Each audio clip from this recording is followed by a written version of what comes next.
Stop it, Mom. It's none of your business. Your sister needs to know.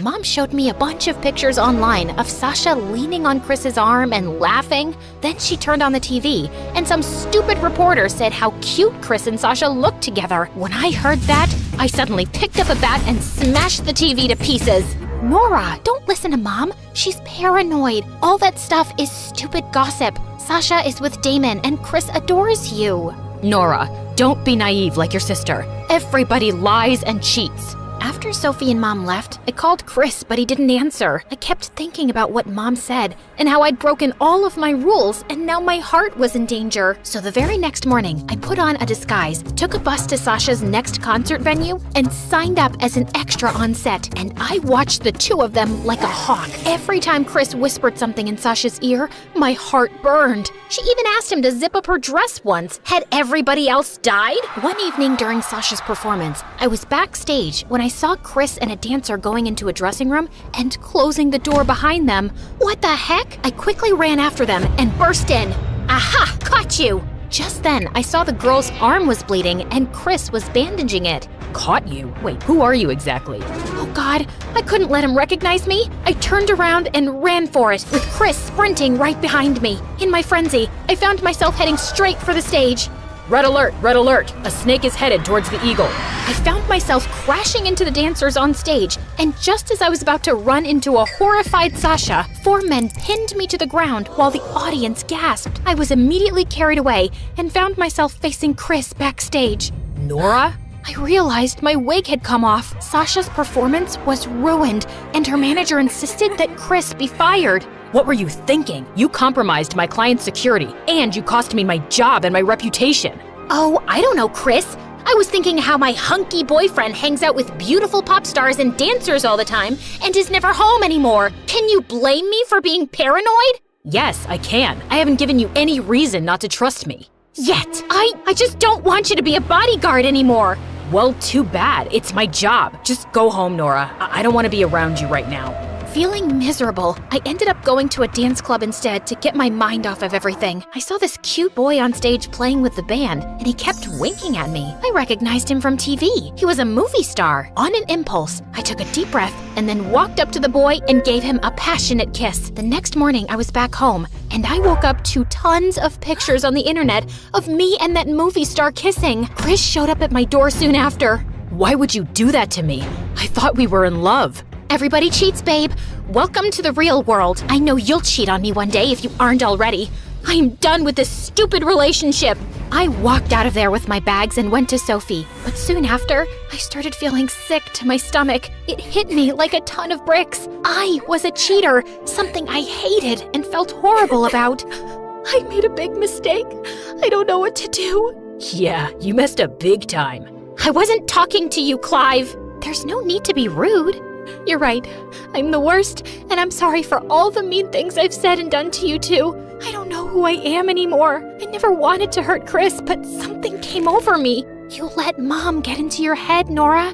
She says she's better off alone, but all I see is a bitter, paranoid woman who can't be happy and can't stand anyone else's happiness either. You deserve to love and be loved in return. And yeah, sometimes love can hurt, but sometimes it can also be amazing, like what Clive and I have.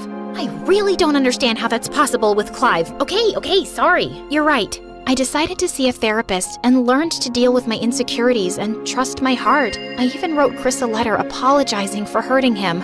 I didn't get a response, but that was okay. One day, I went to eat at the cafe where Chris and I had our first kiss. Then someone walked up behind me. You're sitting at my table. I looked up to see Chris looking down at me. He smelled like an ocean breeze. My heart melted, but I tried to play it cool. I don't see your name on this table. You're right. Do you mind if I sit with you? I thought you hated me. I did at first, but I couldn't hate you for too long. You really broke my heart, though. I hope one day you can forgive me. You were the love of my life and my best friend. I want you back, but I understand if you can't trust me. Maybe we can start over? We could take it one day at a time. I can't promise anything, but I do want to give us a second chance. And this time, I was throwing away all my stupid rules and following my heart. I've made a terrible mistake, and something awful is going to happen. I sneaked into the only place I'm not allowed to go, my parents' room.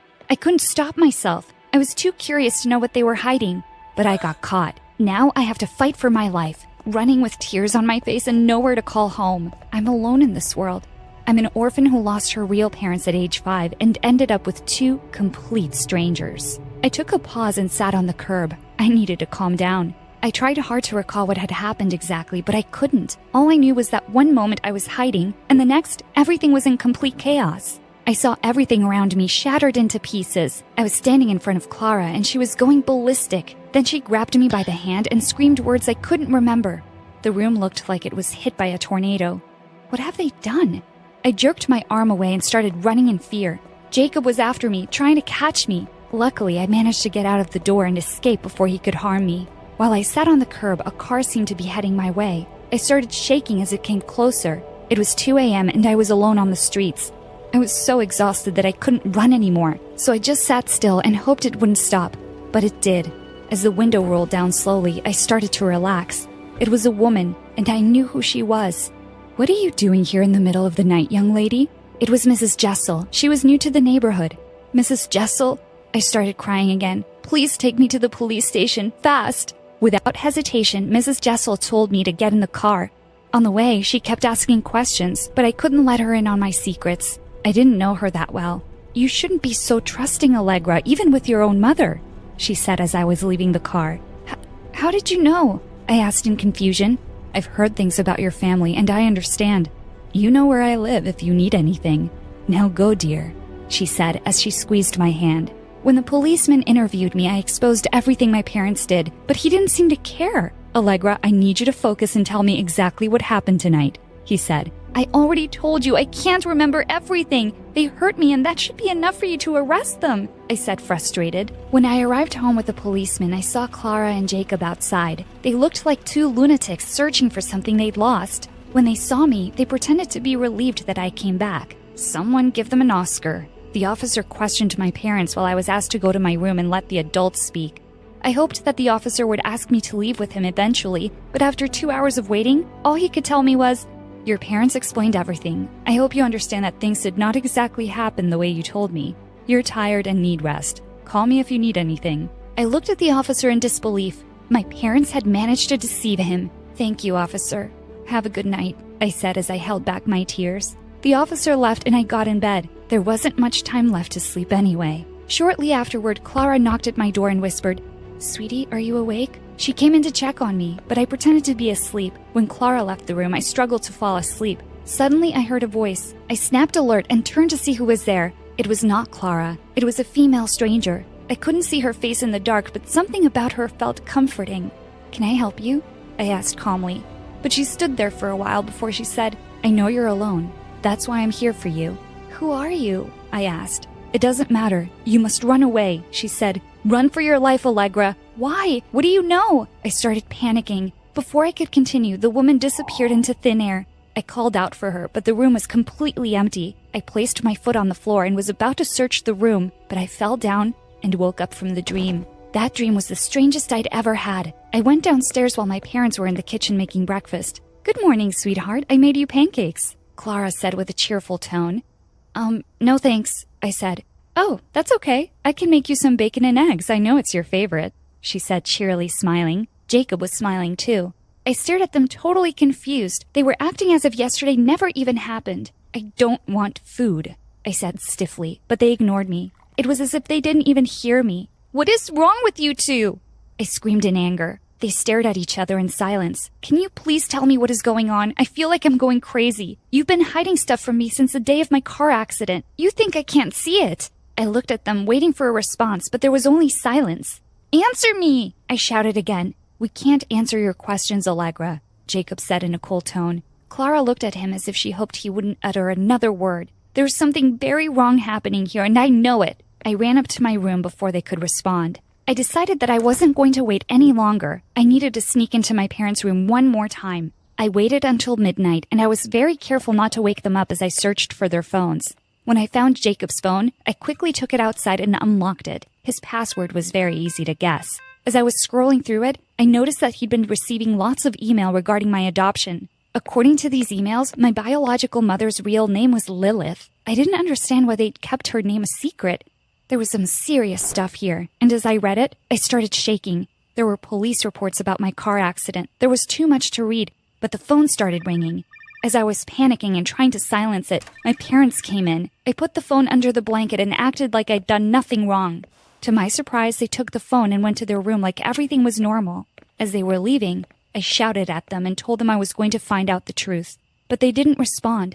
The whole thing was just very weird. I was dying to know what the documents said about the car accident. I had so many unanswered questions. Since the day of my car accident, I've been struggling to remember many things.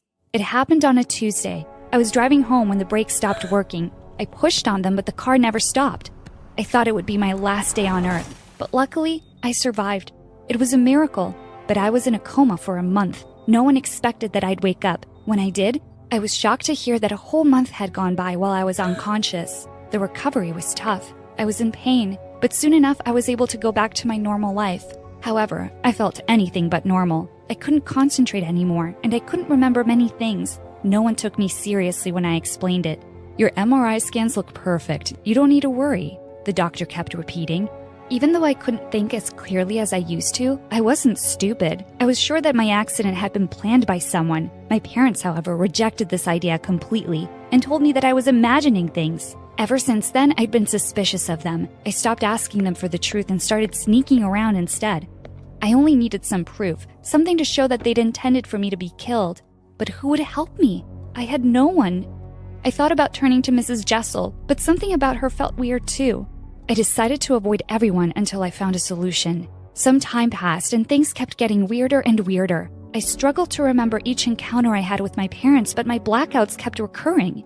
When I snapped back to reality, I found myself surrounded by complete chaos every single time. I found myself crying every night. I was lost, confused, and lonely. The only thing that gave me comfort was the woman in my dreams. She had no face or name, but she kept reappearing. She was my only friend, and that scared me a bit. After all, she was not real, but she was what I needed. Whatever she was helping me stay strong. And without her, I couldn't have planned my escape. Every morning I grabbed a sheet of paper and started writing the things she talked to me about. I kept the paper under my pillow. It was the only thing that made me feel close to her when I wasn't dreaming. Something in this woman drew me to her like a magnet. I wished she really existed. Then one day, my secret dreams were not so secret anymore. I had gotten back from school when I noticed that my paper was not where I'd left it. I was nervous, but I knew exactly who took it. I ran downstairs calling out for Clara. My parents were sitting at the kitchen table. Clara held the paper in her hand and she motioned for me to sit with them. I came closer, shaking. What was going to happen now?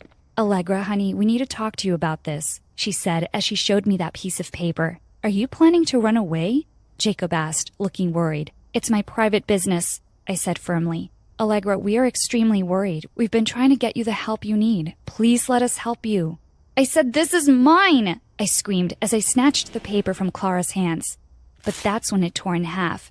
I hate you both. Just leave me alone, I screamed and headed to my room. Allegra, stop. We have to tell you something. I paused. What? It's about your mother. Clara came closer and held my hand. Your biological mom has reappeared. We've been seeing her in the area. She came to us a while ago, demanding that we return you to her. I felt like the world had paused for a moment. My mother is here? Why didn't you let me meet her? I couldn't breathe. It's not that simple, honey. Your biological mother is dangerous. Jacob handed me some papers.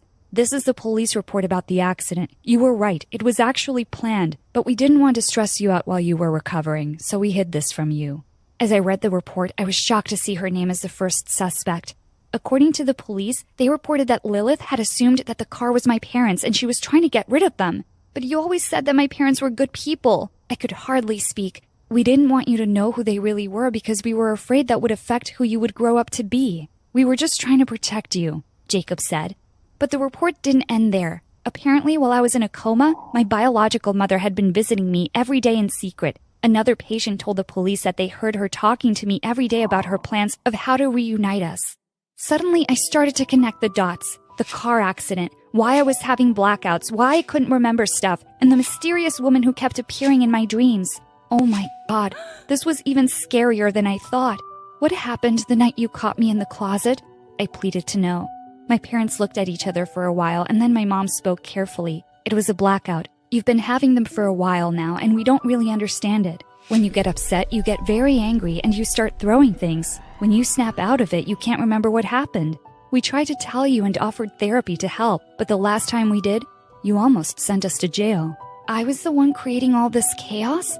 It felt like the world had stopped. Why is this happening to me? I asked, trying not to cry. We're not sure, but we believe that the day of the accident was the day your childhood trauma started affecting you, especially with your mother's reappearance, Clara said in a gentle voice. I was overwhelmed. This was all very confusing. I started to feel like I was about to black out again, but that's when I felt my mother's arms around me. She hugged me and said, "Stay with me, Allegra. You can do it." I hugged her back and I slowly felt like I was coming back to reality. 3 months later, my blackouts started to disappear. I was aware of everything that was happening in the daytime, but the woman in my dreams kept reappearing and she wasn't hidden in the dark anymore. Slowly, I started to see more glimpses of her face, and I knew who she was. It was Lilith, my biological mother. These dreams were happening because of the many talks she had with me while I was in a coma.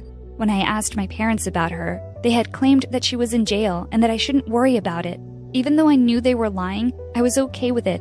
I had given them a hard time already, when all they had wanted to do was protect me. I must admit, however, that my biological mother had a lot of guts to drive me to the police station in the middle of the night. Later on, I asked about her, but everyone said that Mrs. Jessel had moved out all of a sudden, and no one knew where she'd gone.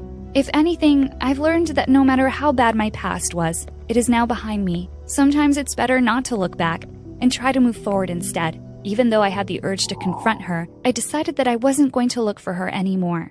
I would focus on the two most important people in my life, my real parents, Clara and Jacob.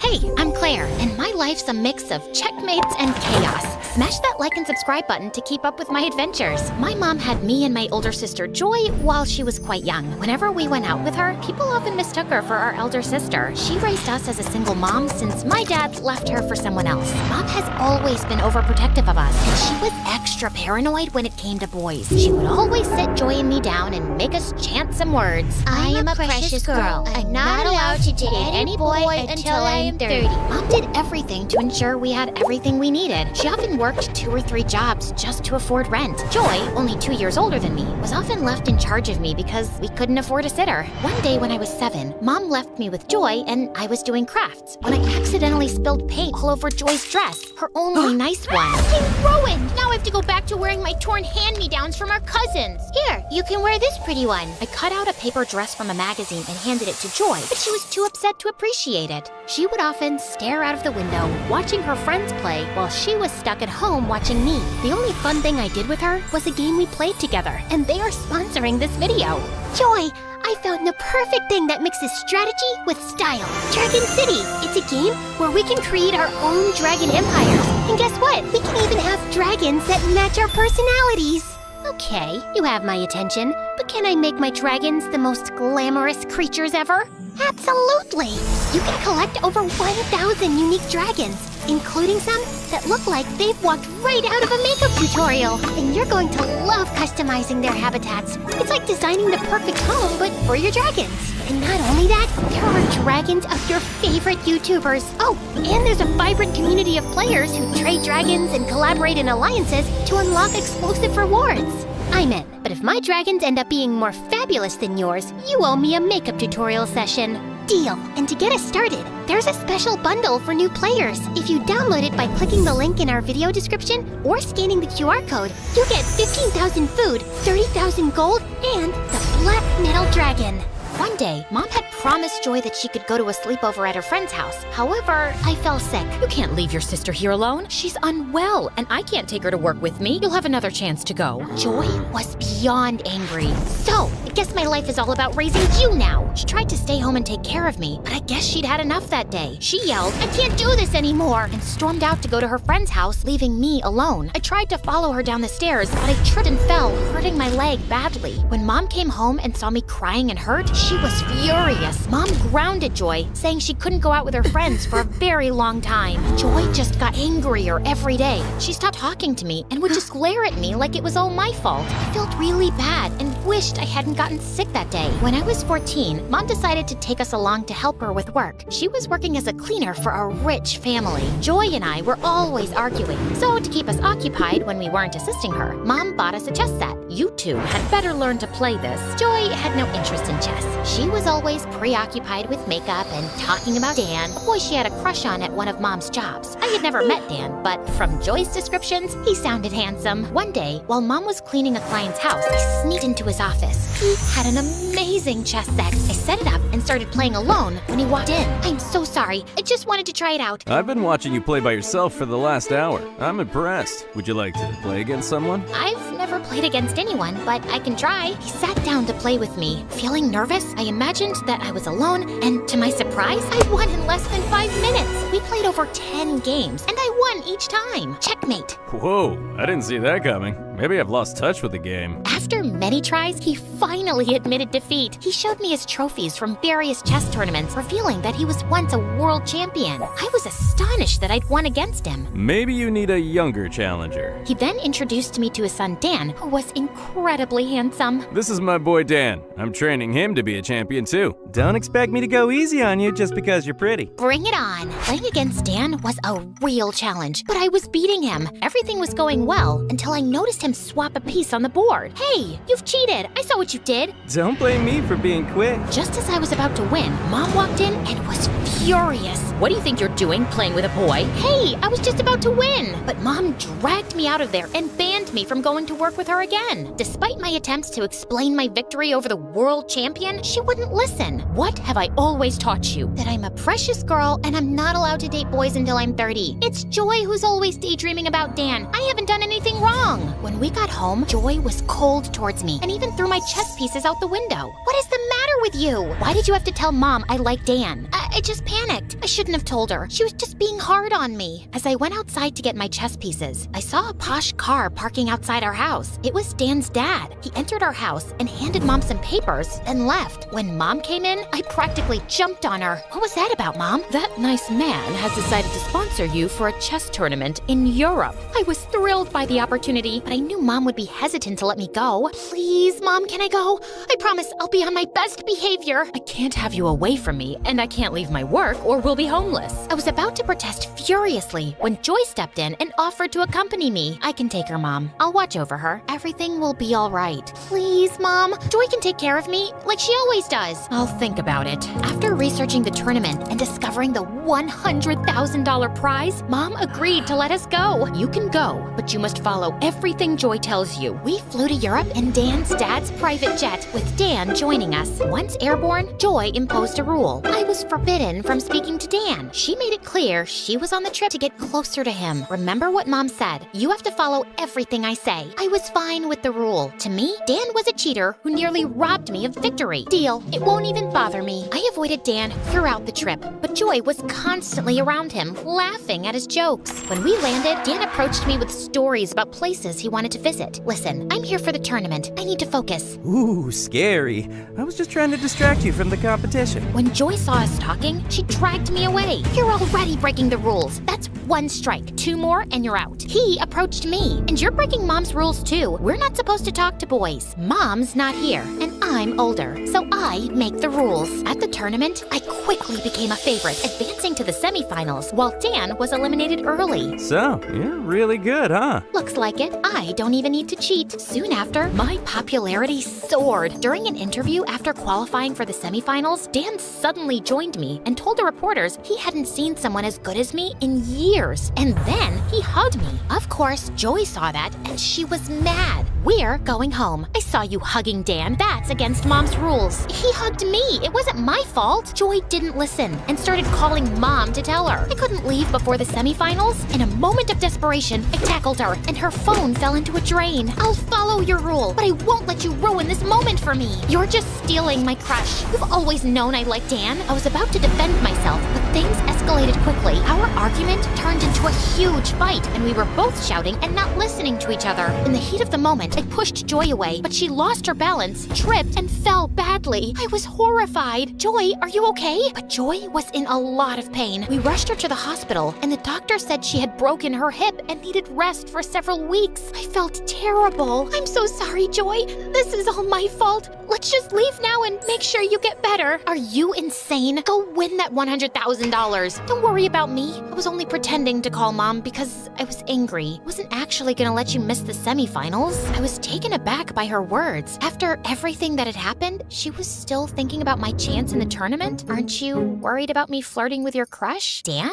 Oh no, I don't like him. Not really. What? So why were you stopping me from getting close to him? I've always taken care of you. I never had friends or anything special going for me. And when I felt a little crush on a boy, he liked you. I wanted to stop it, but then I realized I really didn't even like that boy. I just didn't back off because I didn't like you having everything. I understand, Joy. You've always been there for me, and I've taken that for granted. You deserve to shine and have your dreams too. Let's promise to support each other from now on. No hugs, please. Your sweat stinks. Now go win that prize. I need some rest. Thank you, sis. I hugged her and left. The evening after Joy's accident, I was sitting outside the tournament hall before the match started, and I was startled when Dan quietly sat beside me, handing me some flowers. These are for Joy. I thought you could take them with you to the hospital. The flowers were Joy's favorite, daisies. It showed he really cared about what was happening in my life, not just the chess tournament. I've arranged for a video call set up in your room so you can talk to her before and after your matches. I thought it might help both of you. Thank you so much, Dan. I don't mean to be rude, but I don't think we can start a relationship right now. Winning this prize is my top priority, and I really need to stay focused. I can't afford any distractions. I just wanted to make things a little easier for you. You've got a lot on your plate. You have a tell when you're anxious. Your ears get red. Maybe cover them. You've noticed that? That was kinda sweet. Nobody but Mom and him had ever noticed that. The next day, I played well in the semifinals and won. I was excited, and Dan rushed to congratulate me. He hugged me, and then he kissed me. About the kiss, I'm not allowed. I know. Joy told me about your mom's rule, but I really like you and want to be your boyfriend. I was shocked. Dan wanted to be my boyfriend, but I had to be really sure this was okay with Joy. I needed her blessing first. But later, when I went with Dan to the hospital, Joy's things were gone. We ran to the hotel, and she wasn't there either. That's when Dan's dad found us. Joy had to go home last night. Your mom fell and is in the hospital. Oh my God, I'm going to the airport right now. I need to see Mom. Dan grabbed my arm gently, stopping me. Wait, Claire, we can video chat with her. You can't give up on your dream now. Your mom only hurt her leg while cleaning the kitchen shelves. She'll be okay. You have to win this for her. But they both need me now. Joy isn't in great health herself. I understand you're worried. My dad has already taken care of Joy's hospital bills, and he'll cover your mom's too. No, this is too much. Don't worry, you can pay us back when you win. I felt super focused after talking to Dan. The last game of the chess tournament was really tough, but I played my best. Then I made a big move, and I won! Everyone around me started cheering. I was so happy and excited. I saw Dan in the crowd. I ran up to him and gave him a big kiss. Cameras were there, and they showed our kiss on TV. When I got back home, Mom and Joy were waiting. Joy was smiling, but Mom looked serious. She was proud of me for winning, but she said, You're still grounded for having a boyfriend. I guess some things never change. And remember, you can download Dragon City by clicking the link in the description or scan the QR code and get a special bundle with 15,000 food plus 30,000 gold plus the black metal dragon to get you started.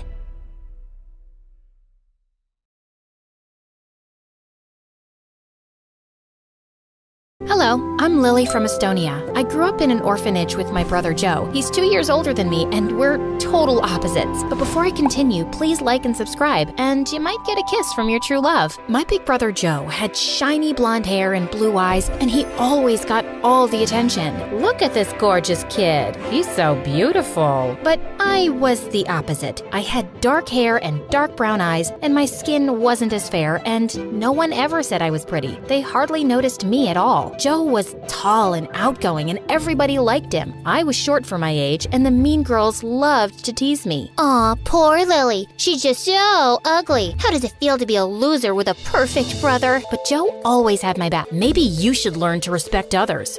Oh, for you, Joe? I'll learn anything. I'll learn how to respect others, and how to cook and clean. I'll even learn how to give birth. You don't learn how to give birth, you just give birth. I agree. You're right. You're so smart. See, Joe? I learned my lesson. I respected her. Now love me, Joe, please. In school, things weren't much better. Joe was super smart and almost a genius. Joe, that's amazing. A perfect score. I could barely pass my exams, and I had a hard time paying attention in class. Sometimes I talked to the other kids when I wasn't supposed to, and I got out of my seat and I ran around the room, but I couldn't help it. Lily, sit down. Most of the teachers didn't like me at all. One time I was in grumpy old Miss Koppel's class, and I really had to go to the bathroom. The break just ended 2 minutes ago. You couldn't go then? Oh, wait, you were busy playing. The only thing you do in school. No bathroom for you. But it's an emergency. Miss Koppel didn't budge. I tried to hold it, but a minute later, I peed my pants. Ew! Joe caught me crying in the hallway. What's wrong? Miss Koppel wouldn't let me go to the bathroom. Joe's face turned bright red, and he stormed into Miss Koppel's class. You stinky witch. Maybe a bitter old lady like you shouldn't be teaching. You should be at home fighting with your husband who's lost his hearing because of your constant screaming and will go blind soon looking at your hideous face. Miss Koppel sent Joe to the principal's office, and he got detention for 2 weeks. I felt so bad. I'm sorry I'm weird and stupid and always causing trouble. Don't say that about yourself, Lily. None of that is true. Yes, it is. You're just pretending it's not. Don't worry about me and my problems. I'll handle them on my own. You don't have to be my big brother anymore. No way. I'll always be your big brother, and I'll always have your back, no matter what. And one day, I hope you'll see how special and smart and beautiful you are. Joe hugged me, and I cried like a big baby. Then one day, the most amazing thing happened. We were adopted by a really nice couple. They had a big house, Joe and I got our own rooms, and new clothes. They even enrolled us in a fancy school. I was nervous at first because school was still hard, and I always got distracted. I was scared that my new teachers would hate me too. But then my new parents took me to the doctor. Lily has ADHD, which means she's a bit hyperactive and has trouble paying attention. But she's a smart girl. Her IQ is well above average. I went to therapy for a while to help me learn to stay focused. It was difficult at first, but Joe and my parents were really supportive, and eventually I got better. I started getting A's on my tests, and I even won Student of the Month for best behavior. When Joe and I reached high school, our lives totally changed. One day, Joe and I were hanging out at the mall when a strange woman ran up to us. Your face is a work of art. Have you ever thought of being a model? Not really. Stick with me, darling. I'm gonna make you a star. The woman was a modeling agent. Joe signed a contract with her, and soon, every other weekend, he was doing photo shoots all over the city. My life was much better too. My grades were at the top of my class, I had a bunch of new friends, and when I looked in the mirror for the first time, I liked what I saw, especially since my mom always told me how pretty I was and that I should love myself just as I am. I had a newfound confidence, and everyone noticed. Even though Joe and I weren't together all the time, we were still close. We had our own lives, and that was okay. We were always there for each other. Then one day, our dad got a new job and we moved across town. Another family, twice as rich as my parents, lived next door, and they had a daughter my age. The moment Joe saw her, he started acting strange. He was really dying to meet her. Oh, love at first sight? Something only beautiful people do. Why don't you just go over there and say hello? Just say hello? It's not that easy. It has to be just right. She's my destiny. She's my true love. We're meant to be. We started thinking of ways to make them meet. What made it harder was that she was homeschooled. We saw a lot of sophisticated teachers coming and leaving the house. Joe took one of my shirts and went to her house, pretending he found it in the yard and it belonged to the girl. But a maid opened the door and took it, then slammed the door in Joe's face. One time, I saw the mystery girl leaving her house, and I started calling out random names. Emily, Sarah, Anna, Amber. But she still didn't look up. A couple of weeks passed, and I thought Joe would have moved on, but he was still determined to meet this girl. He hatched a new plan every day, but none of them worked. I needed a break, so I snuck off to the park to sketch. As I was sketching an oak tree, I heard someone walk up behind me. I turned to see a cute boy smiling at me. Those are pretty good. Your shading and detail are amazing. I froze. I'd never shown anyone my drawings before. I'll show you mine if you show me yours. The boy's name was Ryan. He was a couple of years older than me, and he was a talented artist. We talked for hours. Every time he looked into my eyes, my heart skipped a beat. Geez, I'm sorry. I didn't realize it was so late. I have to go. Maybe we could meet up tomorrow and, talk about art? Sorry, I can't. I was such a dork. What was I thinking? Asking a cute boy like Ryan out. He must already have a girlfriend. I wanted to crawl into a hole. It's okay. Sorry I asked. No, it's not like that. I'd love to see you again, but I'm leaving for New York tomorrow for art school. My heart sank. This doesn't have to be goodbye. Ryan pulled out one of his sketches from his notebook. He wrote his phone number on the back and gave it to me. I want you to have it. I can't take this. You can give it back when I see you again. On my walk home, every time I thought about Ryan, I couldn't help but smile. I turned the corner onto my street, and then I saw something insane. The mystery girl was scaling the side of her house like a cat burglar. I hid behind a tree and texted Joe, but then the girl came charging at me like a maniac. She tried to grab my phone. Give it to me. Let go, you crazy girl. My phone slipped out of my hand, fell to the ground, and broke.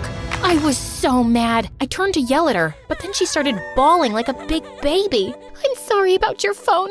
I just didn't know what to do. Her name was Sophia, and her parents made her break up with her boyfriend because he was poor. They won't let me see him or talk to him.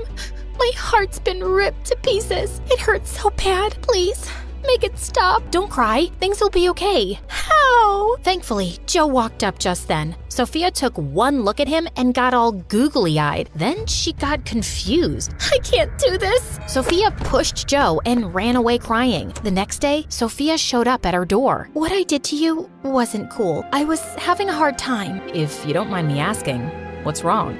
Well, I'm broken. Excuse me. If I could just squeeze past you. Each time life smiles at me, bad things happen shortly after. I fell in love with our gardener's son. It was a secret because I knew my parents would never approve. I don't know how, but they found out and things got really bad. I'm so sorry. If you could just step to the side a bit, I could get out of your way, and they fired him and his father and forced me to break up with him. Then they took my phone and homeschooled me for a while. My dad is an important politician, and he can't risk his reputation. And now, every morning, I wake up in a puddle of tears. That's so sad. Yes, very sad. I've got an idea. Why don't you two be friends? It might make you both feel better. Over the next few months, Joe and Sophia started getting closer, and so did our parents. Joe started dressing in expensive clothes, buying Sophia fancy gifts, and he'd brag to Sophia and her parents about how much money he made modeling. Once, Sophia's parents invited us for dinner. Oh, neighbors, you have such a strong, confident, independent young man. I bet girls are fighting over him all the time. Yes, but I have eyes only for one girl. As Joe looked at Sophia and she blushed, everyone noticed the two and smiled. Oh, this is wonderful. We've been so worried about Sophia. I'm so happy she's found someone like you. We had to protect her, you know. She was tricked and manipulated by a dirty, poor boy that stole her heart. Ugh, poor people. You can't trust any of them. They're all liars and cheats. That's not true.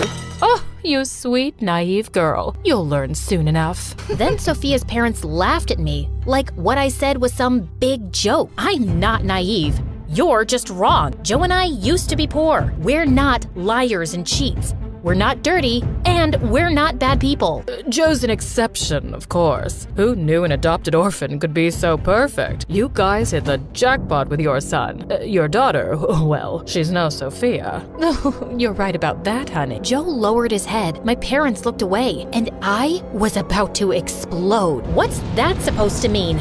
Thank you for the meal. We must get going. When we got home, my parents sat me and Joe down for a talk. Joe, we don't want you seeing Sophia anymore. No, that's not happening. I love her. You can't tell me what to do. Stop yelling at Dad. Son, what her parents said about your sister is unacceptable. They were just joking. They're really nice once you get to know them. Are you blind? Sophia's parents are jerks, and ever since you've been hanging out with them, you've changed. If I have to impress Sophia's parents to get their blessing, then I'll do it. True love is worth it. But you wouldn't know anything about love. You've never had a boyfriend and you look like you sleep in a trash can. Don't talk to your sister like that. That's enough. No more Sophia, and that's final. Then Joe got mad and shoved Dad. Dad fell and hit his head hard on the table. Dad!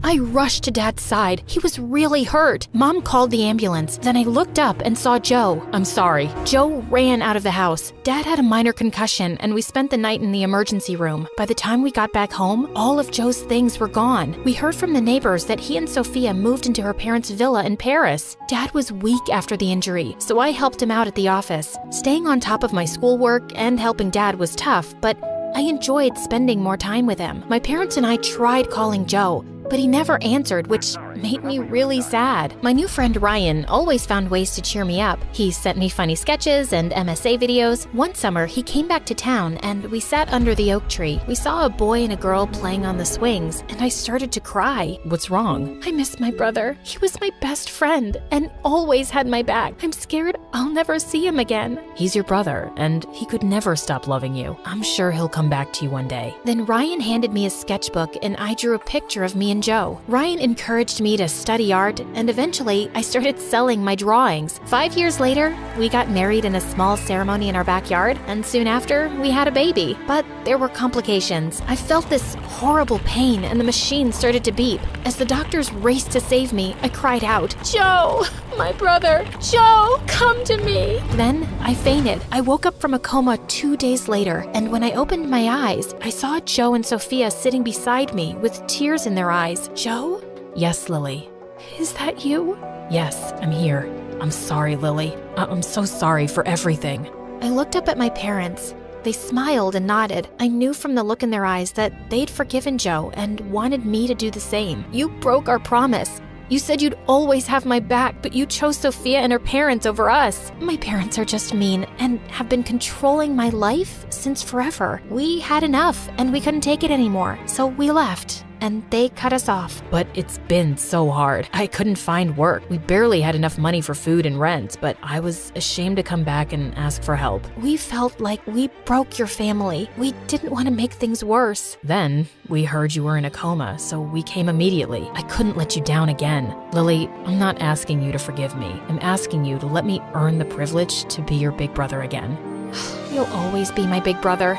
I just wanted to see you. I would have helped you no matter what." Then Joe hugged me and I hugged him back. Have you ever had a dream so big it seemed impossible to reach? What should you do if nobody around believes in you? Or they try to take you down out of envy? Hi, I'm Wu Ziqian, and my story takes place some 1400 years ago in the Chinese Empire. Yet, I feel some things haven't changed much for us girls. The year I was born, a total sun eclipse darkened the sky. It was a sign of big changes, though at the time, nobody would have guessed that small, sweet Wu would be the one to make history. Growing up, life was good. I had 2 sisters and 2 older half-brothers from Dad's previous marriage. Our family was not part of the aristocratic class, but was very wealthy, which meant I didn't have to do any chores as we had staff taking care of daily activities. However, unlike other rich girls who mostly lazed off, Dad encouraged me to study from a young age. He soon realized just how smart I was, with a talent for poetry and public speaking, so he started to take me on business trips. I loved meeting new people and asked lots of questions. Yes, I was a bit unusual as a kid, but my family was very proud of me. Well, except my brothers. Why are you studying again? You're just a girl. And? Your job is to get married and to have kids. Dad is wasting resources on you. Maybe he's afraid you'll never find a husband. And what's this? Oops. And with that, he spilled ink all over my notes. "One day, you'll regret being so mean." I tried avoiding them as much as possible. But then, around the time I was 14, Dad got very ill and left us. Nothing was ever the same. My brothers started acting like the bosses of the family. Without Dad to keep them in check, they became rude to Mom, bullied my sisters, and were especially mean to me. Like the time I spent too much time with a friend and was late for my curfew. It was a rainy evening. I ran back home, but the front gates were already locked. No matter how much I yelled and banged on the doors, nobody could hear me over the wind and thunder. In the end, I crouched there all night until early morning. Mom found me crying and shivering. I'm so sorry, Wu. They told me you were back and sleeping. I should have checked. That little adventure gave me a cold so bad I stayed in bed for a week. Without Dad, I felt powerless. I had to do something to change my fate, not only for me, but also for my mom. A chance presented itself when a beauty contest was held in town. The winner would be taken to serve at the palace. It was a huge deal and a way to gain respect and admiration. Mom was worried about my plan, and her fears came true when I won. Honestly, it wasn't that big of a surprise, being not only the prettiest girl in town, but also well-educated. My brothers just scoffed at the news and said they won't miss me. Typical. miracle. Mom helped me pack my things, and on the day of my departure, she cried as we hugged. Don't be sad, Mother. Who's to say it isn't my fate to meet the Emperor? And so, she understood. I wasn't going to the palace to escape my problems. No,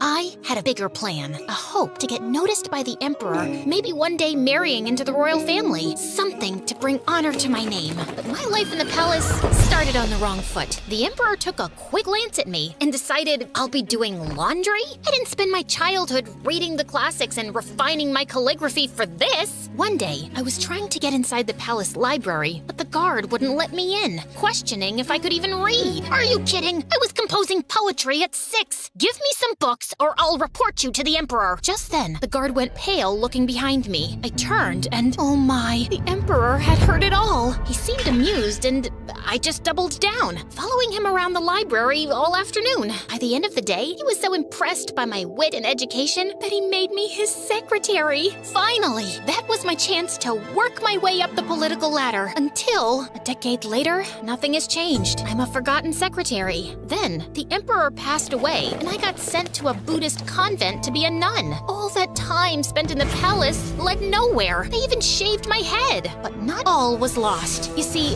while I was living at the palace, I got close to the Emperor's youngest son, Li. We met one random day when I was holding a bowl for him to clean his hands, and he flicked some water at me. Offended by his childish behavior, I was ready to give him a lecture. His shy smile and cute face melted my rage. So refreshing. It's quite a warm day, isn't it? He laughed and we started chatting, quickly becoming friends. We were close in age, and unlike other officials, he was kind and humble, easy to talk to. Do you ever regret coming to the palace? You probably miss your family. I do. Well, everyone except my brothers. Those two I would banish to the corner of the empire, never to be seen again.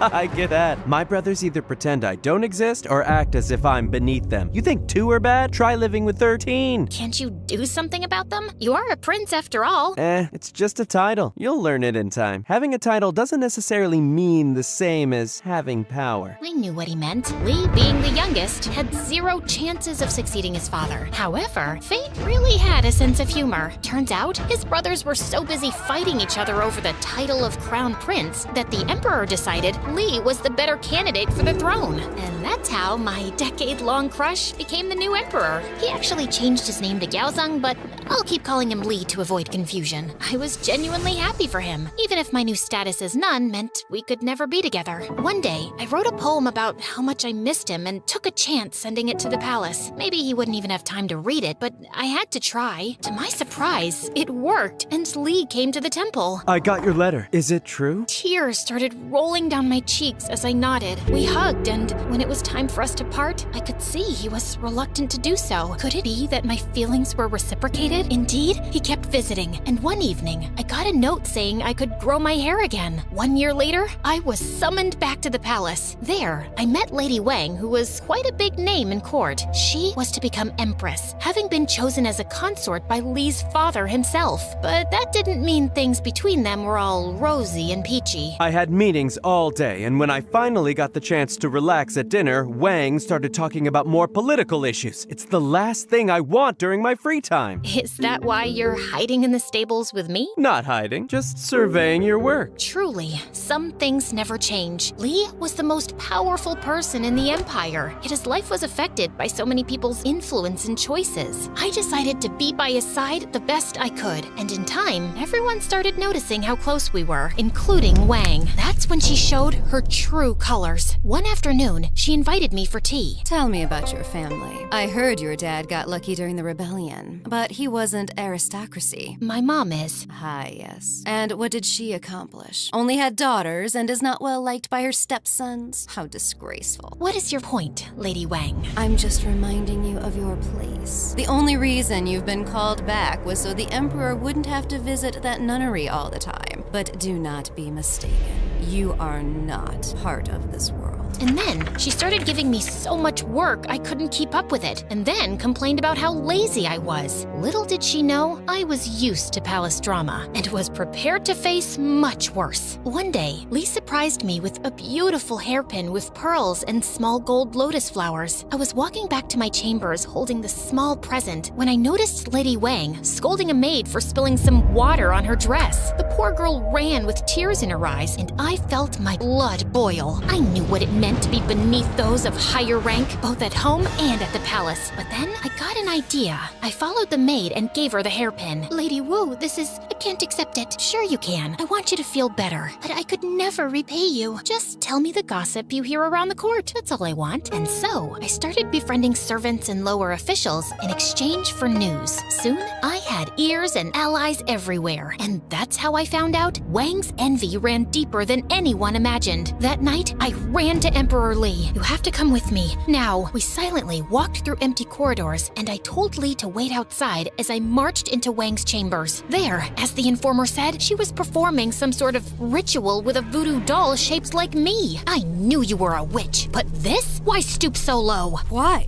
You spend too much time with the Emperor. I have to stop you. Just then, Lee walked into the room. Lady Wang, I'm very disappointed. You are far from the noble woman I thought I'd marry. She threw herself on her knees, begging for forgiveness, but it was no use. Witchcraft was a serious charge at the time, so Lee banished her from the palace. Soon after that, Lee confessed his feelings, and I was made the official consort, the new empress. But, as Lee said years ago, a title alone doesn't mean power, and that became clear to me while I kept listening to the emperor's meetings with his advisors. I sat, as usual, in a small room behind a curtain of pearls, voicing my opinion when needed. The times my husband was ill, he trusted me to make decisions in his place, and some of his officials were seriously offended by this. It feels like the woman behind the curtain is the one actually running the state. This is even beyond the palace walls. Truly unacceptable. Behind their protests, there was nothing but envy for the fact I was becoming more and more influential in court, and try as they might, they couldn't stop me. Some years later, Lee and I took a vacation to my hometown, which turned into days of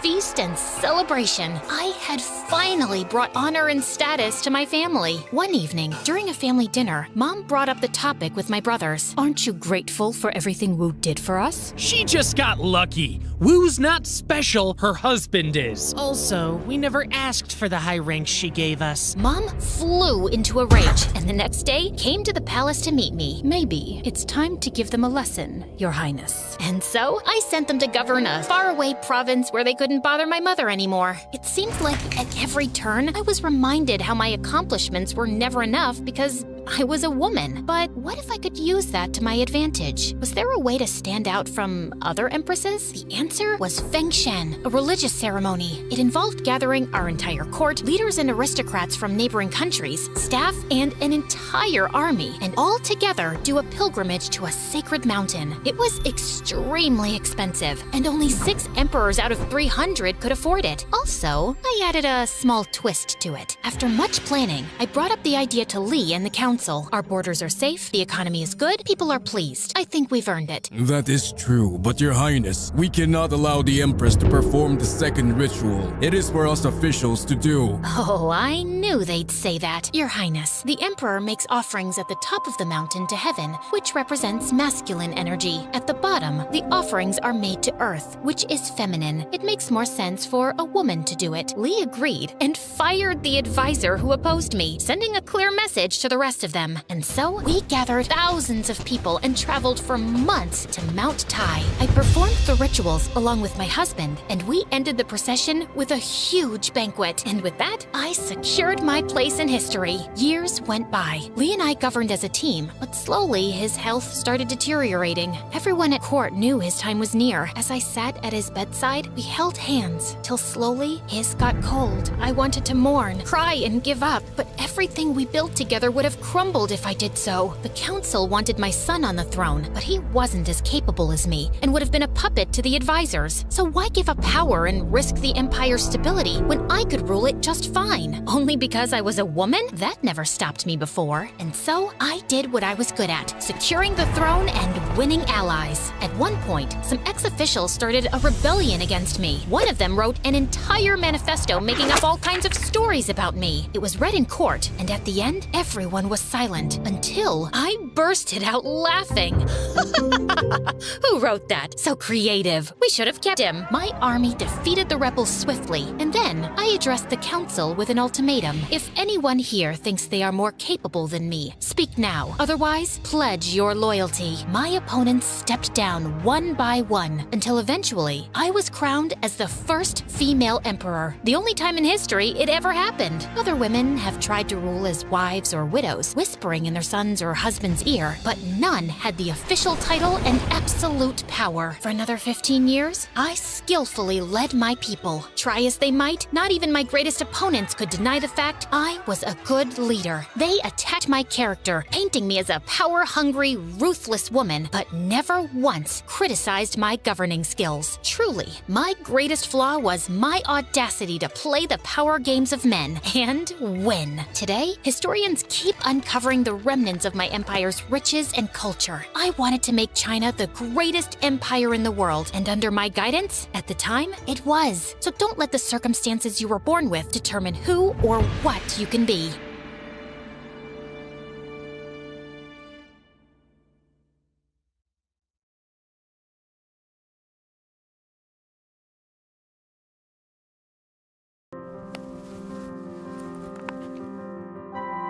Have you ever stared at yourself in the mirror and literally didn't recognize the person staring back?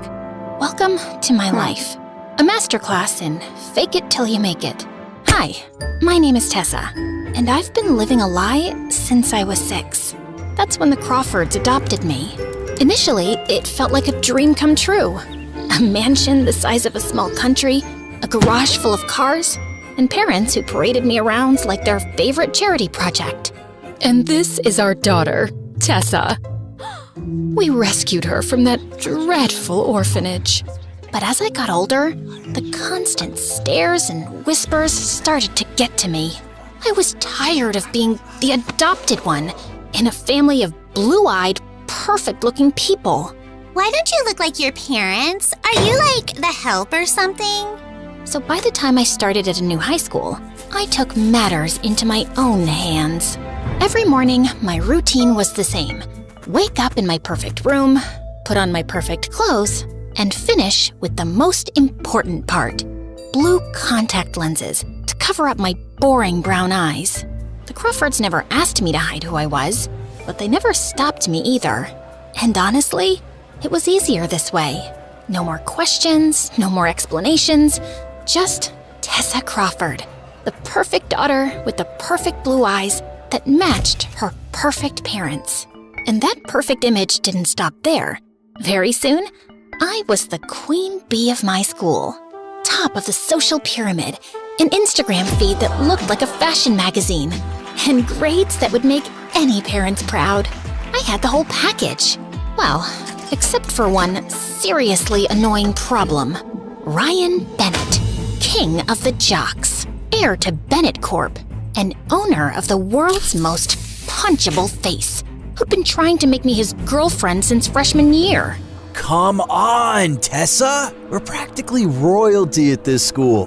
Can you imagine the power couple we'd be? Our parents practically run this town together. Wow, Ryan. When you put it like that, I'd still rather date a cactus. But I always kept the rejection light and friendly. See, Ryan wasn't just annoying. He was the kind of guy who'd destroy your entire social life if you bruised his ego. And with our parents' businesses connected, I couldn't risk it. So I played nice, while mentally calculating how quickly I could escape every conversation. My perfectly crafted fake life was running smoothly, until he came along like a wrecking ball. Ethan Cole, new kid, foster child, always carrying a beat-up sketchbook and wearing clothes splattered with so much paint, They looked like a Jackson Pollock original. The second he walked into class, I knew Ryan would make him his personal chew toy. Hey, Goodwill, did a rainbow throw up on you, or is that your idea of fashion? His squad of brainless hyenas erupted in laughter, while I sank lower in my seat in embarrassment. But Ethan? He just looked at Ryan with this amused expression, like Ryan was a toddler having a tantrum in a grocery store. Genuine creativity intimidates those with empty lives. Thanks for the psychological case study. What? Nobody talked to Ryan Bennett like that, ever. Ryan's face turned blazing red, but before he could respond, the teacher walked in. I thought that would be the end of it. Man, could I be more wrong? Over the next week, Ryan and his goons accidentally spilled paint all over Ethan's English essay, shoved him into lockers when teachers weren't looking, and even started an Instagram account dedicated to mocking his secondhand clothes, calling him a peasant painter. Through it all, Ethan kept a poker face, never giving them the satisfaction of seeing him crack. But I noticed the shadow under his eyes growing darker each day. Then came the art show event. Ethan had entered his painting into the district competition, a breathtaking piece that showed a small child reaching for the stars. I overheard him telling the art teacher it had taken him 3 months to create. When I arrived at school the next morning, there was a crowd gathered in the hallway.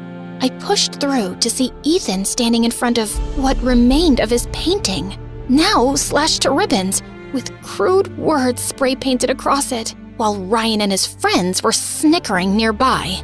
For just a split second, Ethan's mask slipped. I saw tears in his eyes as he gathered his destroyed canvas with trembling hands. No one else seemed to notice. They were already moving on to the next piece of hallway gossip. But I couldn't look away. That afternoon, I did something completely insane. I wrote an actual physical note, like we were living in the Stone Age, and slipped it into his locker. "You're stronger than they know. Just don't give up." Then, I lurked behind a pillar like some deranged stalker, watching as he found it. When he smiled, this genuine, surprised smile that transformed his entire face, I felt this weird flutter in my chest. But I didn't dare actually talk to him. Are you kidding?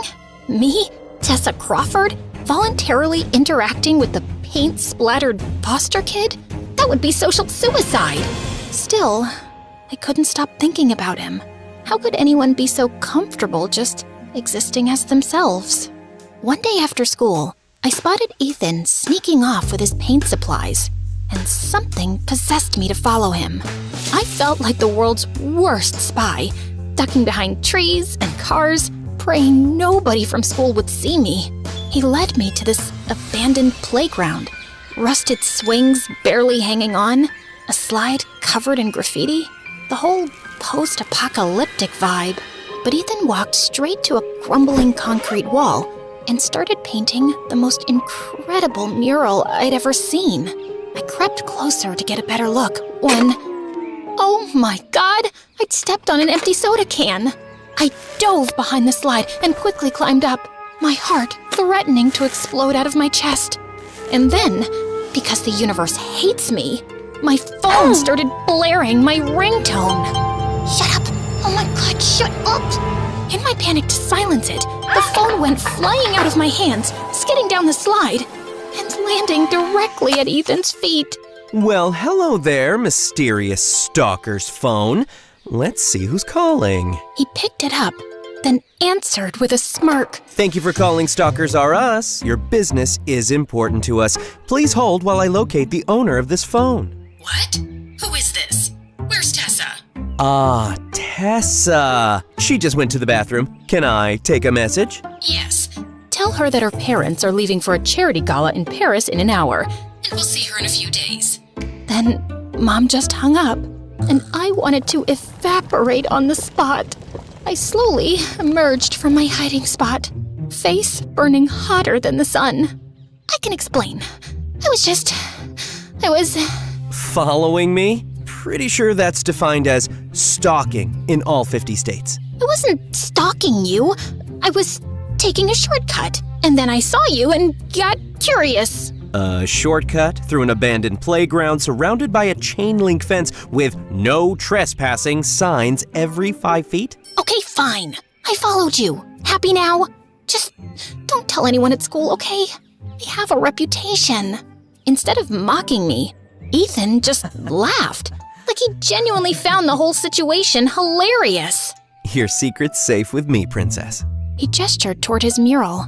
A stunning scene of people helping each other during a storm, sharing umbrellas and reaching out their hands to pull others to safety. Want to see what I'm working on? Up close? And that was the beginning of the end for the fake Tessa Crawford. Over the next few weeks, I started sneaking away to meet Ethan at that playground. At first, I told myself it was just artistic curiosity, and I liked watching him paint.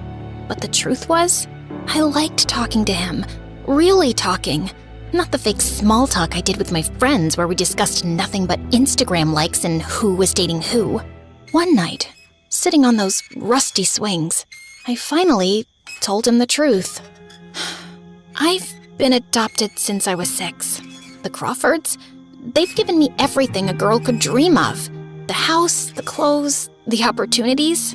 And I'm sure they love me in their own way. But what I've really wanted the most is their attention, you know? And they're usually too busy with their galas and business meetings to give me that. Sometimes I feel more like a charity project than their daughter. Is that why you hide your real eyes? I nearly toppled off the swing. How did you— The blue doesn't quite match your skin tone. Also, the way you're always rubbing your eyes when you think no one's looking. I don't think it's the most comfortable thing in the world. They do get uncomfortable after wearing them all day. So take them out. What? No, There's no one here but me, Tess. Something in his voice made me trust him. With shaking hands, I carefully removed the first one, then the other, blinking as my eyes adjusted. And then, I finally looked up at him. For what it's worth, your real eyes are way more captivating. They've got these little gold flecks that catch the light. Just stunning. Then he leaned in and lightly kissed me. And I felt that for the first time, someone had really seen me. And Ethan just had this freaky superpower for noticing things everyone else missed. Like how Mrs. Daniels, the lunch lady, wore the same worn-out shoes every day because she was sending her kid to college. Or how Mr. Rivera, the librarian, always had hospital forms peeking out of his bag because his daughter was sick. Together, we started leaving anonymous notes for people we knew were struggling, just like I'd done for him that first day. You really think a little note makes any difference? When I got yours, it was the first time anyone at school had shown me a speck of kindness. So, yeah, they matter. A lot. The more time I spent with Ethan, the harder it got to step back into my fake life. It was like having 2 separate identities that were getting impossible to keep apart. I don't get it, Tess. How can you stand those people? Especially Ryan. The guy's basically a walking cologne ad with the personality of a mosquito. You don't understand how it works. My dad's company and Ryan's dad's company are practically joined at the hip. And the rest of my friends, they're not that bad. Yeah? Think they'd accept me if they knew we were friends? They might. If you tried to fit in a little, maybe tone down the whole— I gestured vaguely at his paint-splattered everything. The whole me thing. Got it. It felt kind of terrible that I'd said it, but to my complete shock, Ethan actually tried. He started wearing cleaner clothes, tamed his wild hair, and even sat with us at lunch. I was touched because it meant he cared enough about me to do something that was obviously hard for him. But Ryan and my friends still found ways to exclude him, making comments disguised as jokes. So, Ethan, is it weird living with random people who get paid to pretend they care about you? Like having a babysitter who never leaves? Ryan! Actually, Ryan, I bet if your parents cared as much for you as my foster mom does about me, you might have had a better personality. But hey, at least you got that trust fund to keep you warm at night. The table went dead silent. Ryan's face darkened like a thundercloud, and I knew we were in serious trouble. And the next day, I found Ethan staring at the spring formal banner he'd spent weeks painting. It was destroyed, torn in places, dripping with soda, with crude drawings scribbled all over it. Just then, Ryan sauntered over, grinning like he'd just won a championship. Aw, what happened to your little finger painting? Such a shame. You did this. Again. I let it go the first time, but what makes you think you can keep treating people like this? Relax, Charity Case, it's just a prank. That's how we have fun. But I guess you wouldn't get it. It's one of those you're poor, you wouldn't understand kind of things. The look in Ethan's eyes, I'd never seen anything like it. It was anger mixed with resolution, like he'd finally made a decision he'd been putting off for too long. The next day, Ethan didn't show up at our spot. I texted him, called him, nothing. Days went by, and Ethan still didn't show up. Worry weighed on me, until I finally— More than what they expect you to be. Live your truth, and don't change for the world. Make the world change for you. Ethan didn't take the revenge route after all. He just left. Maybe rich bullies were never his world to begin with. I cried the whole way home, finally seeing the truth. I had used Ethan's strength while never showing any of my own. That night, I stared at myself in the mirror for a long time. Then slowly, I took out my blue contacts. My real eyes, brown with little gold flecks, stared back at me. The next morning, I went to school as my real self. No contacts, no fake smile, just me. I started leaving notes like Ethan and I used to, slipping them to people who seemed to be struggling. You're not alone. You're stronger than you think. Your voice matters. To my shock, someone found one of my notes and posted it on the school's social media page. The next day, I spotted similar notes appearing on random lockers. By the end of the week, they were everywhere. Taped to bathroom mirrors, tucked into textbooks, even written in chalk on the sidewalks. The movement kept growing. People started leaving little care packages with the notes. The drama club put on performances about kindness. Even some teachers joined in, writing encouraging messages on the board instead of just assignments. Within a month, the entire school atmosphere had shifted from cold and competitive to warm and supportive. People actually looked up from their phones, held doors open, sat with kids who used to eat alone. A local news station even came to do a story about the kindness movement sweeping through our school. What sparked this wave of positivity among students? I don't know who started it, but it's changed everything. People actually look out for each other now.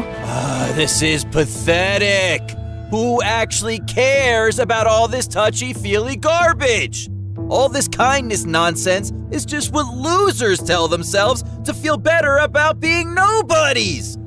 Like that homeless artist freak who ran away. Right, Tessa? The cafeteria went dead silent. Everyone turned to look at me. No, Ryan, you're wrong. And you're a bully. A few kind words can literally save someone who's drowning inside. If you can't understand that, then I feel sorry for you, because your life must be incredibly empty. Ryan's jaw literally dropped. For the first time in his life, the king of comebacks had nothing to say. People actually applauded. These were the kids from every corner of the cafeteria, including the ones who'd been invisible to me for years. I never told anyone I started the notes, and I never saw Ethan again. Sometimes I wondered where he was, if he was still painting his truth on walls somewhere.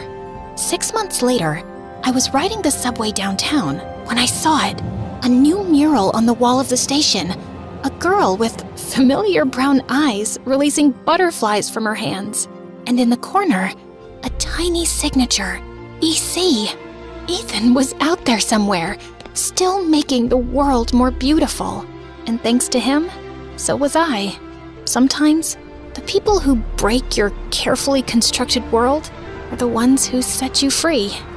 I had just walked a few blocks down when suddenly I stopped short in my tracks at a familiar sight. A boy with mussed-up hair and enough paint on his overalls to make them look like a Jackson Pollock original. Then, his head turned in my direction, and our eyes met, and his smile made my heart flutter, just like the first time. Ethan was still out there, changing the world one wall at a time. And maybe that's what we're all supposed to do. Leave something behind that makes life a little kinder. So if you're listening to this, here's my challenge. Find one person who you think needs a little hope. Someone who might feel invisible, and write them a letter. Slip it into their locker, their notebook, wherever they'll find it. Do it tomorrow. No one has to know it was you. Just let them know that they matter. Because kindness doesn't need a name. It just needs someone brave enough to start it.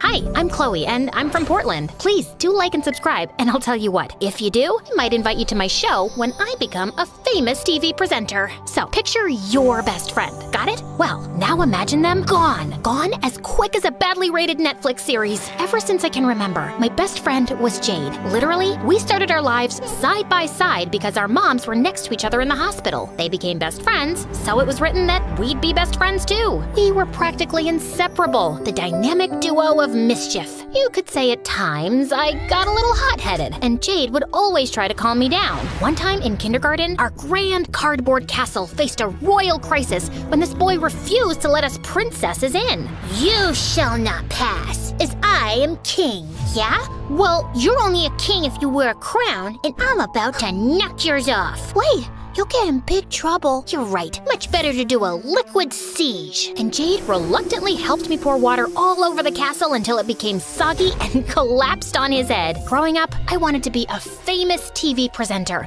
Think Jimmy Fallon or Ellen DeGeneres, but funnier and cooler. Although Jade hated doing it, she always listened to me no matter what. You're the K-pop star of the moment. Everybody wants to know your deepest and most personal secret. Please, say it looking straight at the camera. If you can cry, that would be great too. Don't you want to interview the president instead? Does he have a new double padlocked Balenciaga bag? I think not. One time, when we came home from school, our moms were arguing loudly. They stopped when we walked in. Oh, hi kids. Good day at school? Jade, we're going. But now. And just like that, they stopped talking or going around each other's houses. Mom, come on. Whatever it is, it'll blow over, right? She's just not the person I thought she was. Jade and I didn't pay much attention to them. We had to deal with the usual high school stuff. There were heartbreaks. He asked Bailey to the dance. Bailey! You can do better. I heard he doesn't bathe. Paranoia.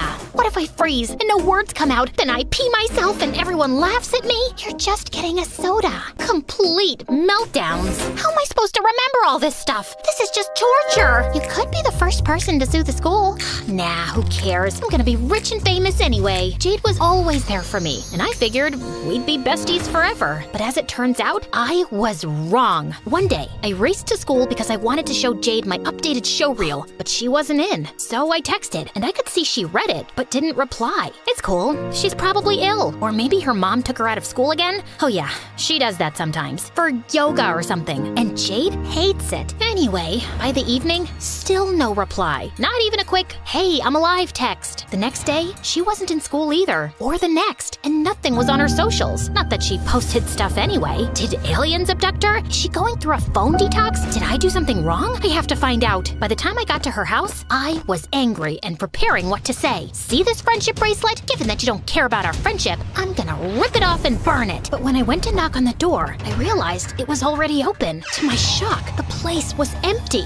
I mean, furniture gone, belongings gone, even wallpaper gone. It was as if nobody had ever lived there. I ran up to Jade's room, completely empty too. Then I heard the door downstairs open and bang shut. Someone else is in the house. I sneaked a look over the banisters and saw this scary-looking man with a shaved head and a daisy tattoo on his hand. He was stuffing some paperwork in his pocket and knelt by a section of an open floorboard. I got it, boss. But just then, I stubbed my toe, and I couldn't help but make a noise because of the, oh yeah, excruciating pain. I heard the man start to come upstairs, and luckily, I knew that there was a way out of Jade's bedroom window via an oak tree. My heart was pounding as I climbed down, and when I looked back to the house, I saw the scary man scowling at me from Jade's window.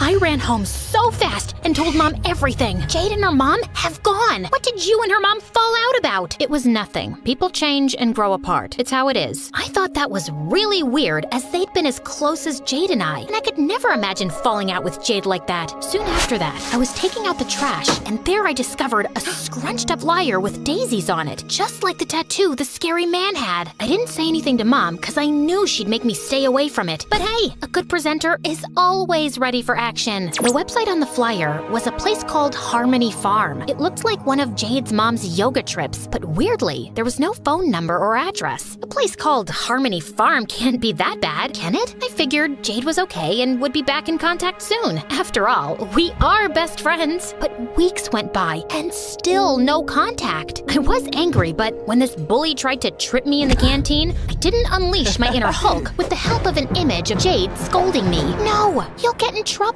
Then, Mr. Triple-Lot turned lunch into a chaotic circus with flying milkshakes and frosted donuts in all directions. Enough is enough. Hey, knock it off. People just want to have lunch. What's it got to do with you, weirdo? You're such a weirdo. Always talking alone and interviewing a mirror. No wonder your friend bailed on you. Oh, that was it. I grabbed his tray and sent it on a gravity-defying journey to the other side of the canteen. Cue the applause. Yep, I was a hero. But of course, heroics come with consequences. And boy, did I get in trouble. First detention, and then Mom. I'm so disappointed. This must stop. Jade's moved on, and so should you. Mom is right. She ghosted me. If Jade wanted to break our friendship, so did I. I took down every picture of us and burned our friendship bracelet in the backyard in some sort of ritual of detachment. And the perfect distraction came with my big TV break. They were holding auditions in the next town for a new cool teen channel. I am a teen, and I am cool. This is perfect for me.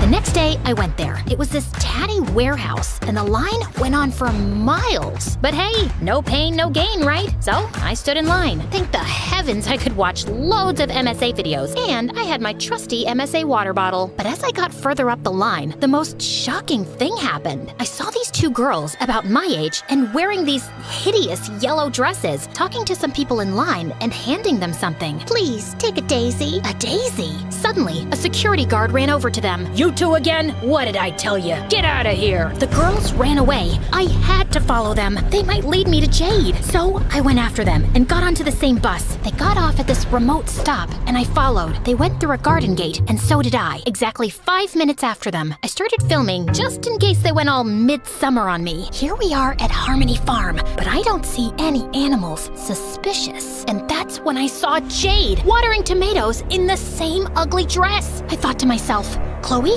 be calm, collected, listen to her side of the story. But instead, I went bat-tail crazy. You ghosted me!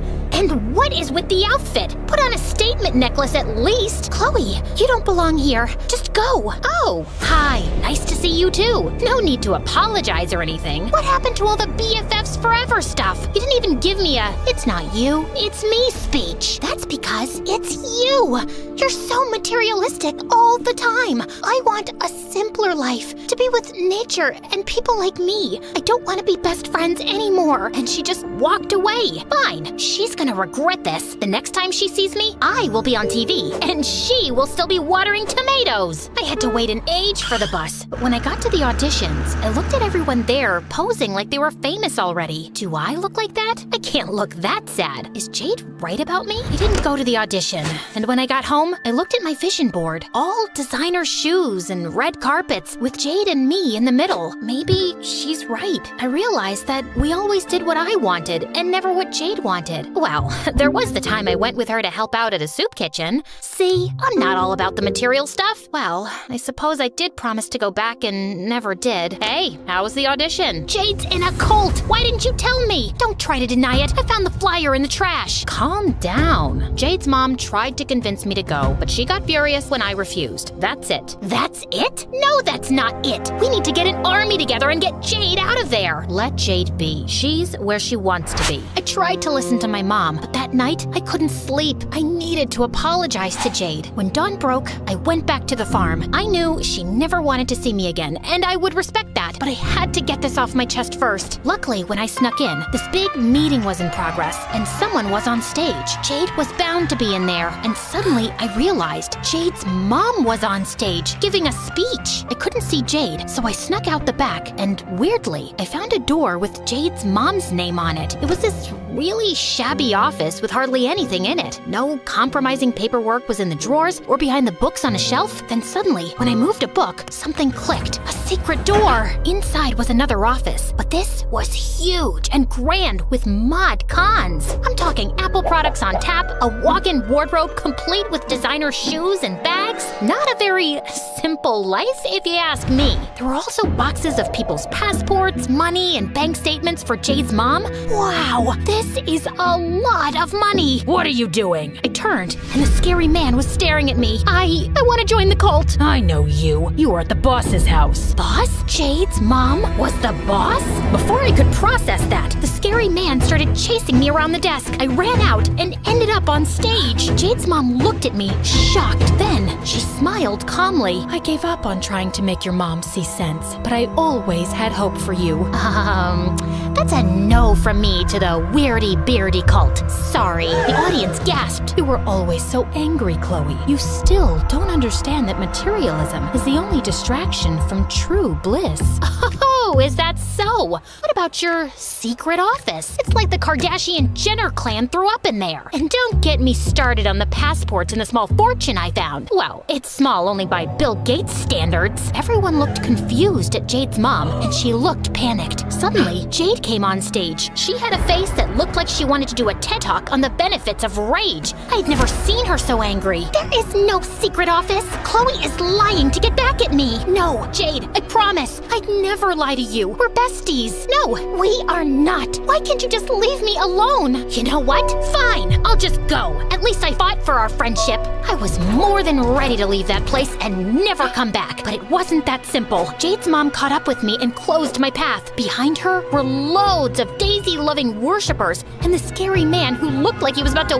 whip out some nunchucks. You think you can just accuse me of something like that and just walk away? I was thinking that. Yeah. Well, this isn't your mother's house where you can do whatever you want, you brat. Ouch. Here, trespassers and criminals are prosecuted and punished. I was genuinely frightened. If they could endure wearing those horrendous dresses, who knew what else they were capable of? The followers began to advance on me. I was completely surrounded. They each grabbed some tomatoes. Oh no! At that moment, Jade arrived on the scene. Mom, wait! Oh, Jade, I know you want to be a part of this. Of course I do. Jade grabbed a tomato. But first, everyone, you should know that your donations have been going to my mom. Chloe, my bestie, was right. Jade showed everyone the bags, the shoes, the passports, bank statements, and money that her mother had hidden. Everything turned to chaos then. Jade's mom and the scary man tried to bolt, but they got catched. Or should I say, catch up. Everyone threw their tomatoes at them. It was brutal.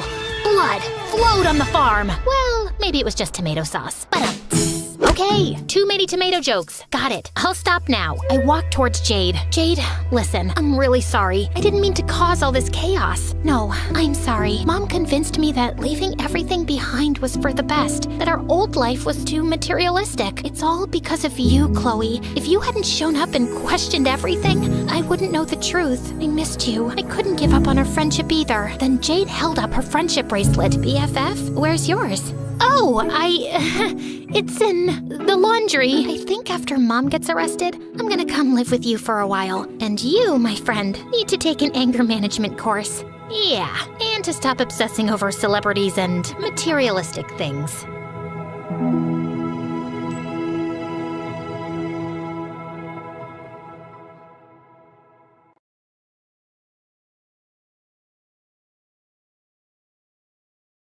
Hi, my name is Diana. I was born into a miserable, poor family as the eldest of 4 girls. And for some unknown reason, my whole family has always hated me. Even as a kid, I knew Dad was kind of a loser. He just sat around in his pajamas all day, barking orders at me. We had an ancient TV set without a remote, and every evening it was my job to stand next to it and keep changing the channels. Even though he was useless, Mom seemed to adore him. In fact, the only person she didn't like was me. When I was 7, Mom and Dad decided to have a proper Christmas for once, and I was really excited. But when I opened my present, I saw my little sister's dirty sweater inside. Ew, Mom, I think you meant to throw this in the garbage. And why would I throw away a perfectly good sweater? Was I supposed to wash it for your highness? Go do it so you can wear it for the family picture. Mom, it won't even fit me. Not with that attitude. It was so tight on me, I could hardly breathe. All my sisters got brand new sweaters, and I was the only one who looked like an idiot in the family photo. Even worse, when Mom framed it and hung it up on the wall, I saw that I'd been cropped out of the picture. Years passed, and they continued to treat me poorly. I slept in a bed I'd outgrown years ago, and my cupboard was a cardboard box. Whenever Mom ordered pizza, she always gave me the smallest slice. Sometimes I started thinking I wasn't even her daughter. On my 13th birthday, I decided to throw myself a party, but of course at my friend's place. I had some savings to buy snacks and a cake, and as I was sneaking out, I bumped straight into my 12-year-old sister, Selena. She grinned and said she wouldn't tell Mom if I let her join me. And I didn't really have a choice. We were actually having a good time until one of my friends mentioned my boyfriend, Zach. Oh no, Mom would kill me if she found out. She always said that having a boyfriend is a red line. I tried to signal my friend to shut up, but she just didn't get it. Wait, you have a boyfriend, Diana? Oh, she doesn't know? Well, your sister is really popular with all the boys, but Zach was the lucky one who finally won her heart. Oh, that's cool. Please excuse me. I have to make a quick phone call. And with that, she shut herself up in the bathroom. This was not going to end well for me. And sure enough, when we got home, Mom was waiting for us, looking like a fire-breathing dragon. Are you freaking kidding me, Diana? He isn't even rich. What are you talking about, Mom? Your boyfriend, Zach. I just looked him up online and he's dirt poor. Dating a loser is the dumbest thing a girl can do. How about marrying one, Mom? Dad is a loser too. Don't try to be cheeky. Dump this idiot and find yourself a rich boy. Do you understand me? Sure, Mom. You're more important to me than any boy. I'll dump him tomorrow. Mom was insane. She had always been against having a boyfriend, and now she only wanted me to date rich boys. But of course, I did nothing of the sort, and I kept dating Zach secretly. I even managed to hide it from my sisters at school, and Mom had no idea. Well, at least until the 9th grade. I knew Mom would be coming to school to meet Selena's teacher one day, so I had to warn Zach to be careful. But before I could, I walked into the cafeteria to find he'd arranged a surprise party for me. He jumped onto one of the tables and announced, "Hey everyone, today is my lovely girlfriend's birthday, and I have something very special for her because I love her so much." Then he came to me and gave me a freaking diamond necklace. Zach, how did you even pay for that? Babe, listen. But just then, someone pushed me aside and snatched the necklace from him. It was Mom. Oh my God, this is a real diamond necklace. Where'd you get that from, boy? It's okay. You don't have to answer that. Diana, my daughter, marry him. And then she put her arms around Zach's shoulders and mine and took us home. And just like that, Mom was happy with Zach and loved him so very much. She invited him over every day and fed him like crazy. Dad seemed to like him too, and the two played video games for hours. It seemed like Zach was really enjoying himself too, because he never left the house. Sometimes he'd even sleep over on the couch at night. But soon enough, it seemed like Zach was becoming one of them. All he did was sit on the couch and bark orders like Dad, while he and Mom made jokes about me all day. I was getting really sick of everything, until one day someone knocked on the front door, and I opened it to find 2 police officers standing there. "Is Zach here, miss?" "Yeah, what do you want from him?" "We need to take him with us. We think he stole something." I turned around to look for Zach, but he was already running like a scared mouse. The officers managed to catch him, and it turned out he'd stolen that diamond necklace. So obviously I gave it to the police. I was secretly so happy to be rid of Zach, but Mom went ballistic. Wasn't it enough that you were dating a poor boy, but he's also a thief? Just when I think you couldn't be more pathetic, you surprise me, Diana. Well, Mom, I wasn't born to impress you, and if you're so amazing, how come you didn't land a rich guy and married our dumb dad instead? Just leave me alone. I didn't talk to anyone for weeks. I was so tired of my family. One morning as I was leaving for school, the doorbell rang and I found a sophisticated woman standing outside who smiled and asked if she could come in.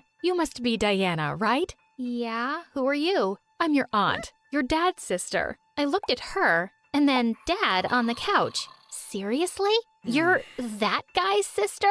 Sweetheart, didn't your mom ever tell you? That's not your real dad. Wait, what? Just then, Mom came running in, and she turned pale when she saw the woman. You. What are you doing here? I'm here to take Diana to see her father. Everybody, just hold on for a freaking second. I have a different dad?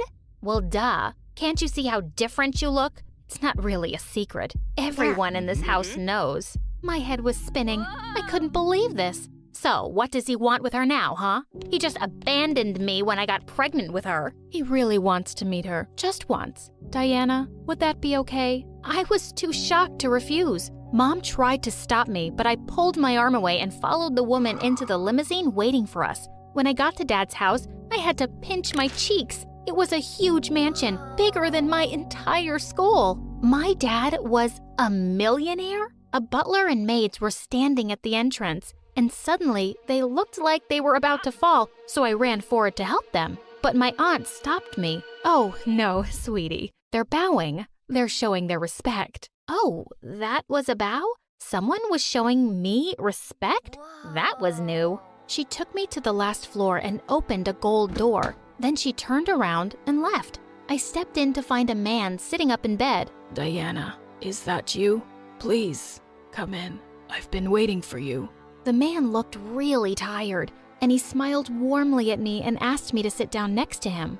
I'm very sorry that I never reached out to you before, Diana. I'm sure you can't forgive me right away, but I need you to listen to me. I don't think I have much time to live, and you're my only child. I want you to move in and live with me and your aunt. I don't even know what to say. Thank you for finally remembering me.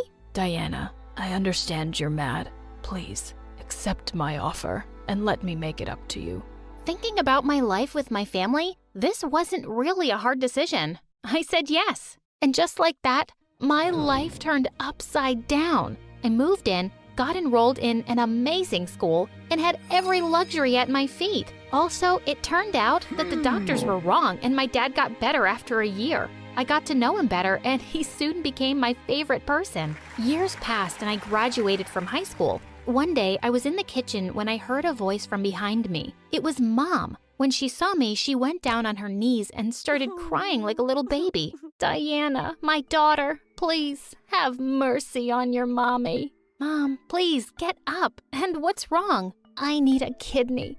You know how hard it is to get a donor these days, and I can't wait for years. I'm really sick, and I might die soon, my darling. Mom, I'm really sorry to hear that, but I can't donate my kidney. Maybe Selena can? No, that's not what I'm here for. I have a donor. It's Zach. He's ready to do it under one condition, that you marry him. He's still so in love with you. Mom, are you crazy?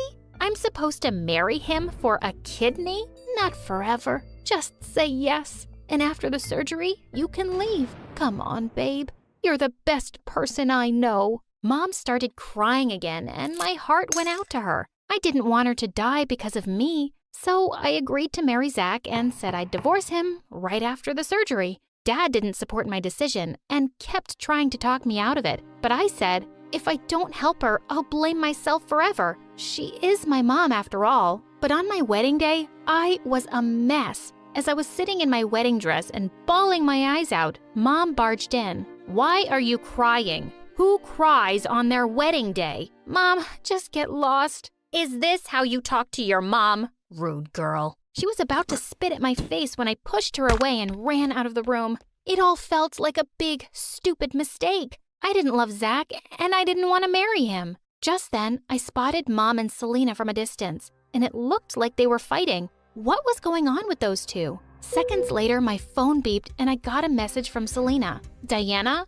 Mom's lying. Zach is a professional thief now, and he's really wealthy. He said if Mom made you marry him, he would give her a fortune. She faked everything. I was involved in this too, but seeing your sad face right now is killing me. Don't marry Zach. Our mom is a psycho. I couldn't believe it. My mom wanted to literally sell me? How awful could she possibly be? I left my wedding and ran away to Dad. My mom is evil and she hates me. I've had enough.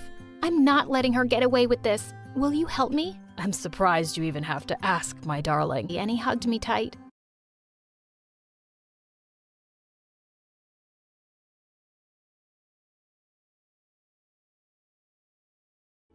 Hi there, my name is Tom, and I was just 3 years old when my mom left my dad. He was a major jerk, and she was so much happier without him. The only problem was that we were broke. My mom worked 2 jobs at once, but that wasn't enough for school, clothes, books, rent. The list was endless. I wanted to help my mom so badly that when I was 6, I tried to get a job at McDonald's. All the adults laughed at my application form. It was filled out with crayon. I was so mad. I wanted to be a grown-up. When Mom found out, she said, "Tom, the best way to help me is by doing well at school. You don't need to get a job. Oh, you're so cute." From that day, I started paying really close attention at school. I worked hard at getting the best grades, and by the time I was 12, I was topping the district. That's how I got into the richest, snobbiest school in town. They found me and offered me a full scholarship if I transferred right away. I didn't want to leave my friends, but free school was too much to give up. So, I started going to the rich side of town. Everything was different here. The roads were cleaner, the houses were bigger, and the people were meaner. The meanest of them all was Blake. His father owned the school, and he did whatever he liked. My first day, I saw him push a kid off his bike for no reason. "Hey, stop that!" I rushed to help the kid up and told Blake to back off. "You must be new. Do you have any idea who I am? A massive jerk?" The people watching laughed, and Blake turned beet red. "I'm your worst nightmare."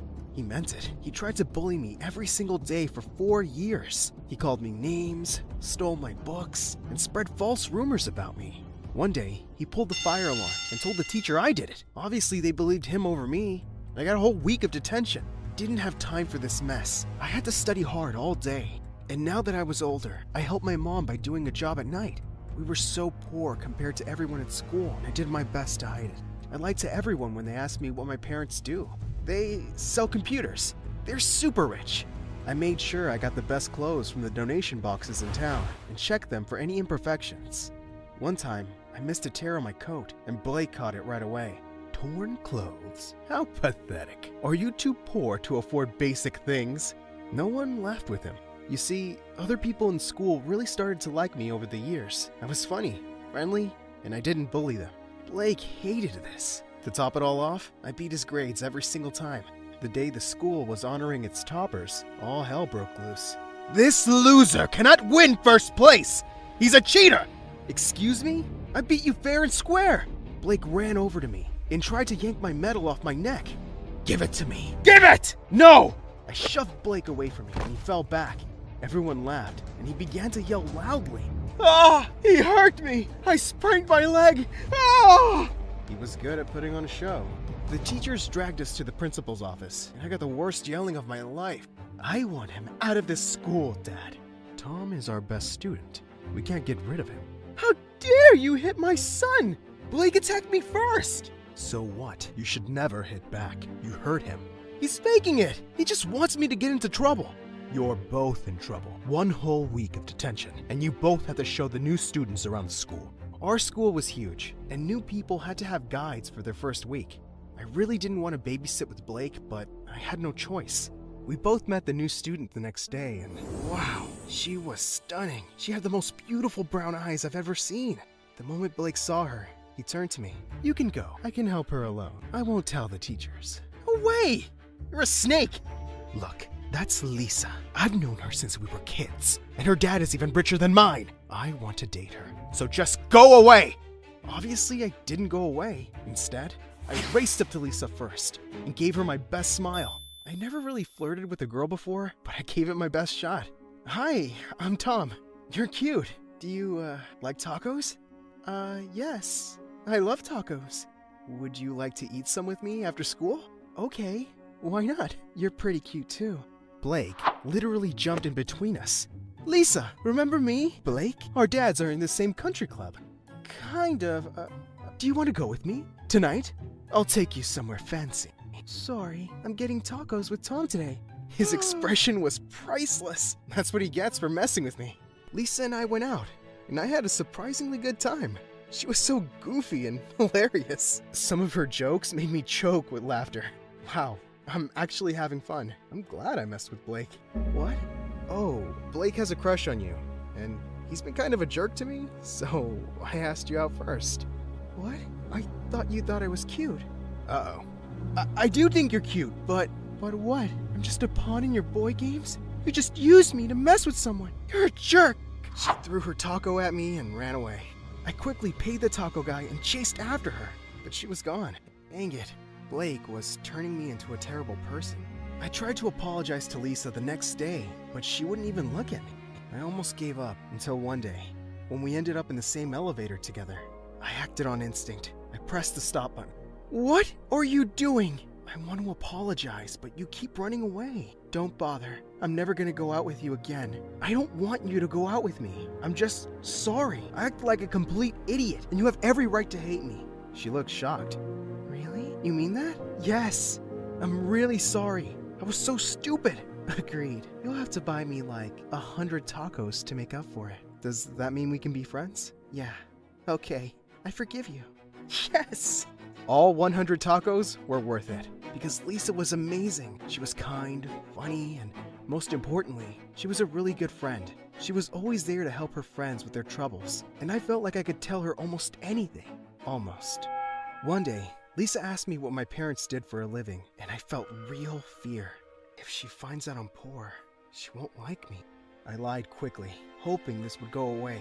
But one day, Lisa wanted to walk me home, and I was trapped. I had to take her to a random mansion and pretend it was mine. I went inside and hid in the bushes till she went away.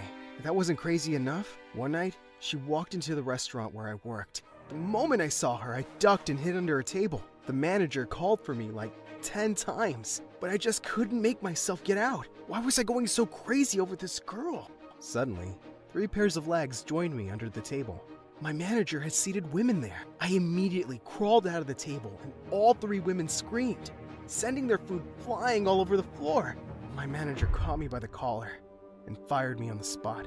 If I wasn't horrified enough, I turned to see Lisa staring at me with her mouth open. Oh no. I just ran home. By the time Lisa confronted me in school, I had a lie ready for her. I got that job so I could learn some responsibility. It's not good to just live off my parents. But why were you under the table? I dropped my phone. I was looking for it. Somehow, the lie worked. And Lisa gave me a big hug to comfort me. Ew, I was close. I was heading home from school that day when I felt someone pull me back. It was Blake. Why were you hugging Lisa at school? None of your business, moron. Didn't I tell you I like her? You better back off before I make you pay. Make me pay? Your dad can't kick me out of school. You have no power here. I stormed away from him with my head held high, thinking I'd won this battle. I had no idea how far Blake would go for a shot at Lisa. She and I were having lunch in the cafeteria one day when Blake came over with his gang. Hey, Tom, your parents are rich, right? Yes. They sell computers. Then why are you wearing clothes that I threw in the garbage? I was in shock. Blake pulled out his phone and played a video for everyone. It was me, searching for clothes in the donation bins. We saw you hunting for clothes like a cheap beggar. We followed you, and you live in a tiny apartment on the bad side of town. Everyone around me was whispering. I couldn't even bear to look up at Lisa. My secret was finally out. So, what do your parents really do? Do they even have a job? Or are they pathetic like you? I couldn't take it anymore. I got off my feet and punched Blake right in the face in front of everyone. I just lost it. Ah! I'm reporting you to my dad. Everyone saw that, right? He punched me! I was suspended for 2 weeks after that, which was just fine with me. Felt like my life was over. I didn't want to go to school. I didn't want to study. And I didn't want to see anyone. I turned my phone off so none of my friends could reach me. I was locked in my room for a whole week until one day, there was a knock on my door. Lisa was here. She saw me in my tiny apartment. I was wearing old, faded hand-me-downs. What are you doing here? How did you find me? I can track people. Why didn't you answer my calls? I was worried. Maybe I'm embarrassed, and I want to be alone. You shouldn't be embarrassed for being poor. You should be embarrassed for lying to me about it. Oh, I should have told you the truth, that my mom's a waitress and a janitor, that my dad abandoned us, and we live like beggars. Which part makes you want to go out with me? She looked shell-shocked. Wait, you want to go out with me? I never said that. Just leave me alone. Lisa, I went into my room and slammed the door shut. I wanted to be anyone else except me right now. It got so much worse when I opened Instagram and saw pictures of Blake and Lisa together. I guess she found someone who can take care of her the way she deserved. I was in the worst mood of my life when I started school again. Lisa tried to talk to me a few times, but I just ran away from her. I thought I could just avoid her forever, until one day, we ended up on the same elevator, alone. She punched the stop button, and the elevator came to a halt. How long are you going to ignore me, Tom? You're driving me crazy! I don't want to talk to you about my lies. I don't want to hear about your dates with Blake. We're not dating, you idiot! I only clicked those selfies because he literally begged me. I like you. It took me a few seconds to get that. You like me? Are you blind? I've liked you since the first day we met. It doesn't matter. We can't be together, Lisa. I'm poorer than your gardeners. I have nothing to offer you. You have everything to offer me. You're a good friend. You're an amazing son. You're clever and you're handsome. I was speechless. Lisa grabbed my collar and gave me a full peck on the lips.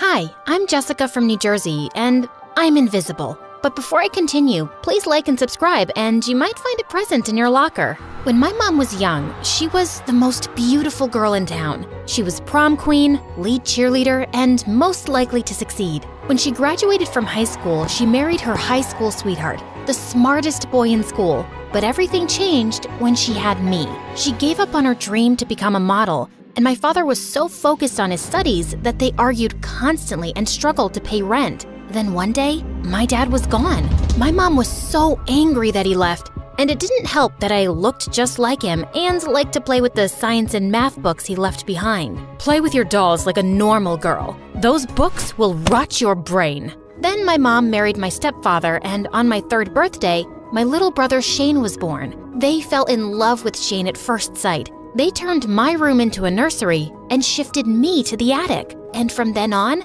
I was invisible. On my 7th birthday, my parents threw Shane and I a huge birthday party, and they forgot to put my name on the cake. One day, I built a robot from spare parts around the house, but then Shane walked in and told my parents he'd made captain of his Little League football team. My parents were so excited for Shane that they rushed out to celebrate and didn't even notice they'd left without me. Shane was athletic and a great dancer, and like my parents, he looked like he stepped out of a fashion magazine. The 3 of them spent all day posing in the mirror and taking selfies. You are so beautiful, honey. I know. Be a darling, Jessica. Hold up the light. But when my parents weren't looking, Shane made it his mission to make my life miserable. One day, he switched my shampoo with food coloring. Ha! You look like a pumpkin. Another time, he ran around the house like a maniac and knocked over my mom's favorite vase. Just did it. He opened a carton of milk and poured it on the floor. I tried to stop her. He cut up all my stepdad's ties and threw them under the bed. Shane did this. I saw him do it. But every time, my parents punished me and rewarded Shane. When I was 12, I won the school spelling bee. Look, Dad, I got a medal. For spelling words? Oh, that's so boring. I won 1st place in the Math Olympics. Math is for losers. No, it's not. I told you, Jess is a nerd. There are 2 kinds of people, Jess. Winners like us and losers like your deadbeat dad. Your dad was a nerd. He studied all the time and almost ruined our lives. Try to be more like your brother. He can teach you a thing or two. Shane's a jerk. He's as dumb as a bag of rocks. He bullies other kids, and he can barely spell his own name. And nerds aren't losers, they're smart. Smart people invented your cell phones, designed this house, and the fancy cars you drive. After that, my parents hid my books and forbade me from studying in the house. They even grounded me when I brought home straight A's on my report card. It's for your own good.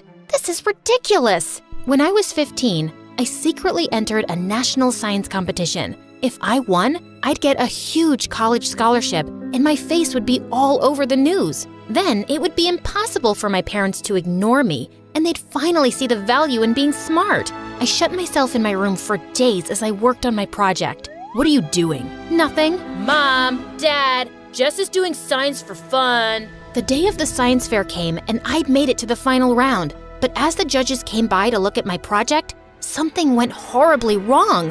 Why is that thing smoking? It's fine. Everything's fine. I just need to adjust the settings. I tried to fix it, but then suddenly my project caught fire. Everyone ran screaming out of the building. The fire brigade put the fire out, but the building and all the projects were ruined. I was banned from the competition for life, and the next day, my parents got a letter demanding payment for the damages. My parents were pissed. They were already spending a fortune on Shane's fencing lessons, acting classes, and private football coaching. What were you thinking? I just wanted you to be proud of me for once. I wanted you to see me. Well, we see you now, and you're a disappointment. Why can't you be more like Shane? And we're not paying for this young lady. It's time you learn some responsibility. My mom told me to get a job to pay the bill. Well, I'd show them. I'd pay for the damages, and then save up money for college and leave this family for good. A week later, I walked into a weird store that sold scented candles and crystals, and a cute boy named Zach appeared out of nowhere and grabbed my hand. Your aura is magnetic. You're a diamond in the rough. Really? Yeah, and everything in the store is 20% off. I don't have any money. Zach dropped my hand instantly and walked off. Then the owner of the store came up to me. Can you start tomorrow? I accepted the job. Zach and I worked the same shifts. I loved listening to him speak to the customers. His voice was silky smooth, and he looked like a Greek statue come to life. One day, he caught me staring. What are you looking at? I was just, You mind getting back to work? Another time, I wore a fancy dress, a pair of high heels, and some lipstick to work to get his attention. He and a bunch of customers gave me strange looks my whole shift. Then I spotted myself in the mirror. There was toilet paper on my shoe and lipstick all over my teeth. A week later, I was riding the bus to work, and I saw Zach in the seat across from me struggling with a math problem. So, what are you doing? What do you think I'm doing? Do you need some help? Why would I want your help? You're only in high school. I'm in college. I'm really good at math. It's kind of like my superpower. I'm already taking classes at a college level. Zach sat next to me and handed me the math book. My heart skipped a beat when his hand brushed against mine. I solved the problem in less than a minute. Wow, you really are smart. We could study together. Maybe get something to eat too? Like a date, but with books. A date? Oh God, did I just ask Zach out? Sorry, never mind. Just joking.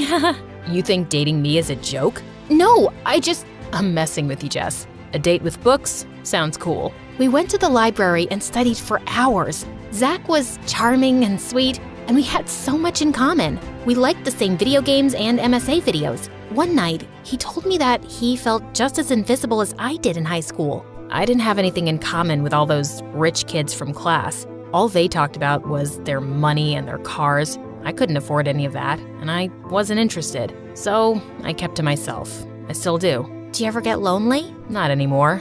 I've got you. One night, I was studying on the porch, and Shane spit a spitball at my head. What's up with you? You're acting strange. What do you mean? It's your face. There's something wrong with it. No, there isn't. You're smiling. You never smile. Then my cell phone rang. It was Zach, and I quickly silenced my phone. You're blushing. Who was that? None of your business. OMG, you have a boyfriend? Shane ran off and told my parents. That's amazing. We were so worried about you, sweetie. Being a lonely nerd just isn't healthy. But she's so weird and boring. Who'd want to date her? Be nice to your sister. She's finally done something worth celebrating. They insisted that I invite Zach over for dinner, so I reluctantly did. Wow, these are nice. You didn't need to bring anything. I'm meeting my girlfriend's parents for the first time. Your girlfriend? We've been dating for a few months now. I kind of figured we were. If I'm wrong, then... You're not wrong. Zach pulled me close and kissed me, and I almost melted. When we walked in, Shane and my parents were already at the table. The moment they looked at Zach, all three of them gasped. What is he doing here? This is Zach. He's my boyfriend. I should leave. No, don't be silly. You just got here. I pulled Zach to the table and we sat down. We ate in silence as Shane gave Zach death glares the whole time. My parents weren't much better. Every few minutes, they'd glance at me and Zach and then whisper amongst themselves. I couldn't stand it. I'd finally found someone that cared about me, and my family was trying to drive him away? What's the problem? Why are you all acting so crazy? Your boyfriend's a jerk and a liar. He's using you to hurt us. And Jess is a dumb loser. She fell for it. What? If I knew Jess was related to this toxic family, I would have stayed miles away from her. Then Zach left. I tried to go after him, but my father grabbed my arm. Let him go. You shouldn't have brought that trash into this house. I can't say I'm surprised that you fell for his lies. You've never been good at making smart decisions. When will you stop disappointing this family? My parents demanded that I never speak to Zach again. They wouldn't tell me what Zach had done, no matter how much I begged, and just shut themselves up in their rooms. The next day, I saw Zach at work. Zach, I don't understand what happened last night. Forget it. People like you don't get along with people like me. Just then, Shane and his friends showed up and headed straight for Zach. Stay away from my sister, you liar. I'm not a liar. Yes, you are. You and your stupid loser of a father. Then Zach lost it.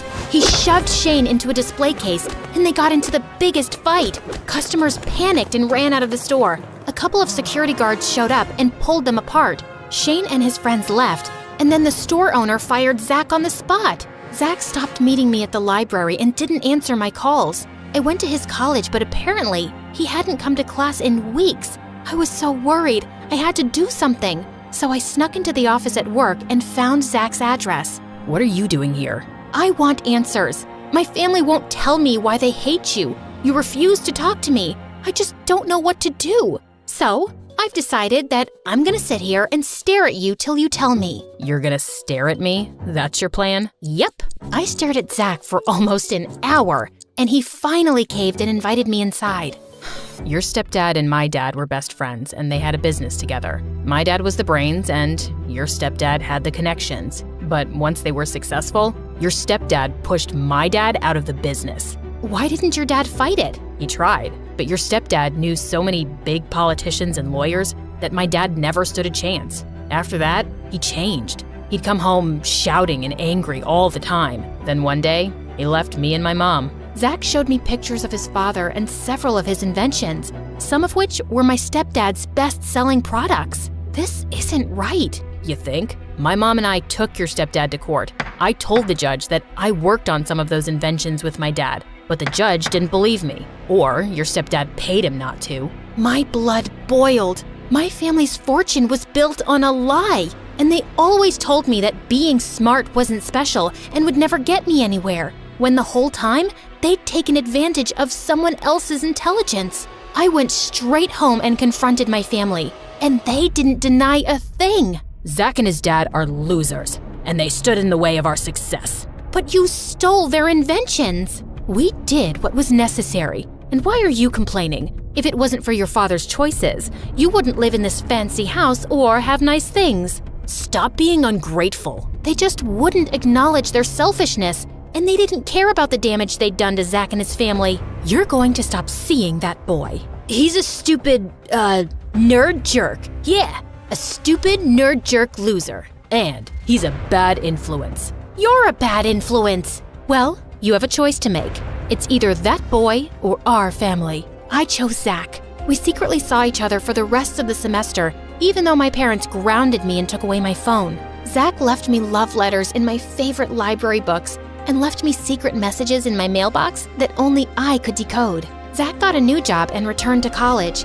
He was even able to make up for the tests he'd missed. Things were looking up until the day I graduated from high school. My family saw Zach congratulating me. We told you to stop seeing that boy. It's my decision. Zach is a good guy. He's honest, he's smart, he's kind, and he's 10 times better than the three of you put together. After that, my parents kicked me out of the house, refused to give me money for college, and stopped taking my calls. It's okay, Jess. I've got your back. Luckily, I'd gotten into college on scholarship, and Zach and I moved in together. Money was tight, but we managed to make it work. We started working together on perfecting.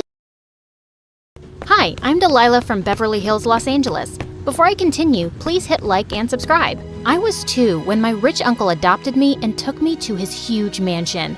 I was bigger than most kids my age, but he accepted me with all his heart. Unlike his son, Rusty. Rusty was 6 years older, and even though he had everything, it wasn't enough because he wanted it all for himself. We shared our birthdays, so when I turned 3, Uncle threw us a joint party. Why does she get the bigger cake? Isn't she big enough already? Don't be mean. It's Delilah's first birthday with us. Now, smile for the pictures. But Rusty just threw the cake and walked off. I felt so bad. I don't think he likes me. Oh, sweetie, don't worry. He'll come around. But he never did. If anything, Rusty became more bitter. I did great at school, while all he did was laze around. So Uncle started paying me more attention, and he hated that. When I was 10, I won the state spelling bee competition, and Uncle took me to an amusement park to celebrate. I was very excited, till the operator refused to let me on one of the rides. This is not for teens, it's for kids only. Yeah. Of course, I knew that. I just wanted to see how the rides worked. I'll leave. Did he think I was a teen? I'm only 10. I darted faster than a bullet as the crowd stared. And after that day, I started getting more conscious of my height. I was 13 and almost 5 feet 11 inches, which was weird for my age. I was taller than most boys in my class. I didn't let that get to me, but it gave Rusty a chance to pick on me. He would call me giant, Bigfoot, whatever came to his mind. To make up for his behavior, Uncle gave me the biggest room in the house and stuffed it with gifts and toys. Sure, she needs a bigger room. With that size. You don't have to be so mean, okay? I know I'm tall, but you're dumb and I never make fun of that. Hugh, I will get you for this. He chased me for an hour but couldn't come close. Who knew I could run like that? I wanted to see how good I was, so I started practicing with the track team, and soon I beat everyone. My long legs made me super fast. This was awesome! Uncle was proud, but it pissed Rusty off, and he went completely off the rails. He failed 12th grade twice and blew all his money on his girlfriends without blinking. One evening, Uncle had to bail him out of jail in the middle of the night for stealing exam papers. Luckily, he was the school trustee, so Rusty only got suspended for a week. Why do you embarrass me like this? Where did I go wrong? Oh, that's easy. You got her at home, and you forgot about your son. That's not true. Uncle loves you just as he loves me. Don't act like you're part of this family, and never interrupt me again. Enough! Uncle and Rusty had a huge fight that night, and a week later, Rusty went to London to finish college. I never saw him again, and he hardly called home. I didn't miss him much, but Uncle did, and it made me sad to see him unhappy. Things went back to normal in a few years. At 17, I was a whopping 6 feet and the tallest girl in school. People would stare at me all the time and say the weirdest things. Can you even hear me up there? Or should I scream? Wow, where do you buy your clothes from? The tent shop? All my clothes are limited edition, and that makes me unique, while you're just so common. I didn't let anyone talk me down, but it still bothered me. I wanted to buy cute clothes and wear pretty shoes, but nothing fit me. One time in the mall, I was window shopping when a flying figure went past me, getting chased by some guards. Let me go! I need this! I couldn't see who the girl was, so I walked closer, but I tripped on a huge rack and all the clothes fell on our heads. Guards got distracted and lost their grip, and she ran away. And I ended up paying for all the ruined clothes that didn't even fit me. Later that day, I saw my uncle packing up when I went home. Are we going somewhere? No, dear, I am. We're opening a new business in Greece, and I'll be out for a month. But can I come with you? I want you to concentrate on your school and practice. I'll be back before you know it. The day my uncle left, I felt super weird. I'd never been on my own. And a week later, I got the worst news of my life. My uncle's secretary told me he'd caught a rare fever and was on total bed rest. Doctors had no idea how long it would take him to recover. I was devastated and wanted to visit Uncle, but no one was allowed near him since the fever was contagious. So I decided to concentrate on my finals. But after my last exam, I came home to Rusty and a girl who looked oddly familiar. What are you doing here? This is my home, and I can come by whenever I want. By the way, this is Gina, my girlfriend, and the queen of this house. I looked at Gina, but she ignored me completely. Rude. Later that day, when I crossed their room, I heard her arguing with Rusty. You have a sister? You never told me about her. She wasn't worth mentioning, and she won't stay here for long. Before I could hear anything else, the maid showed up and I left. For the entire week, I noticed that Gina was an odd duck. She stayed all day in her room. Whenever she came out, she would scream at the servants and run back up. One time, I was in my room when Gina walked in. Empty your room.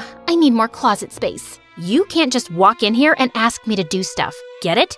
Suddenly, she started screaming for Rusty. And that's when it hit me. She was the same girl from the mall. Wait a minute. I know you. You're... What is it, darling? I thought you were rich, but my room here is smaller than my bathroom. I need more space, so move her. I'm not going anywhere. You are, and you will. Or you can pack your bags and get out. Your choice. What? You can't do that. Now that Dad's not here, I'm your legal guardian. So, if you want to keep running or going to school, stop bugging me and get moving.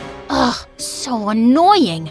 I immediately wanted to call my uncle, but he was too sick to bother, so I kept my head low and started packing. Before I left, I kept a parting gift for Gina and laughed my butt off when she went around crying over her half-eaten clothes. Much deserved. That night, I searched for Gina on the internet, but the girl was a dead end. I knew she was lying, but there was something else she was hiding. Something big. I could feel it. The next morning, I found Rusty alone and tried to warn him. Your girlfriend is a liar, and you're giving me a headache. I'm serious. I saw her stealing from the mall just last month. Gina's family is one of the richest in London. She doesn't need to steal. You can fool my dad, but not me. I'm smarter. I need Gina. Don't screw this up or I'll be your worst nightmare. Rusty walked away, and I couldn't help thinking about how this was possible. I was almost certain I'd seen her. But if Gina was rich, then maybe I was mistaken. This was so confusing. I shrugged the thoughts away and left for school. But I was super distracted that day during practice and twisted my ankle while running. I couldn't walk, so the school called someone to pick me up. And Gina showed up.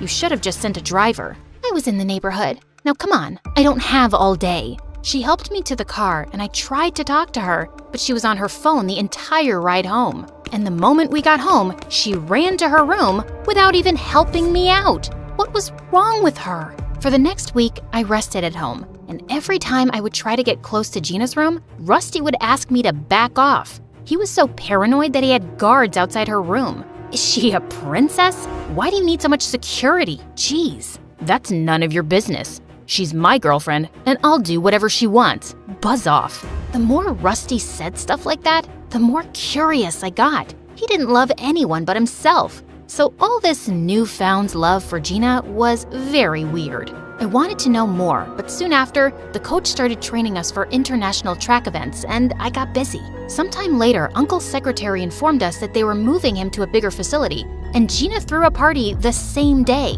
Guess you're very happy that Uncle's not coming back anytime soon, right? What? No, it's my mom's birthday. Really? Then how come she's not here? Because she's not around anymore. Gina started tearing up as she ran upstairs, and just then Rusty showed up. I knew it. What did you say to her? Relax. I'm sorry. I think I may have stepped over a line. I'll apologize. You better, or I won't give you permission to run track.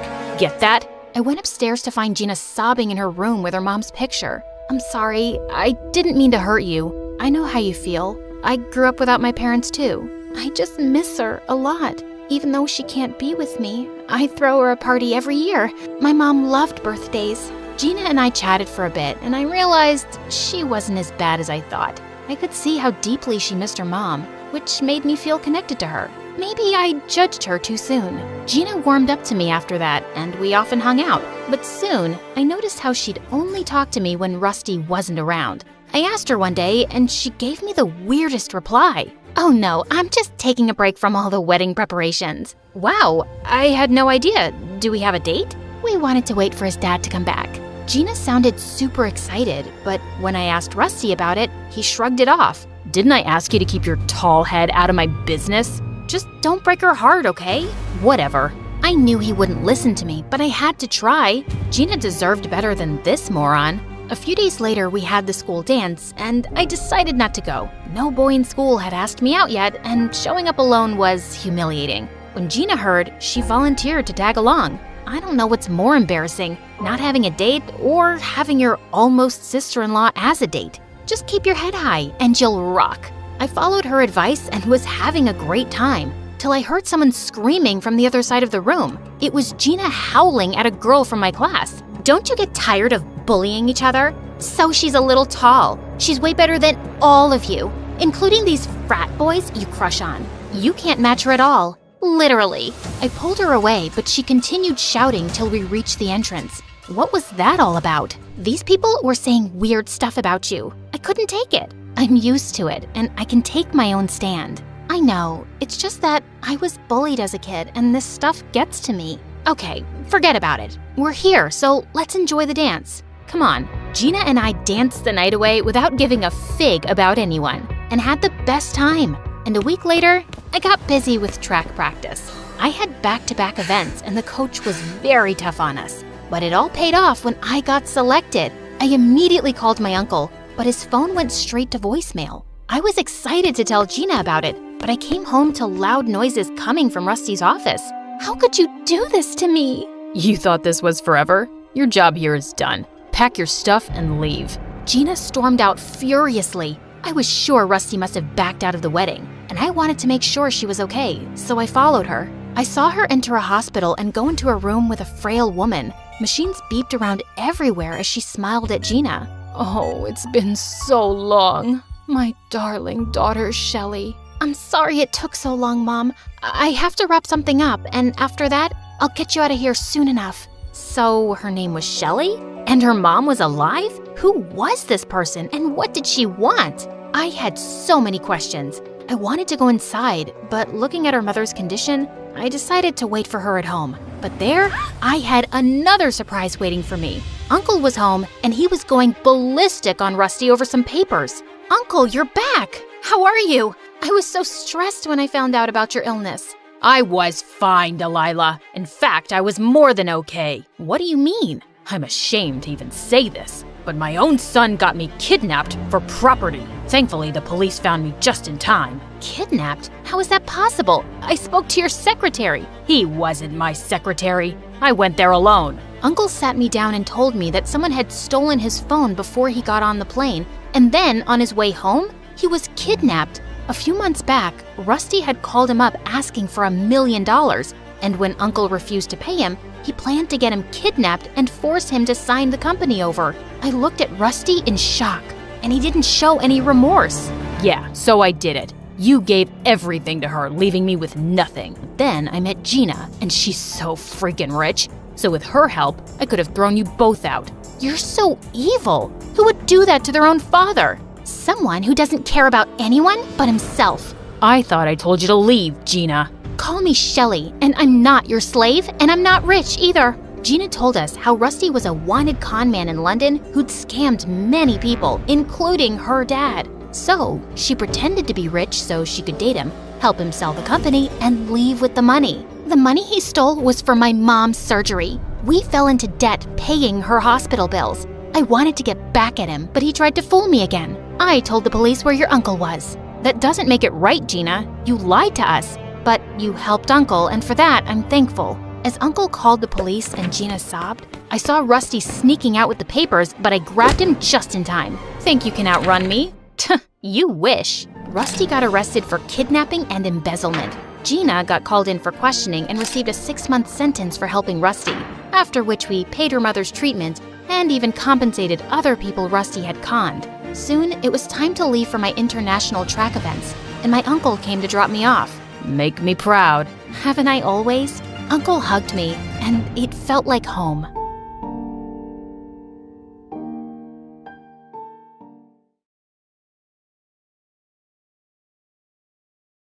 I never knew why, but I always seemed to annoy my parents. It wasn't as if they didn't like kids. They absolutely adored my brother John. He was always being showered with expensive gifts. In my case, they never even remembered my birthday. On my 10th birthday, I came downstairs and saw a tiny wrap box on the kitchen table. I ripped it open. only to have Mom walk in and snatch it away from me. That's not for you. Look, she's torn the wrapping. Just then, John walked in and they were all smiles. They handed the box to him and inside was a key to a Porsche. He screamed in delight and followed them outside. He jumped into his new car. Mom, Dad, let me take you around the block with this baby. And they were all off together. John was failing high school and was mostly just partying with girls, but that never seemed to bother my parents. Last Christmas, he brought 2 gorgeous girls home, and my parents looked like they couldn't be prouder. I had the duty of serving everyone drinks and food. I pretended to trip up and spilled an entire tray of drinks on John and his guests. Mom sent me to my room, and I was more than happy having dinner on my own. A couple of weeks later, he turned up with another girl, Alina, and said they were in a serious relationship and she was moving in with us. I wasn't even allowed to have friends over to study with. If I ever wanted to ask someone, Mom would say, "Are you too stupid to do your work on your own?" And here my parents were, welcoming Alina with open arms. To my horror, I heard Mom say, "Oh, John probably doesn't have enough closet space. Why don't you put your things in Gwen's closet? She can put her clothes under her bed." As I started cleaning out my closet, I said, "You know, this is Whisker's favorite sleeping spot. I hope he doesn't scratch all your pretty clothes." Alina shrieked, picked up all her dresses and ran off. Later that year, my brother and his dumb girlfriend became proud parents to little Mike. My parents practically sobbed with joy at being grandparents, and I became the official babysitter. Anytime they were heading out to a party, they'd dump the baby on me and tell me they'd be late, which usually meant I'd be staying up till 2 trying to juggle schoolwork and diapers. To make matters worse, Alina was a mess. Mom ordered me to do everything she asked, and she had me running around constantly because, as she said, taking care of little Mikey is so exhausting. One time, she sent me to get her favorite Chinese takeout, and suddenly the paper bag ripped and all the food boxes fell out. I stood there staring at the mess for a minute, and then I just scooped up the noodles from the pavement and put them right back in the box. She didn't have to know. She popped into my room one day to try on one of her designer dresses, and she started crying when she couldn't get the zipper up because she'd gotten so fat. I helped her out of it, but inside, I felt so happy. Served her right for stuffing her face all day. One day, while Alina was taking one of her many naps, I was watching over Mike, and he just wouldn't stop crying. John barged into my room and snatched him from me. "Seriously, why are you so useless? You can't even get a baby to be quiet." That was it. I was done with the thankless job and these selfish people. I decided that things had to change now. Anytime they tried to leave Mike with me, I would say I was too busy with exams and projects and lock myself in my room. I started having my friends over too. One time, while a friend called Stella and I were working on a project, Mom walked in and said rudely, "It's getting late. It's time for Stella to go home."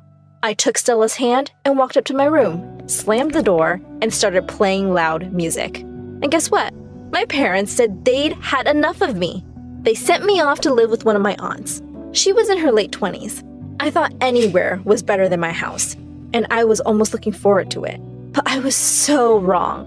My aunt's ex-husband had been in the army, and I guess that's where she got her military discipline from. She had stupid rules for everything. I turned up for dinner 2 minutes later than 8 on the first night, and she said I could only eat salad. She had a list of chores I had to manage with school every day. I had to obey her rules, otherwise I'd be homeless. The only good thing about being there was that her stepson, Paul, lived with her. He was just a couple of years older than me, and boy was he handsome. He seemed glad to have my company, and we became friends pretty quickly. He would ask me to join his buddies whenever they were over. I totally wanted us to be more than just friends, of course, and it was so exciting to live in the room next to my crush. Stella was over at my place one day, and I told her I'd written a song for Paul. I sang it for her, and she absolutely loved it. Well, at least someone got to hear it. The next day at school, people seemed to be looking at me a lot more than usual. A girl from my class said, "Wow, I had no idea you had such an amazing voice." Another said, "Oh my god, why haven't you auditioned for American Idol already?" Wait, what? Another girl pulled out her phone and said, "Have you seen the views on your video yet?" I looked in horror at myself singing in my room. I couldn't believe Stella had recorded me and uploaded the video to YouTube. And it looked like everyone was loving it. The video went viral. Suddenly, every girl wanted to be me, And every boy wanted to be with me. I could see the admiration in Paul's eyes, too. If only he knew he was the inspiration. Jacob, one of the most popular jocks in school, came up to me one lunch. He leaned on the table and said, "Want to go out with me sometime?" I said casually, "You're going to have to impress me first." I made a dare, and the next thing I knew, Jacob had jumped up on the table and was taking his jersey off. Everyone in the cafeteria had turned around, and there were loud cheers and claps from the audience. Boy, he was totally ripped. But I looked at him and said, "Nah, I've seen better." And with that, I walked away. Jacob hadn't even noticed my existence till I became popular. He totally deserved it. Soon enough, though, I got a call to go to the principal's office. The principal glared at me as I walked in. I knew she only liked the nerds. She called my parents, and of course, they had nothing nice to say about me. She warned me that if I wanted to stay in the school, I'd better follow the rules and be a good little girl. I felt so angry. I was so tired of everyone's rules. I got up from my chair and said, "Please don't talk to me like I'm a kid. I'm literally the most popular girl in this stupid high school right now." The principal looked absolutely furious. She said, "This is my last warning. Behave or you'll be expelled." This wasn't over. The principal needed to treat me with respect. I was going to find a way to bring her down. The chance came sooner than I could have hoped for. And it was so much better than any of my original ideas. My aunt had sent me to get food from her favorite restaurant one evening, and I stopped short when I looked in through the window and saw two women kissing. It was the principal and our science teacher. Last time I checked, that was definitely against the rules. I quickly whipped out my phone and made a video of the two. That video was an overnight sensation. The principal and the teacher were both forced to quit, and everyone was ecstatic that we were rid of the horrible principal. And I was the one who made it happen. I was crazy popular now. One day in the science lab, I caught Alexa staring right at me. She smiled at me when our eyes met. Alexa was really popular. The lab instructor told us to pair up, and she quickly came to my side. We became friends and started hanging out a lot. At one of her parties, I told her she looked really good, and she blushed. She took my hand and led me to the dance floor. I could tell she was really into me, and to my shock, I realized that I might be a little into her too. I invited her to my aunt's one day.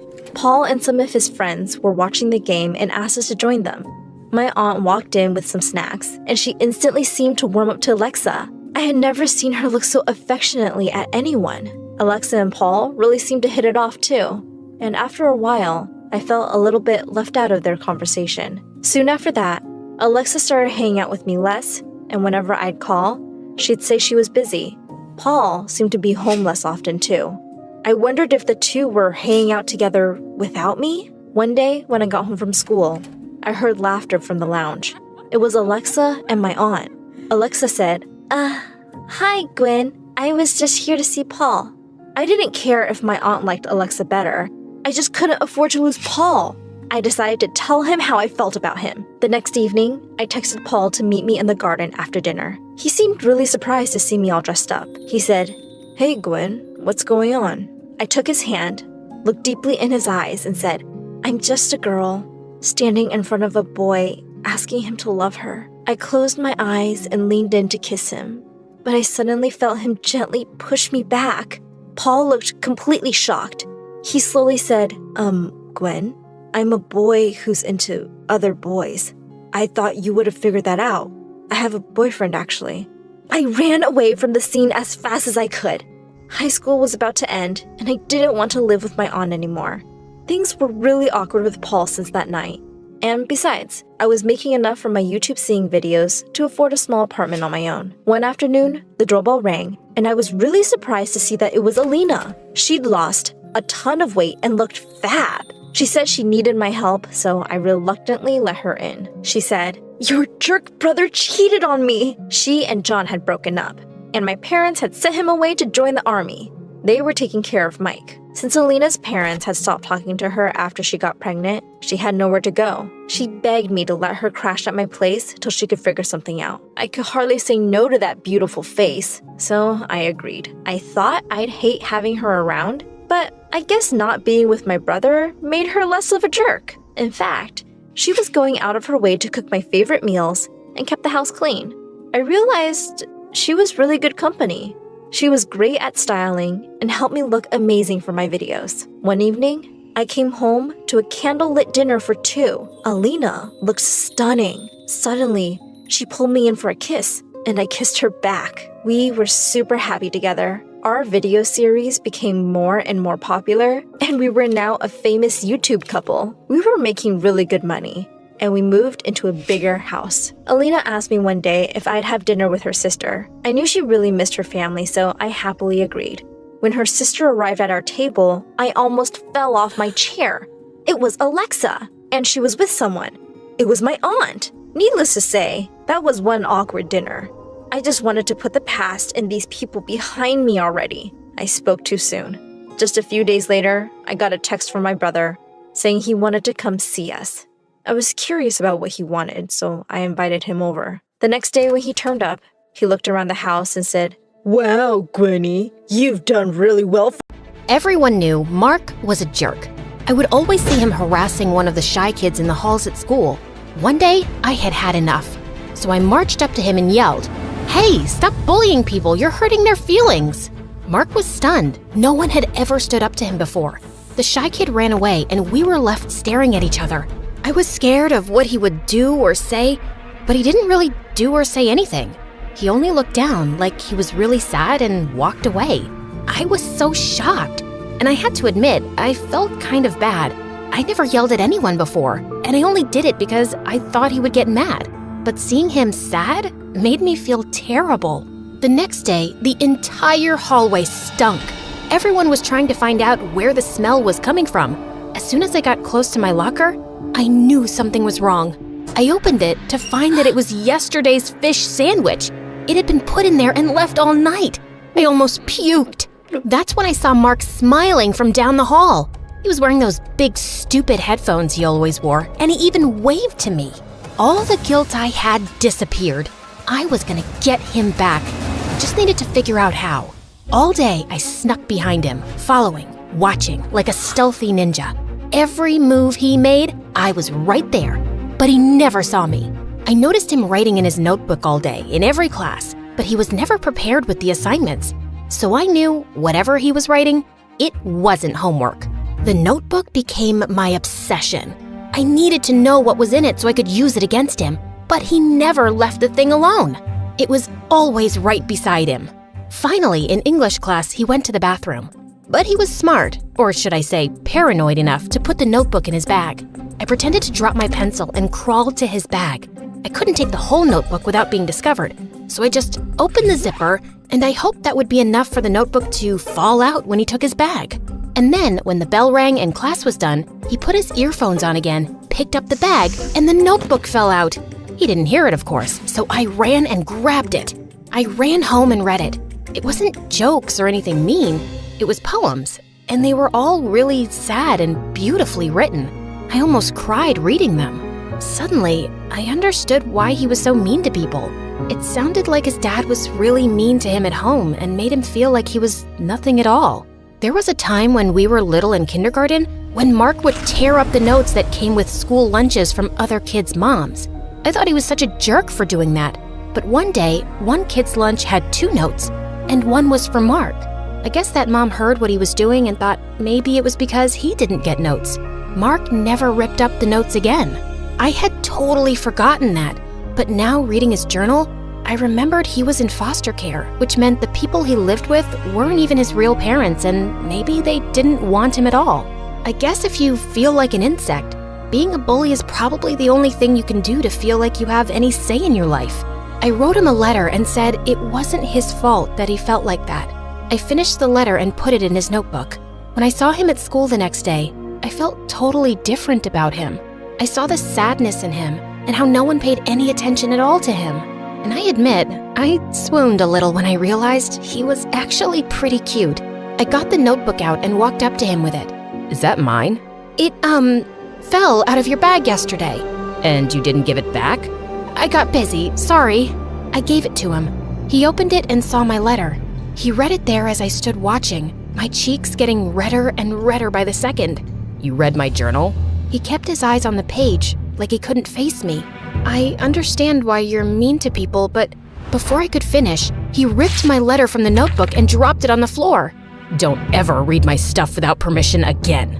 All the good feelings I had for him disappeared. Didn't he know how hard I worked on that letter? How much I cared? Not to mention, I bore my soul to him. I got red again, but this time, it wasn't embarrassment. It was rage. That night, I told my mom everything. She told me, "Honey, you tried to do something nice, and that's great, but you read his private journal without asking. You invaded his privacy. I'm the only person who saw him. Everyone else ignores him." I understand, but that doesn't make him any less worthy of having privacy, does it? I went to my room without talking to her for the rest of the night. How could she not see what I had done? I put my heart on the line and got rejected. I did the right thing. All I wanted was to help him and let him know I understood. That night, I couldn't sleep.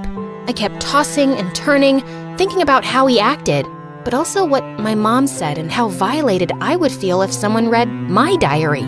After barely sleeping a wink and finally calming down so I wasn't so angry anymore, I decided she was right. As soon as I got to school, I would apologize to him, and that would be that.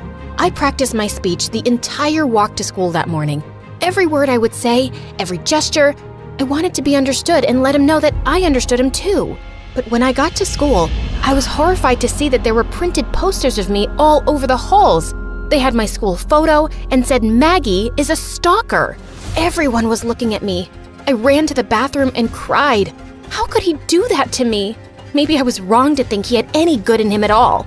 I wanted to run away and go home, but we had a big test that day, so I had to sit in class after class while the other kids whispered about me. I sat in all my classes getting angrier and angrier, waiting for my last class when I would finally see him. I couldn't wait to confront that jerk. When I finally saw him, he smirked at me.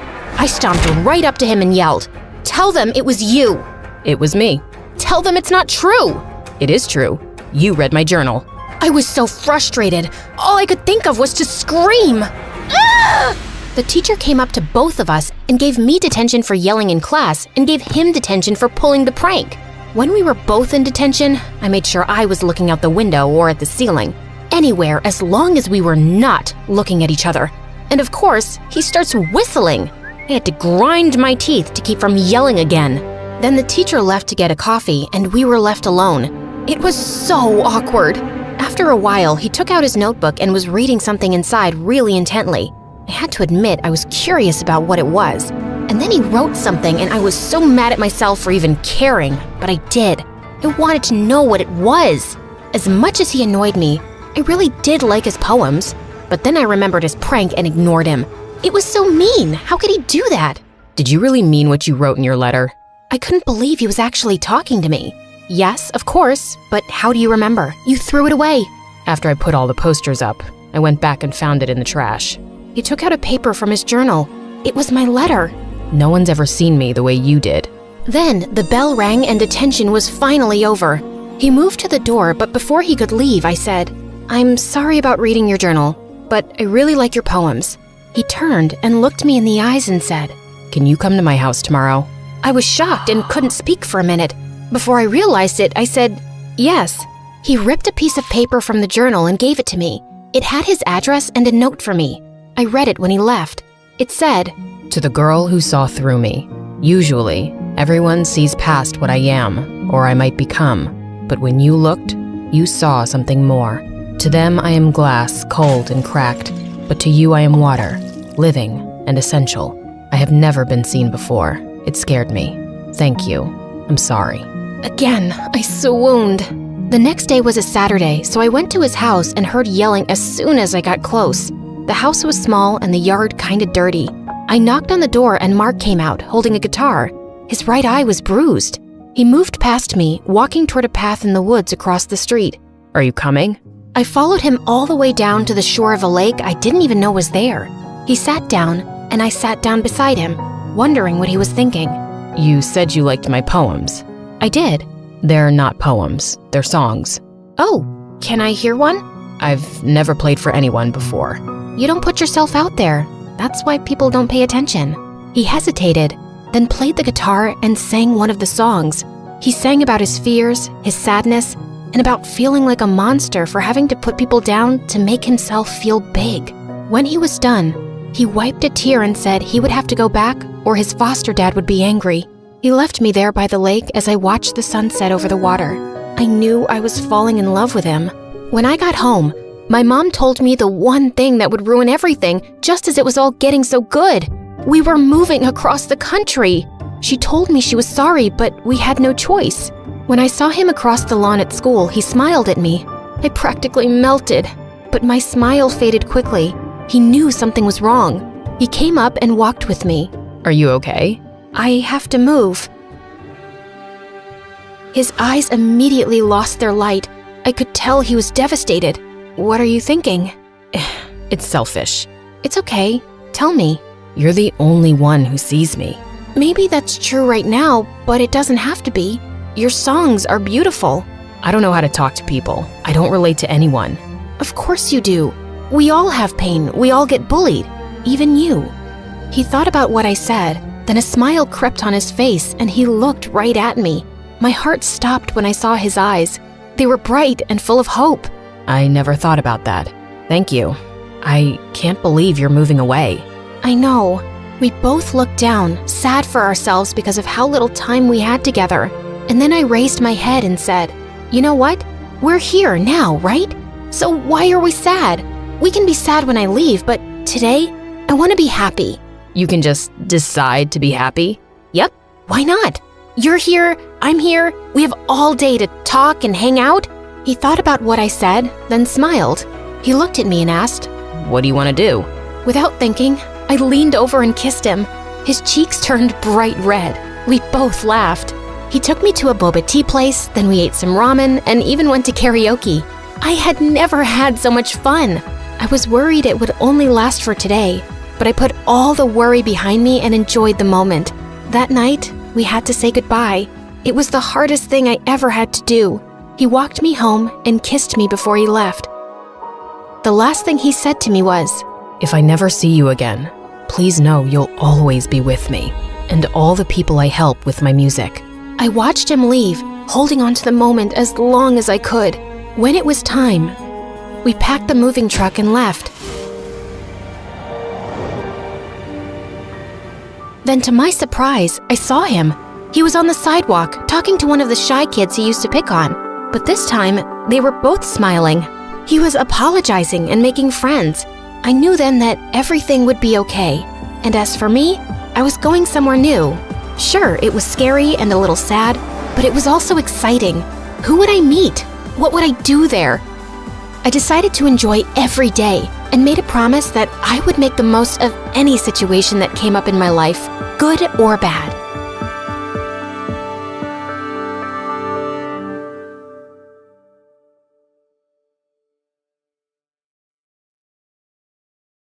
Hello, my name is Charlie. I'm a famous filmmaker and director, but you know me already, don't you? Oh, well, it hasn't always been like this anyway. So sit down, grab some popcorn, and let me tell you my story. But before we start, please hit the like button and subscribe. This is me, Charlie, and this is my best friend, Rose. Me and Rose grew up together since we were only babies. We played together, we went to school together, we did everything together. We were like autumn and colds, unavoidable. Like rain and thunder, indivisible. Rose was the sister I never had. I was to her the brother she never... well, you got the point. She was blonde while I was black. She was shy while I was sunny. She had a big brain while I had a big butt. We fit perfectly together. Most of all, we had one dream in common. One day, we would become filmmakers and make movies about witches. Yes, that was our dream at the time, our common goal in life. And we were all ready to get it realized. But what a tragic fate awaited us. Well, I'm being a bit overly dramatic here, but please, let me explain. It was our last year in high school and a few weeks before Halloween. I was reaching my classroom like every morning when Rose came running toward me. Charlie! Charlie! Rose, what? Charlie! Rose! Charlie! Rose! Charlie! me, barely breathing, Rose managed to announce to me that the school had opened a cinematographic contest where the winners would be enrolled in the best movie school in the country. We started screaming. At that point, me and Rose already had tins of scripts ready. We simply chose one and brought it in the next morning to our art professor to have it approved. But instead, there stood Mona, high like a giraffe, dressed like a rock star, and loud like a tempest. Who is Mona, you ask? She's the daughter of a famous celebrity couple, a movie producer dad, and a 5-star actress mom. She had the best connections, the best grades, and the best face. A cloud of desperation came upon us when we saw her just talking to the teacher, explaining her project for her script. We felt lost. When our turn came, I spoke for both of us because Rose was too shy to speak, and the sight of Mona shook her too much. Hey, Charlie. Nice job there. What? Mona was approaching me, willing to talk. Had I stumbled, hit my head, and fallen into a dream without noticing? Sorry, I couldn't help but listen to your script while you were explaining. It seems like some hot stuff there. Did you come up with it all by yourself? Well, me and Rose, yes. It seems you have a promising future in the business, baby. Would you mind joining me tonight at my party? There'll be producers, movie stars, and many important people. I couldn't believe it was happening. It was too much for me, and all at once. Of course, me and Rose will be there for sure. Rose? I'm sorry. I don't want someone who is barely able to speak in public to be associated with me. You are invited. See you later, baby. She left like the tornado she was, leaving both me and Rose speechless. I tried to console my best friend, convincing her this was a once-in-a-lifetime opportunity that could help us both. Rose nodded her head, but her look told me something else. I pretended not to see it and went straight to the party. This was an occasion I just simply couldn't afford to lose. Mona's house was not exactly a house. It was a castle, a gigantic manor with a park, 4 towers, and 2 pools. All over the place, men in elegant suits and shiny-looking women talked to each other cheerfully. Oh dear, you've arrived. Sir, lady, nice to meet you. I'm so glad you invited me. That man and woman were Mona's parents. They look amazing together. A perfect couple in a perfect house. Everything was perfect in Mona's life. Shiny and bright, like herself. Please, enough with the pleasantries. You're part of the family now.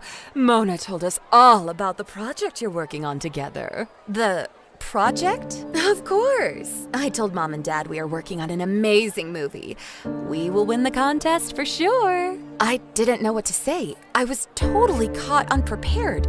So I just smiled and said nothing. Mona's parents left us soon, and I immediately reached after her. Mona, what did you tell them? Well, that we work together. Isn't that true? But I already work with Rose. Didn't you know that? She's my best friend. I can't just leave her like this. Mona just smiled and washed the problem away with a swing of her hand. You create too many problems, baby.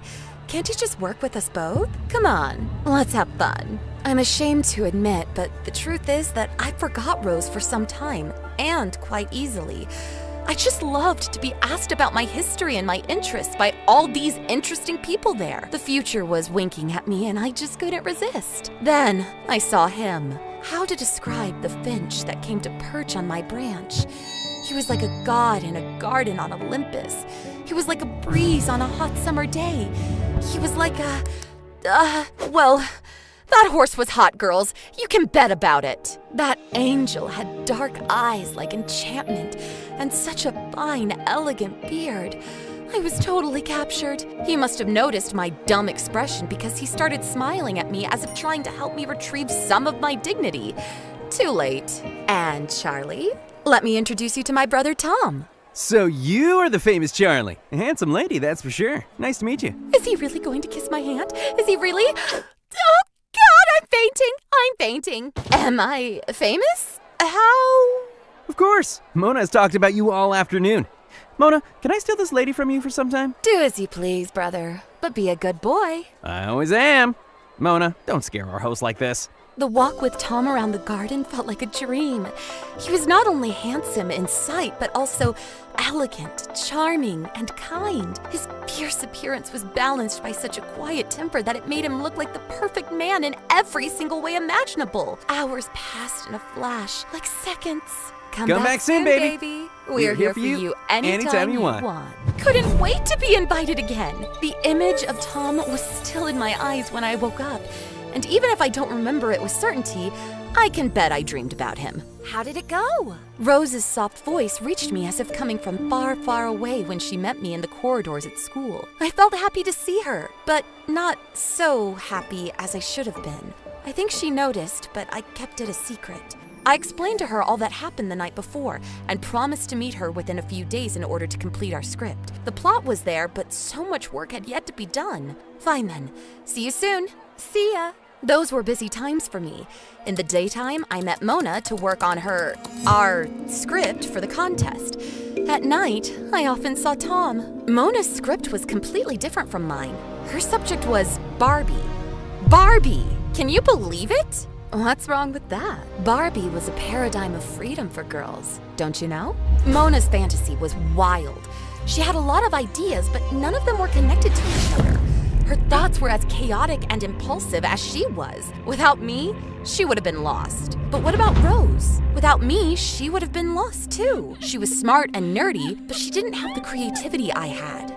Rose had always been my best friend and sister, and even if Mona's spell and Tom's charm were still upon me like magic crows, I started to feel bad about how easily I abandoned my lifelong friend in order to get a quick ticket to success. The moment of the contest was approximating, and I had to speak with Mona about this. I would have helped her with her project, but I had to participate in a team with Rose, and if Mona didn't want Rose, I would leave the Barbies in order to go back to the witches. I found the courage and spoke to Mona.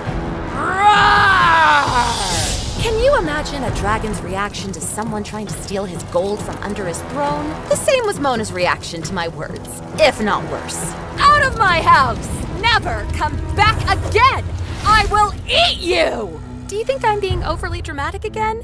You weren't there, my friend. I think I barely saved my own life. I'm lucky to be here to tell the story. Yet I felt happy after arriving home.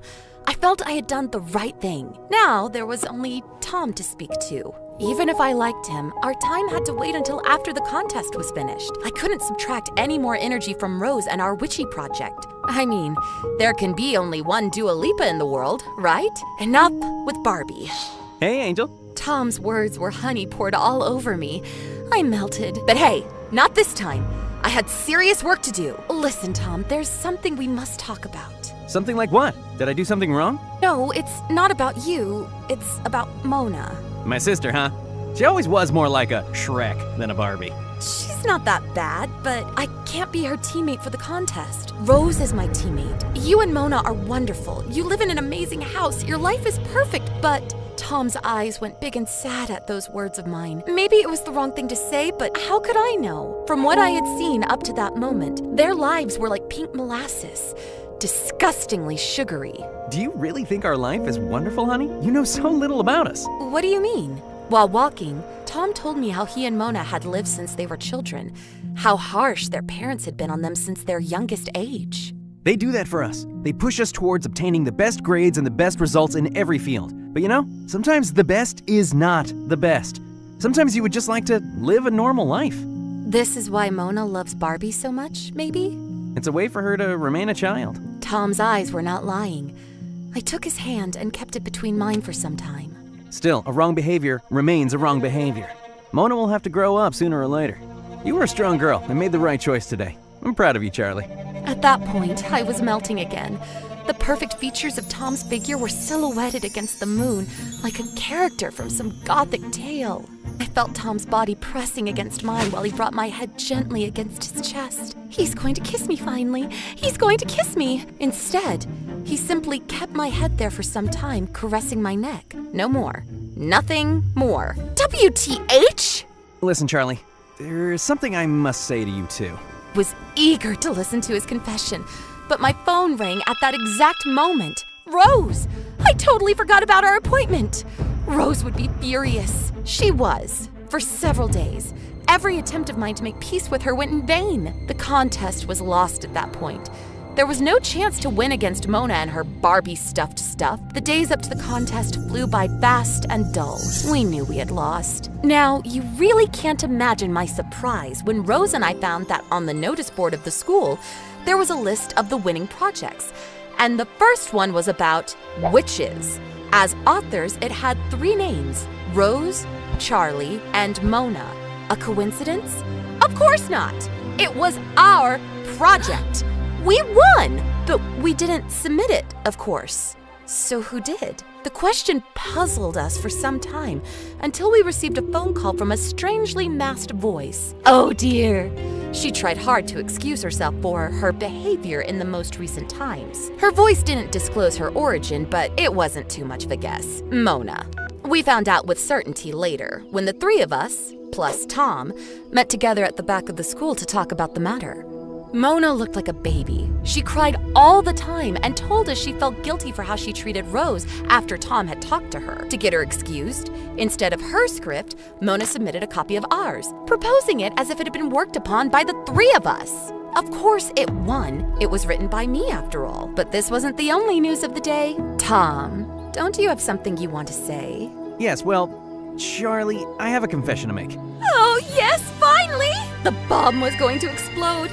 The moment I expected for days and days finally arrived. After such a tragic story, I was going to have my sweet piece of cake after all. Yes, Tom, tell me, please. I have a crush on Rose. Oh, Tom, yes, a crush on...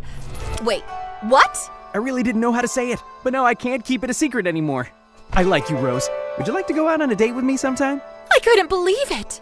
Rose went red like a tomato and I was shocked. Mona was laughing hard and her joy expanded contagiously. So this was the secret? I should have felt offended, but the occasion was so joyful that I felt too happy for Rose to be concerned about myself. All's well that ends well? Mona and I went on in life, becoming best friends, and we went to college together. You know, sometimes things take such an unpredictable turn that the only thing to do is sit back, relax, and watch the events unfold as if they were a movie. And isn't life a long, tear-jerking, and magical movie itself? Oh God, I can't believe what an incredible artist I am. Really.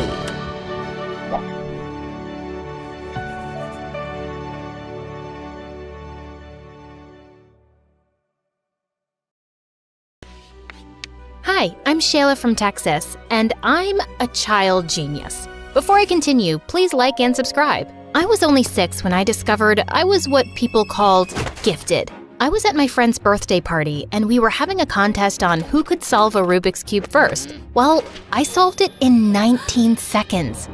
Mommy, she cheated! That's crazy. How could I cheat? You were watching me the whole time. Stop lying, Shayla. There's no way you could solve the Rubik's Cube that fast. Now go sit in the corner. But that's so unfair. I didn't want to play more party games after that because all the kids kept calling me a cheat. When I got home, I told my parents what happened, and a few days later, they had me tested. And it turned out I had an insanely high IQ, just like my mom, who was a respected neurologist. Cool, right? Well, not exactly. I got moved up 2 grades, which meant I was the youngest in the class. And no one wanted to be friends with a little 6-year-old who was every teacher's favorite. By the time I got to high school, I felt like a total outcast. One night in 9th grade, I was home alone even though it was Valentine's Day, and tons of kids at school were out on dates. Knock, knock. I have a Valentine's Day present for you, sweetie. Thanks. At least I have one Valentine tonight, even if it is just my mom. Here, open this box. I pulled out a bracelet with an infinity symbol on it. What's this? Shayla, people like you and I, we're not like everyone else. We're smarter and 10 times more special. This is an infinity bracelet. And remember that nobody can hold you back from your potential. Do you understand? I think so. After that night with Mom, I decided it was time to change my attitude and stop feeling sorry for myself. So for the first time during lunch, I decided to eat in the cafeteria with everyone else instead of alone in the janitor's closet. Then suddenly, as I was walking, a flyer hit me smack in the face. Greetings, miss. May I interest you in joining the most amazing club in all of Texas? The Humble Mathletes. What are the Mathletes? Ugh, ignore him. His name is Nolan and he's the new kid. He's trying to recruit fellow dorks to compete in math tournaments across Texas. Well, I think math is fun. Sign me up. Cool. I don't usually allow younger kids on my team, but I'll make an exception. Ugh. I ended up joining Nolan's math team and the two of us became friends. Nolan wasn't gifted the way I was, but he was still smart and a really sweet guy. Finally, the day of our state tournament arrived and my mom called to tell me that she was coming. I can't believe it. My mom never takes a day off from work. Nolan, we have to win today. I really want to make her proud. Calm down, girl. We're gonna crush this tournament. Nolan pulled me into a hug and for some reason, it made my stomach do cartwheels. The competition went well, but in the final round, Nolan got 2 answers wrong and that cost us the first place trophy. Oh well, second place it is then. How about we celebrate with milkshakes and an MSA marathon? I was about to agree when I saw Mom standing behind me with a very disappointed face. I excused myself to talk to her. Why were you so happy back there? You're not embarrassed that you got second place? Hey, second place is still really good. Shayla, why are you friends with someone like Nolan? He's obviously not very bright. It's his fault you didn't win.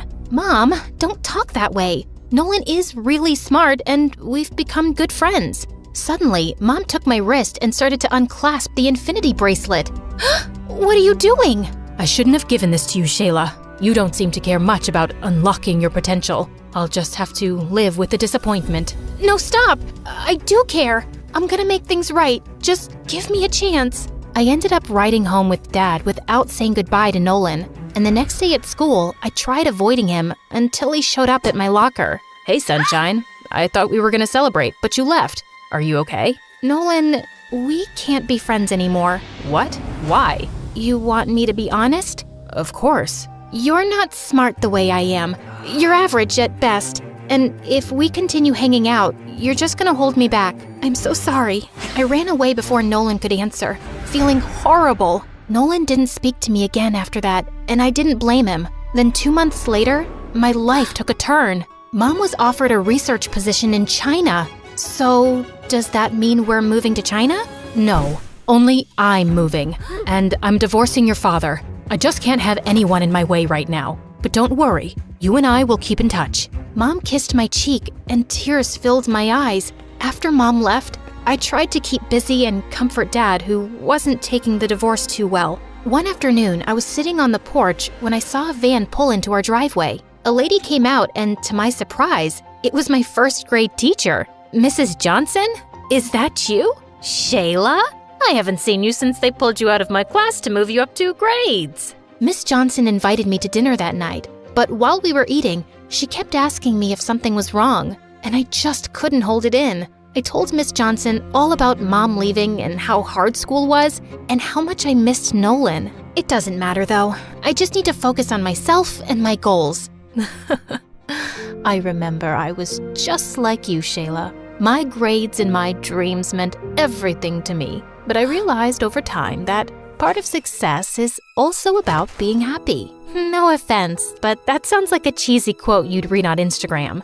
Maybe, but it's true. Try doing at least one thing that makes you happy this week, sweetheart. I was exhausted from finals, so that week, I decided to take Miss Johnson's advice. I went to the community pool to sunbathe when I tripped over a crack in the sidewalk. Whoa, easy. Thanks.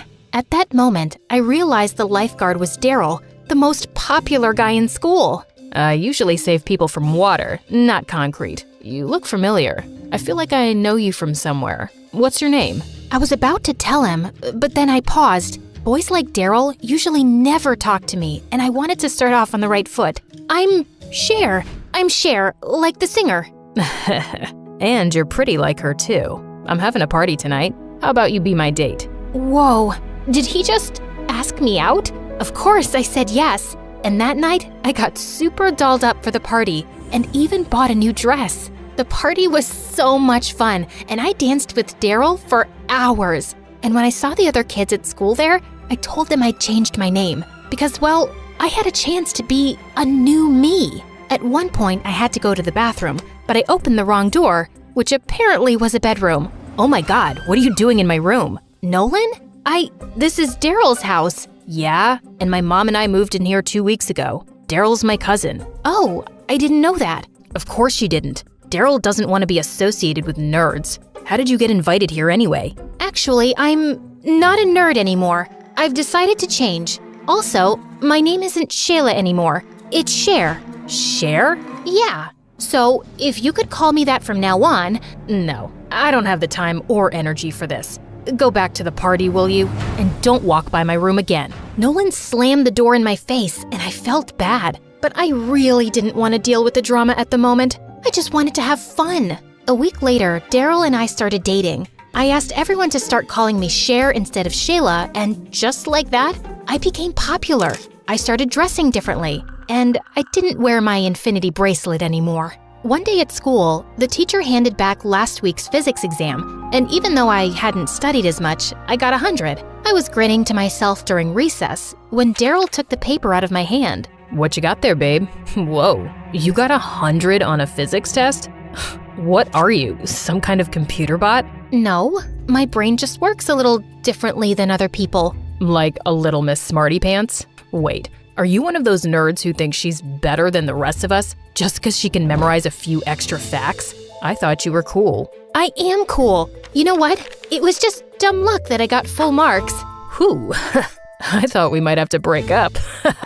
Daryl and his friends made it clear they hated nerds. So for the next few weeks, I purposely failed all of my tests and didn't do any homework, which they all high-fived me for. The end of the semester school party came around, and the theme was game night. Daryl and his friends just wanted to play foosball and table tennis, but I couldn't help being distracted by a bunch of kids playing trivia. What is a 5-pointed star called in geometry? Time's ticking away, guys. This is a crucial round.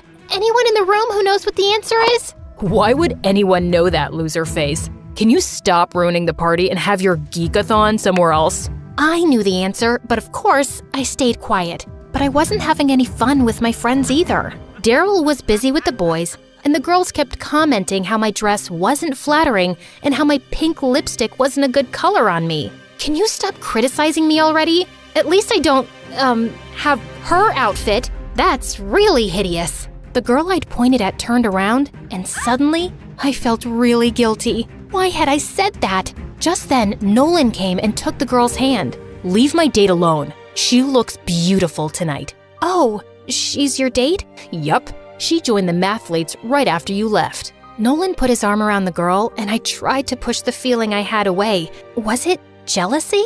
The party sucked, and I decided to go home early. But when I arrived, Dad called me into the living room and said Mom was on a video call and wanted to talk to me urgently. Shayla, is that really you? I've never seen you wear so much makeup. It's not that much makeup. I was just at a party. Oh, I see. Partying on a school night? Well, that would explain the email I got from your principal today, calling me in for a meeting to discuss your grades. You've been failing your classes? Yeah. I didn't do so well in a few tests, but I can make up for it. Really? Because your principal said that if you fail even one more exam, they'll put you on academic probation. Can you imagine how I felt reading that? Wait, where's your bracelet? Well, it doesn't match with the new clothes I wear now. What? I gave you that bracelet because I wanted to inspire you to live up to your limitless potential. But instead, you've turned out to be a complete disappointment. You know what, Mom? I'm not a little girl anymore. I don't need a stupid bracelet to remind me what I'm capable of. Just like I don't need your validation to feel good about myself. This is the first time you've called me in weeks. I'm your daughter. There's more to me than good grades. You don't value me the way I value you. I am done trying to make our relationship work. As I ran outside my front yard, I suddenly heard a familiar voice. Haven't seen you around in a while. Oh, hi, Miss Johnson. You look lovely tonight. Did you meet a nice boy? Oh, is that why you haven't been stopping by? I don't know what happened then, but suddenly I ran to Miss Johnson and burst into tears. She hugged me as I told her everything. About Mom, the bracelet, how Nolan replaced me, and how I'd turned into a superficial bimbo. Oh, Shayla, don't talk about yourself that way. I think I know what the problem is. You do? Yes. First, You tried being who your mom wanted you to be. Then, you tried being who the kids at school thought you should be. You've tried to be everything except yourself. Miss Johnson's words struck a chord in me. I thought about them all weekend, and on Monday, I pulled out the infinity bracelet. But this time, it meant something different to me. I wasn't letting anyone hold me back, and I had to start by making things right with Nolan. Hey, I know it's been a minute, but I'd love to be a mathlete again, if you'll have me. Let me think. No. Nolan, please. I've changed. I don't want to be a stuck-up jerk anymore. I'll apologize to your girlfriend for mocking her outfit too. Firstly, she's not my girlfriend. She was just my date that night. And secondly, you're a fake, and I just can't take that person seriously. Cher. Just then, Daryl walked over to us. Hey babe, wanna go with me to a concert tonight? Ugh, why are you talking to him? Because Nolan's my friend. I'm really not. You were at one point. We were on the mathletes together. The mathletes? That's a club for losers. You're better than that. Come on, let's go. Daryl started to pull me away, but something inside me snapped. No, I'm staying here with Nolan, and he's not a loser. He's your cousin, and maybe it's time you start treating him with the respect he deserves. I should have treated him better too. Aw, that's a cute speech. But if you want to be my girlfriend, you can't hang out with my dork cousin or join the mathletes, Cher. Isn't it obvious that I don't want to be your girlfriend anymore? I feel pathetic that I dumbed myself down to fit in. I'm a nerd, and proud to be one. And just for the record, I know what a 5-point star is called in geometry. It's a decagon, and I'm going back to being Shayla. I marched off like a boss, pulling Nolan behind me. You know, maybe you can rejoin the mathletes. We are one team member short, and there's a tournament coming up. Oh my god, you mean I can be on your team again? And you forgive me? Oh, Nolan, thank you. Hey, I didn't say I forgive you, but I do need your brain for the competition. I'm not exactly smart the way you are. Nolan, I'm sorry for saying that. The pressure to succeed turned me into a toxic person. The truth is, I think you're smarter than me. I don't have a quarter of your emotional intelligence. That's nice of you to say. Thanks. Nolan hugged me and I felt my stomach doing cartwheels again. Maybe one day, he could be more than a friend.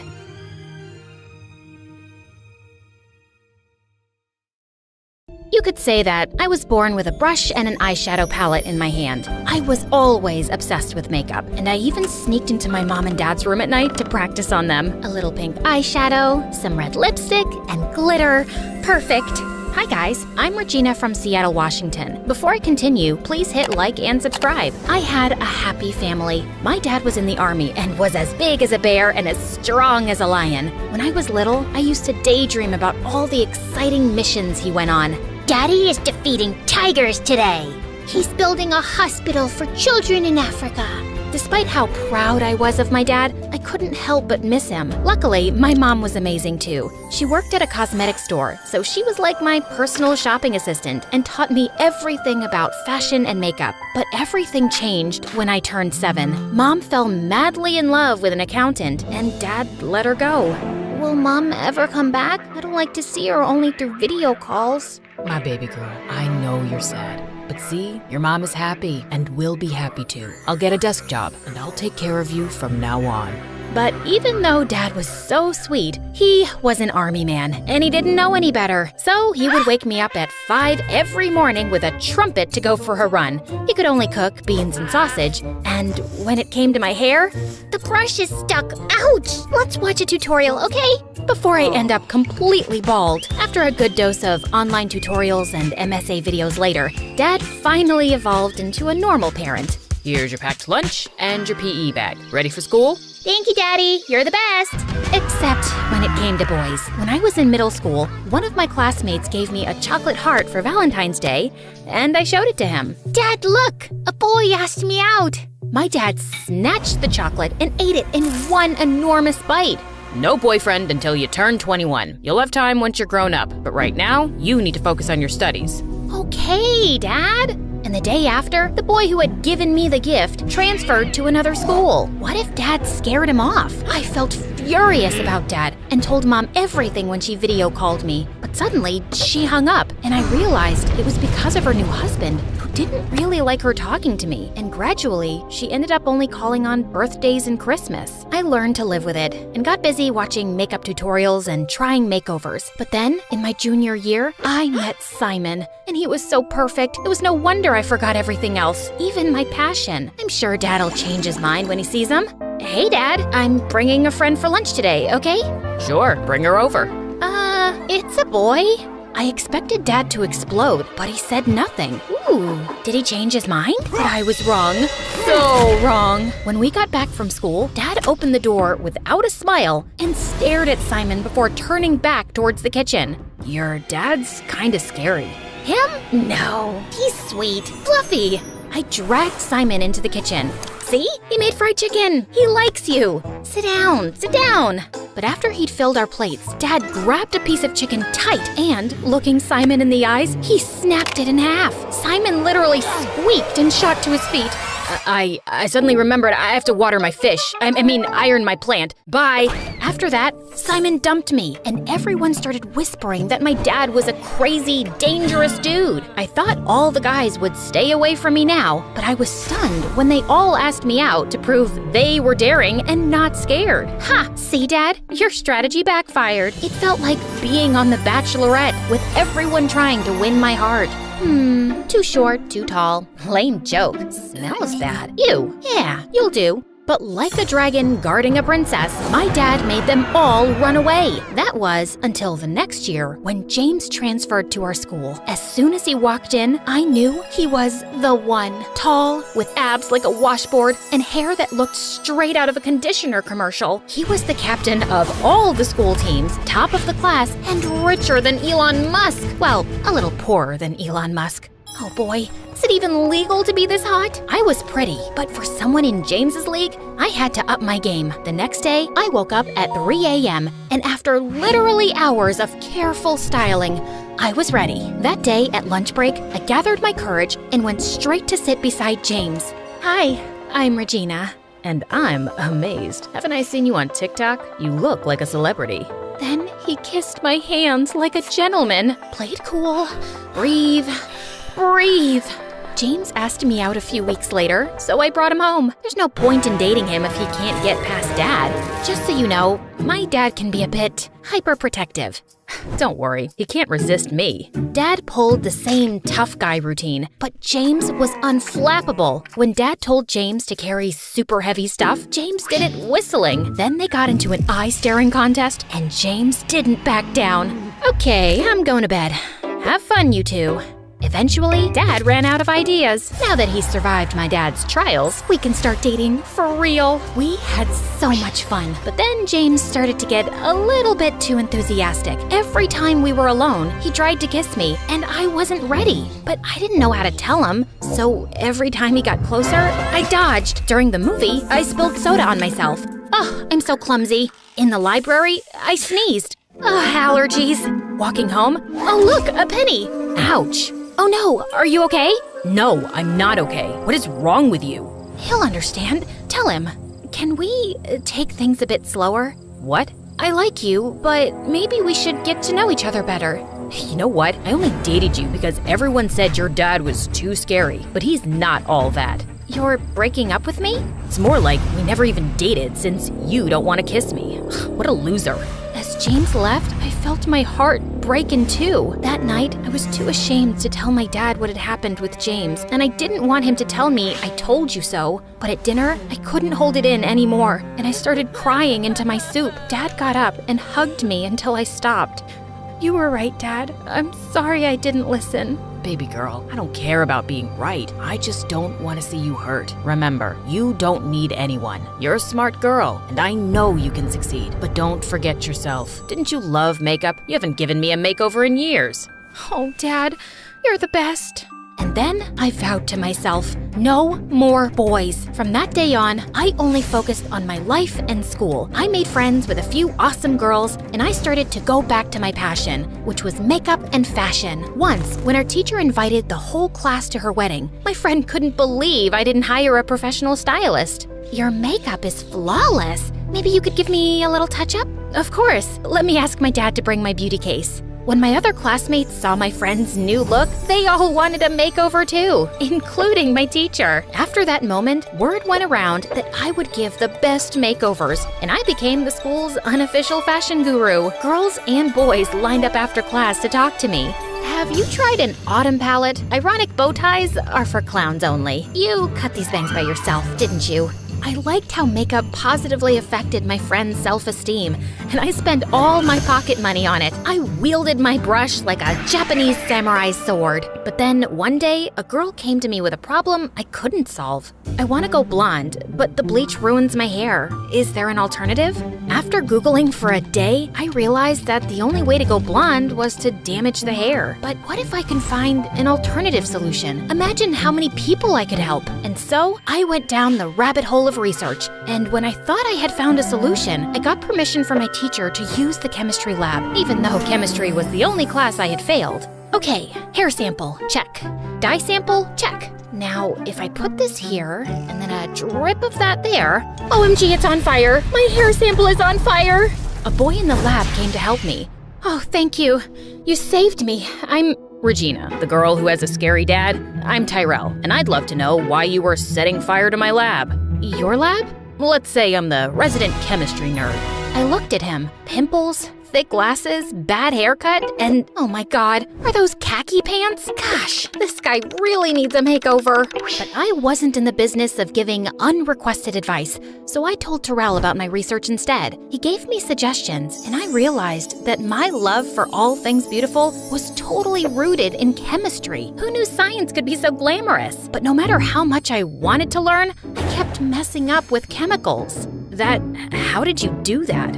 Instead of getting mad, he helped me fix it. In exchange for all his help, I offered to tutor him in English. Spanish was his first language, so he needed it. And I invited him to my house to do homework. Don't worry, Dad, he's just a friend. He's still a boy. Door open at all times.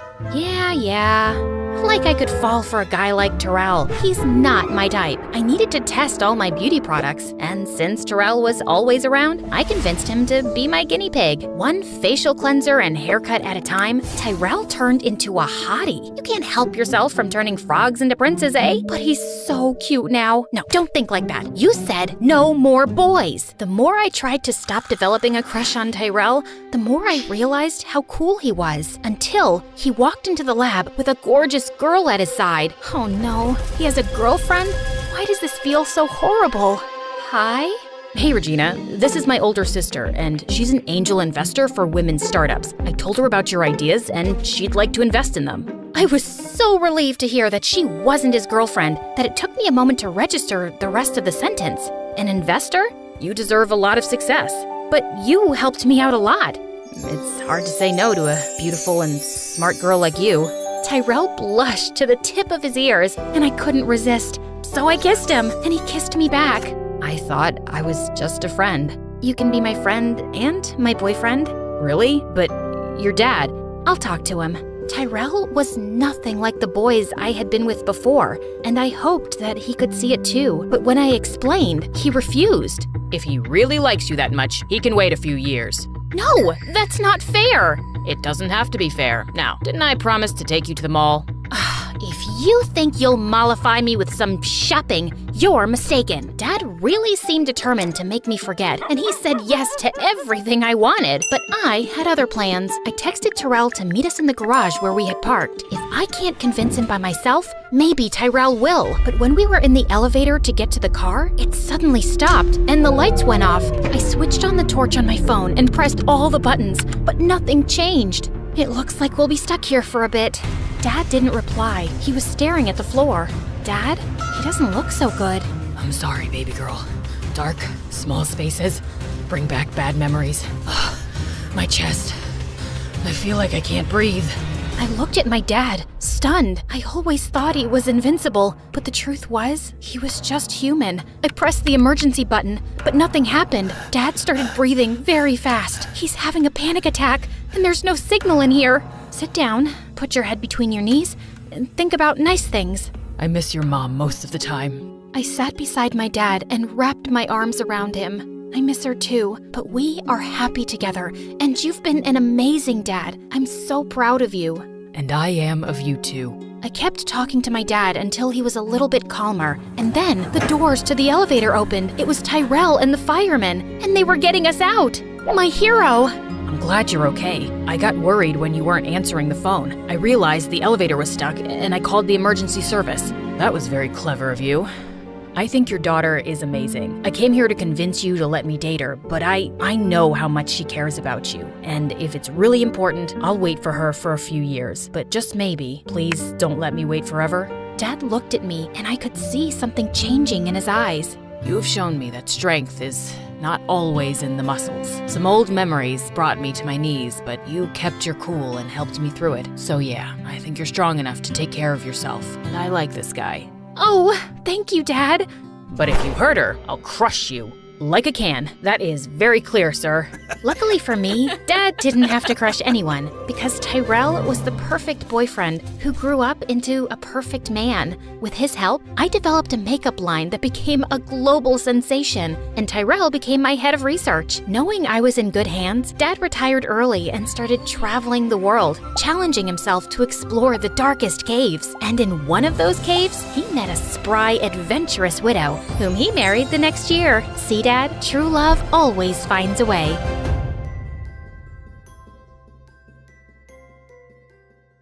Hi, I'm Nora, and most of the time, I'm pretty sweet. But when I fall in love, I turn into a jealous psycho. Before I continue, please like and subscribe. I blame my mom entirely for it. She and my dad were high school sweethearts. But over time, Dad kept getting promoted at work and got busier, while Mom felt neglected and became really insecure. I mean, she became a nutcase. Like once in the supermarket, when Dad held the door open for the woman behind us, Mom accused him of flirting with her and even flung a melon at the woman's head. Or that time at my 6th birthday party when Dad gave a female clown a slice of cake, Mom marched over furiously, smushed the cake with her fist, and then gave the clown a wedgie. I don't condone violence, but that was hilarious. When I was in the 3rd grade, Mom was convinced that Dad was having an affair with his pretty new secretary. So one day, she took me and my older sister Sophie to his office. Please don't steal our daddy, lady. Don't take him away from us. Who will feed us and buy us clothes? Do you want us to be orphans? It's a very bad thing to be wait, I forgot. I wrote it on my arm. Oh yeah, a homewrecker. Homewreckers are bad, and you'll end up in jail, bad lady. Wait a second. Are those my jeans you're wearing? I want my jeans and my husband back, witch! Are you insane? As if my size 0 jeans would even fit your size 8 butt. Mom snarled and leapt at the secretary, who dodged her and went screaming down the hallway. She burst into the conference room with Mom on her tail, and the two ended up crashing onto the large conference table where Dad was having a meeting with the company's top executives. What on earth? You cheated on me and gave this bimbo my favorite jeans.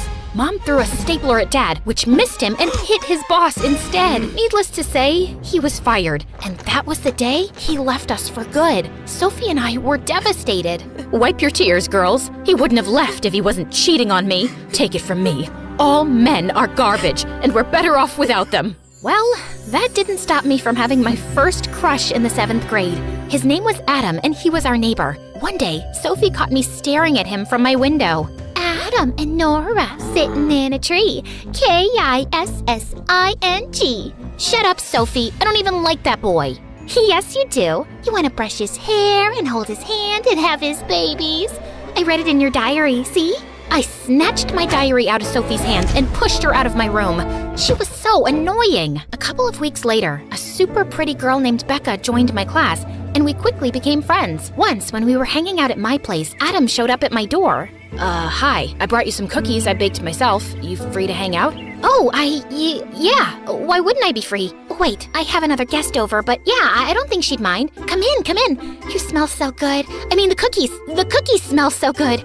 I wanted Adam to have a good time, so I logged on to Ask Brain 2 and asked about fun game ideas. The three of us played Truth or Dare, charades, and hide and seek. A couple of times, I caught Adam smiling at me, and when he brushed cookie crumbs from my cheek, my heart skipped several beats. The next day at school, I was at my locker, and I saw Adam staring at me from across the hall. Suddenly, he winked at me and blew me a kiss. The butterflies in my stomach went into a frenzy. I raced down the hall ready to jump into Adam's arms, but I slipped on a banana peel and fell face first right at Adam's feet. I thought he'd sweep me up, but instead he stepped over me, hugged Becca, and gave her the most romantic kiss I'd ever seen. I wanted the ground to swallow me whole. That night, Mom and Sophie caught me crying in my room. Boys are like that, sweetie. They'll lead you on, make you think they love you, and tear your heart out, just like your father. Not only was my heart broken, now I was totally paranoid when a boy even came close to me. Hey, Nora, you want to go to the movies? I'd rather eat a bag of worms. Would you be my Valentine? Stay away from me, or I'll dunk your head in a toilet. Nora, you're the most beautiful girl I've ever seen. Liar! After a while, I got a reputation for being a little cuckoo, and most of the kids in school started avoiding me, but I didn't care. Sophie was totally different, though. She'd flirt with every boy that passed her in the hall and date a new jerk every 2 weeks. Of course, they all broke her heart, and I felt so sorry for Sophie that I decided to help her. You gotta remember my rules, Soph. Don't let their good looks fool you. Don't trust anything they say. Don't let them melt you with their kisses, and don't ever fall in love. Sophie listened attentively and took notes, but a week later, I caught her kissing a boy named Clive in her room. You're breaking all the rules. Your rules are dumb. All boys aren't bad. That's right, girl. Boys are cool, and that's why they rule. Ha ha! Shut your stupid mouth. No one's talking to you. Where'd you pick him up from? The dumpster? That's your problem. You're so judgmental and won't give any boy a chance. I thought you were smarter than this, Sophie. Maybe hanging out with stupid boys has made you stupid too. Sophie kicked me out of her room, and we didn't speak much after that. Soon, I was off to university, and there were boys everywhere. I just kept my head in my books and rejected any boy who even tried to make a move. But you know, a girl starts to get lonely. So, when a girl in my class asked me out one day, I impulsively said yes. Just because I'd renounced all men didn't mean I couldn't find love. And how bad could it be, right? At first, not so bad. In fact, pretty great. She loved to cook, she braided my hair, she gave me the best pedicures, and we were the same shoe size. But then, she started acting like I'd adopted her. She would never leave my dorm, and I hated it when she used my towel and my hairbrush. She was clingy and needy, and constantly needed validation that she was the most important person in my life. So, if your mother and I were hanging off a cliff, holding on for dear life, and you could only save one person, who would it be? My mother, obviously. Seriously, I've known you for a month. Mom carried me in her womb for 8 more months than that. I thought it was a reasonable answer, but she totally lost it. She broke half the things in my room and threw the other half out the window before she stormed off. Then she started stalking me everywhere I went. I tried talking to my other friends about how unsafe I felt, but they all laughed it off. Yeah, if you're dating a guy and complain about him, everyone shows you sympathy. But no one comforts you if it's a girl. Now come on, she's barely 5 feet and she looks totally harmless. What could she possibly do to you? Only after she tried kidnapping me did anyone take things seriously. She was expelled from the university and I got a restraining order. And after that, I swore off girls too. Then in my junior year, Sophie showed up at my dorm one day with the worst news. Clive proposed to me. You're kidding. Man, that loser is so out of your league. Don't worry, sis. I know how to handle this. Just send Clive a breakup text. Tell him he stinks, he makes you want to puke, and you never want to see him again. No, I love Clive. I said yes, and our wedding is in 4 weeks. I just came to ask you if you'd be my maid of honor. I couldn't believe this. I thought Clive was just a phase. I wanted to yell at the top of my lungs, "Don't do this, you'll ruin your life." But instead, I caved in and said yes. I mean, was I allowed to say no? When I got back home for Sophie's wedding, I tried to keep an open mind about Clive. But Clive was horrible. He had no sense of humor, he was boring, and he totally ignored Sophie to spend all his time with his friends or fixing his dumb car. So when it was time to make my maid of honor speech, well, things got out of hand. Here's to Sophie and Clive. Clive is dumber than an ant, he smells like a rotten egg, and his face reminds me of a horse's butt. What are you doing? Sophie, I don't know how you can stand him. Are you marrying him for his money? Oops, I forgot he's broke. Look, we both know this marriage isn't gonna last, so why don't we cut to the chase now, and I can get you out of that tacky wedding dress Clive bought you from the dollar store. Sophie got so mad that she threw the wedding cake at me. Clive's mom cried, and the rest of the bridal party chased me out of the building. The next day, I was packing my bags to leave when Sophie came to my room. I thought she'd punch my face, but instead, she took my hand. Listen, Nora, I'm not like you, okay? I'm not bitter, I'm not angry, and I don't hate men. I chose Clive, and if you want me in your life, you'll have to respect that. Okay, but you're making a huge mistake. You're the one making the mistake. Love is real, and one day, I hope you'll understand. I was only trying to do the right thing, but clearly Sophie was too blind to appreciate it. But when I got back to my university, my life turned upside down. My friends and I went to a restaurant to celebrate my birthday, but when we got there, the waiter told us our table was booked. 3 dumb guys were sitting there laughing and joking. But I booked this table a week ago. My apologies, ma'am. It was our mistake. Maybe you could come back tomorrow? Just as I was about to snap at the waiter, one of the guys from the table walked up to us. His name was Chris. He had movie star hair, a $1 million smile, and a perfect body. Why don't you girls join us? There's plenty of room, and we won't bother you. That's a horrible idea. Don't mind Nora. She's just kidding. The next thing I knew, we were sitting at their table, and Chris talked to me all night. To my surprise, he wasn't the absolute worst. He worked in a private security firm as a bodyguard, and all his crazy stories made me laugh. At the end of the evening, he even asked me for my number. Don't get any ideas. I'm not interested in a relationship. Neither am I. I was thinking we could be friends. After that, Chris and I talked and texted every night, and soon we started hanging out almost every day. No, we weren't dating. We were just, okay, fine, it's true. Every time he was close, his cologne made me dizzy, and when he looked at me, my stomach did that weird thing that it does after I eat too much cheese. And if his hand brushed against mine, I started having acid reflux. Yeah, I let my guard down and fell in love, okay? And I wasn't the only one. I know we're supposed to be friends, but I love you, Nora, and I think we're meant to be together. Like the moon in the night sky, like the bees and the flowers, like water in a well. Just shut up and kiss me. Soon after I'd graduated and moved in with Chris, he got a job as a bodyguard to protect this beautiful pop star Sasha. Yeah, I know y'all have heard about her. Sasha, the gorgeous singing sensation who ended up dating her ex-bodyguard Damon? Yeah, that one. Sasha was going on tour, and for months, Chris was off traveling from city to city, and it got kinda lonely. Then one day, Mom and Sophie came to visit. Oh, Nora, my poor baby. You must be so sad. What are you talking about? For yourself. Just then, Alina walked in and sat down next to me. John looked a bit angry. I said, "Yes, as you can see, I have a much better life than you. I have everything you could possibly want." He forced a smile and said, "Well, yes. So here's the thing. I have a great business plan. I need $100,000 for it, though. Can you lend me the money?" Why was I not surprised? I said, "I'd rather throw the money in the gutter than give it to someone as selfish as you." That seemed to be too much for him. He jumped to his feet and shouted, "No matter how rich or famous you get, Mom and Dad will always like me more. You will always be alone, no matter what you do." With that, he stormed out. I smiled at Alina and pointed to the camera that had been running the whole time. I uploaded the video to my channel and told my viewers all about how my family had mistreated me. A few weeks later, my parents showed up with Mike. Turned out, John had sunk all their money in a stupid business investment and had come to ask me for money to pay his debts. He couldn't get a loan from anywhere, and they had to sell their house. They cut ties with him completely now and begged me to help them. I couldn't forget how they treated me, but I was better than them. Plus, they had looked after Mike all these years. I forgave them, and Alina and I moved them into a separate wing of our mansion. At our grand New Year's party, Alexa came by looking absolutely stunning.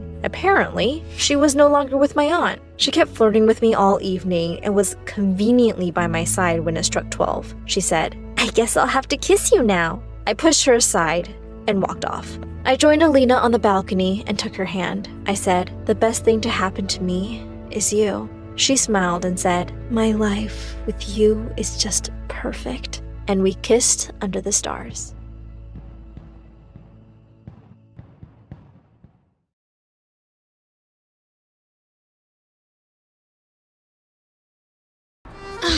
Paris. Enchanting, romantic, a place like no other. The city of my dreams. Until now. My name is Ella, and I started my summer vacation in Paris, hauling a backpack and suitcase up 5 flights of stairs because the elevator at the hostel was broken. I had a reservation for the first floor, but my cheating ex-boyfriend got here first and used it with his new girlfriend, Harper. But it's fine. I'm only 2 days behind them, but I can catch up. They're probably using the itinerary I put together. Because Ryan, the human equivalent of a decorative houseplant, is too lazy to do his own research. But wait, I'm getting ahead of myself. Let's start at the beginning. I met Ryan in the 3rd grade when we were 8 years old. It was love at first sight. We passed notes in class, we ate lunch together, we did homework together. Well, technically, I did all our schoolwork, year after year, while Ryan blissfully coasted through life doing whatever the heck he wanted, like perfecting his dumb video game skills.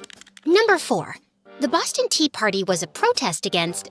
Ryan, are you even listening? I'm trying to walk you through the homework so you can actually answer a question if the professor asks tomorrow. I'll be fine. The professor likes me anyway. I don't think so. Just today, she said that you have the memory of a frog, and that you should get your head out of... Okay, I get your point. But who cares what a dumb professor thinks about me? Studies are for losers anyway. Did you just call me a loser? No, not you, of course. You're amazing. You're the best, Ella. Now let's just finish this so I can finally treat you to your favorite ice cream. I'm done with my game anyway. Really? Give me 2 minutes. Yeah, I kind of missed the point there. And things didn't change much even as I grew older. By the time we got to high school, everyone was calling us Ryanella, much like Cinderella. Because, just like her, I was out here slogging my butt off for Ryan while he lived his best carefree zero-effort life. The entire school saw it, except me. People would literally call me his unpaid assistant, a doormat, a carpet under Ryan's feet. But I ignored them because Ryan would occasionally give me a big hug, flash that lazy smile, and say, Ella, you're the best. Soon it was time for senior year, and I threw myself into planning our big post-graduation trip to Paris. The perfect way to kick off our next chapter before heading to college together. Well, my new chapter, because Ryan had decided to take a gap year. I always thought we'd go to college together. That was the plan, right? Well, plans change, Ella. Besides, I really need to, find myself first. There's so much untapped potential inside me. Who am I, really? What do I want? I need to feel my vibes. You know what I mean? I guess. But we're still on for Paris, right? Because I'd hate for your graduation gift to go to waste. And I pulled out a receipt for a first-class ticket to Paris. Ryan's eyes instantly lit up, and he threw his arms around me. Oh my God, this is the best gift ever! But I didn't get you anything. You're in my life, and that's all I want. You're the best, Ella. I was practically floating when I got back home. Ryan and I were gonna spend our entire summer in Paris, and it was gonna be epic. I was just making plans in my head for the most romantic getaway ever when Mom walked into my room. Ella? Why am I getting a message from the bank saying you spent over $1,000 on a first-class plane ticket? For Ryan? I was gonna tell you, Mom. What? That you spent your inheritance money on a stupid ticket? Ella, that money was for your future. Ryan is my future, Mom. I've loved him since the 3rd grade. Besides, I'll be going to college soon, and I wanted to end our graduation on a happy note. Will you please stop judging me now? I'm not judging you, Elle. But sometimes you act like an idiot around Ryan. He might be a nice boy, but what if there's someone else out there who's better for you? Better than Ryan? That's impossible, Mom. He's the only one in the world for me. Mom didn't argue with me after that. A week later, we had our senior prom. And as expected, Ryan and I were crowned the prom king and queen. It was the best night of my life. Until Harper showed up, and Ryan ignored me like I was a potted plant in a corner. Harper! What are you doing here? You're Harper? How nice to finally meet. My cousin Wally needed a date for the prom. I flew in last night. Ryan, aren't you gonna introduce me? Wow, that's great! How long are you staying? Hi, Harper. I'm Ella. My family is moving here this summer, permanently. So you're going to our... Cool. Then we'll be seeing a lot of each other. For the rest of the night, Harper hovered around me and Ryan like a honeybee. She was on the dance floor, by the punch bowl, laughing at the stupidest things Ryan said. It wasn't like I was enjoying third-wheeling in my own relationship, but they were old friends. Ryan had always told me stories about how they were close as kids, so maybe he was just excited to see her again. And maybe I was just overthinking.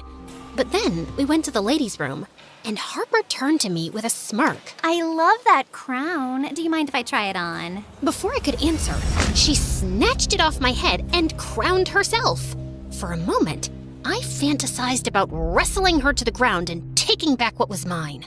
But all I did was smile like an idiot and tell her how pretty she looked. I thought I would just tell Ryan about it on our way back home, but he insisted on dropping off Harper and her cousin. Shotgun! She slipped into the front seat, while I was stuck in the back with Wally snoring on my shoulder. Suddenly, the car stopped. Ella, you're home. Wait, you're dropping me off first? You're on the way to their house. Can I at least have my crown back? Oh, but it looks so much better on me. Please let me borrow it for tonight. I'll make sure to send it with Ryan tomorrow. But Relax, Ella. It's just a dumb crown. I'll see you tomorrow, okay? And he just left.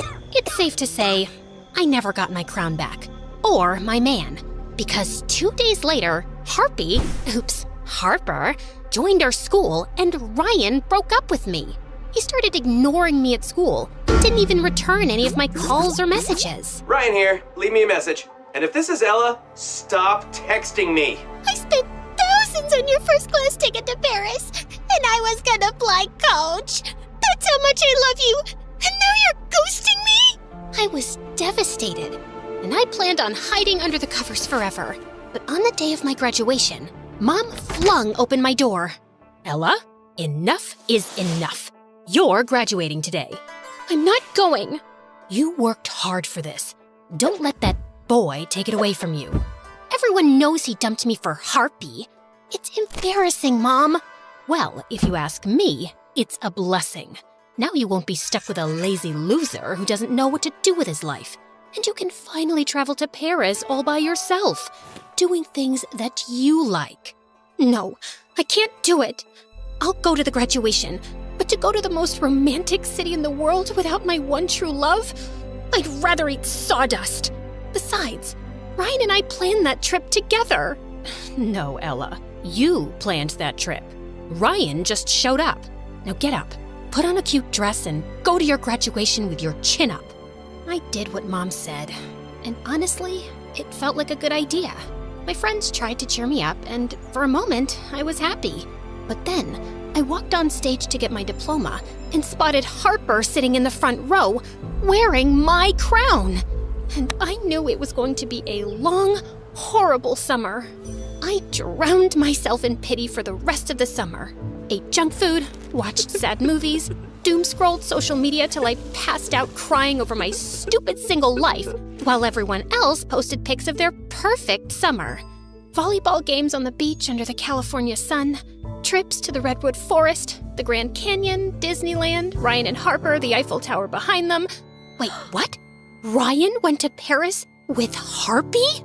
I immediately clicked his social media profile, and there he was, enjoying that two-faced witch on my vacation.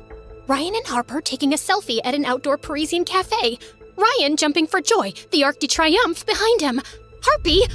Harper, holding a yellow umbrella in front of a hotel that we were supposed to stay in. I had it.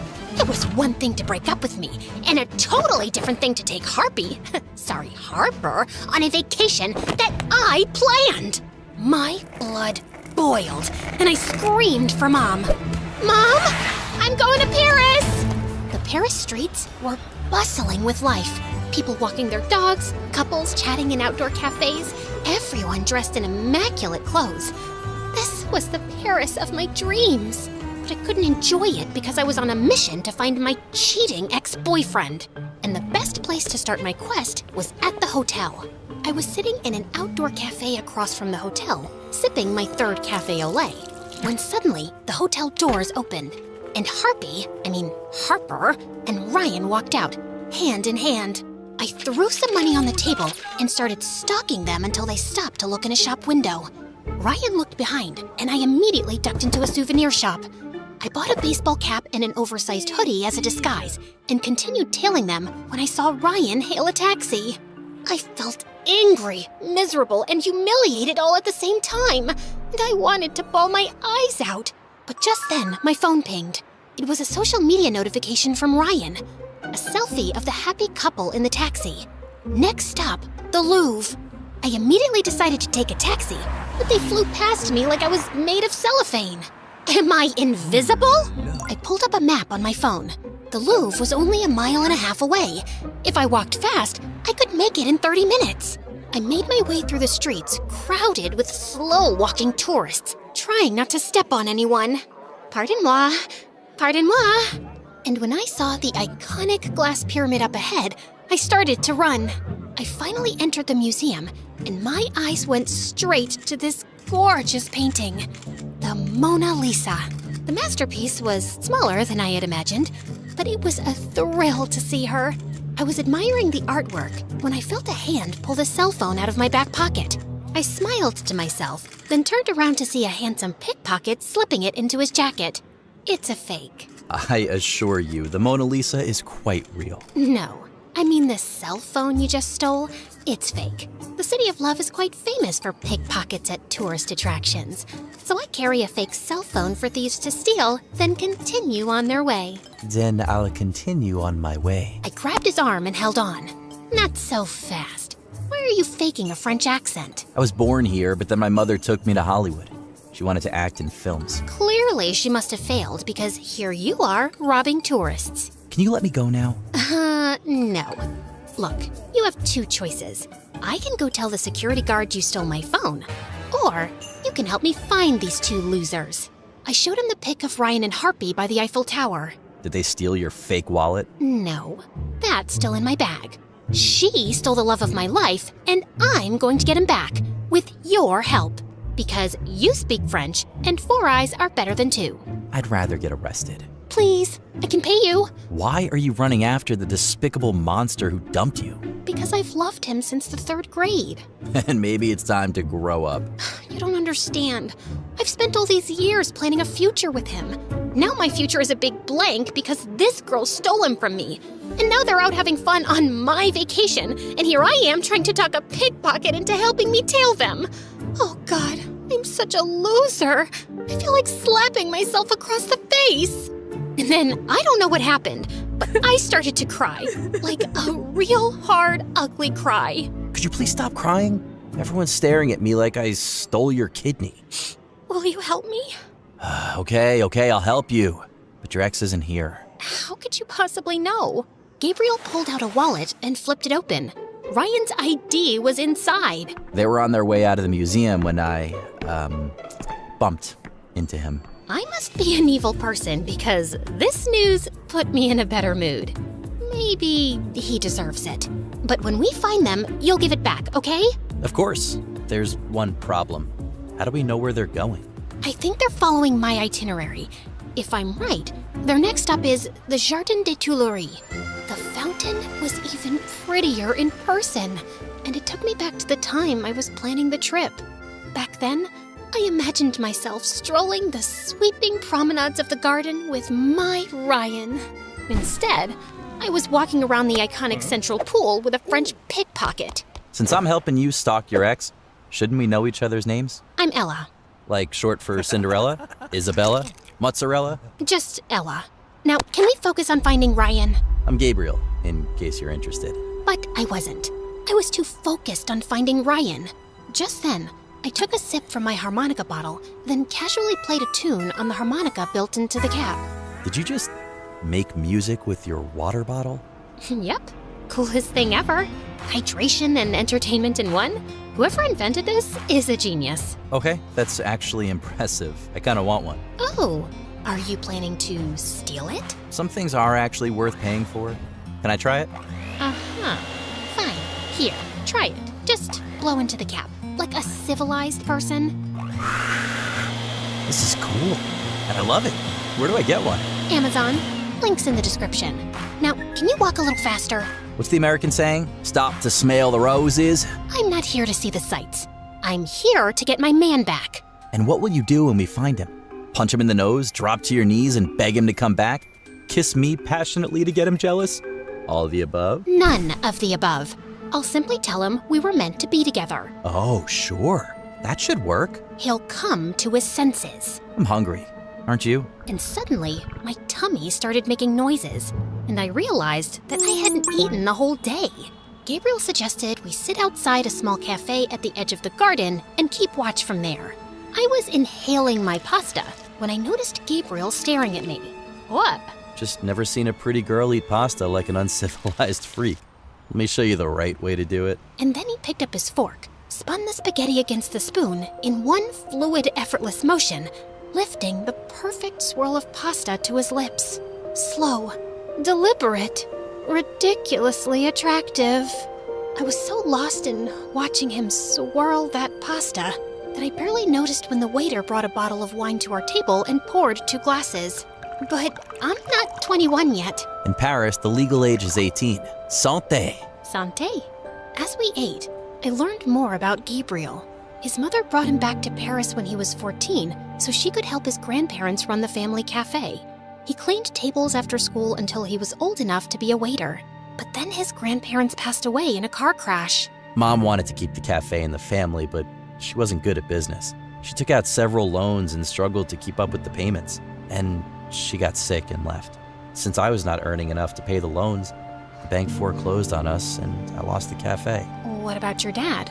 He's not around anymore, but I don't need him either. One day, I will make enough money to buy my cafe back. This pickpocketing thing, it's just temporary. The waiter handed Gabriel the bill, and he pulled out Ryan's wallet. I think Ryan should buy you dinner, no? Oui. Once Gabriel and I left the cafe, I told him that the next stop on the itinerary was a sunset walk along the Seine River. The setting sun sparkled across the river. Couples strolled hand in hand. It was truly romantic. Then I caught sight of a familiar head in the crowd. That's Ryan! I started to make my way through the crowd with Gabriel right behind me. Shouldn't we discuss strategy? Just follow my lead. But I had no lead for him to follow. All I had was a stupid plan in my head. That I would stand next to Ryan and pretend to trip into him in the middle of the crowd. But just as I leaned, Ryan moved away, and instead of dramatically crashing into him, my face planted straight into the pavement. Ella? Is that you? I got up and flipped my hair back, ignoring the fact that I probably looked like an injured street pigeon. Oh, Ryan, what a surprise. I didn't think you'd be in Paris. You know, on that ticket I paid for. You really have no self-respect, do you? Oh, wow, Harper, is that you? I could barely recognize you. I guess the Paris sun has really roasted you alive. Oh, no, wait. Maybe it's not the sun. Maybe that's just how you glow when you're half human, half pure evil. Ella, you shouldn't have come here. Why? I planned this entire trip, didn't I? I made the itinerary, the reservations, the whole experience. Why shouldn't I be here? And don't worry, I'm not here to stalk you. No, sir. I actually came here with my boyfriend. I turned around to see Gabriel staring at me in shock. I grabbed his arm and pulled him toward me. This is Gabriel, my mi amor, the guy who stole my heart away. Right, sweetie potato? Yeah. Nice to meet you. Wait, you have a boyfriend? You were crying over me just last week. Weak schmeek. I'm over you, darling. And why are you so surprised?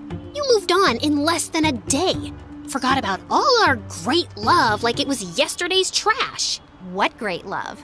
Ryan and I had been dating for a year before the prom happened. A year? I thought you loved me, Ryan. Whoa, I never said I loved you, Ella. I said you were the best, and you are. You always made things easy for me. But now it's over. It hit me like a nuclear bomb. He was right.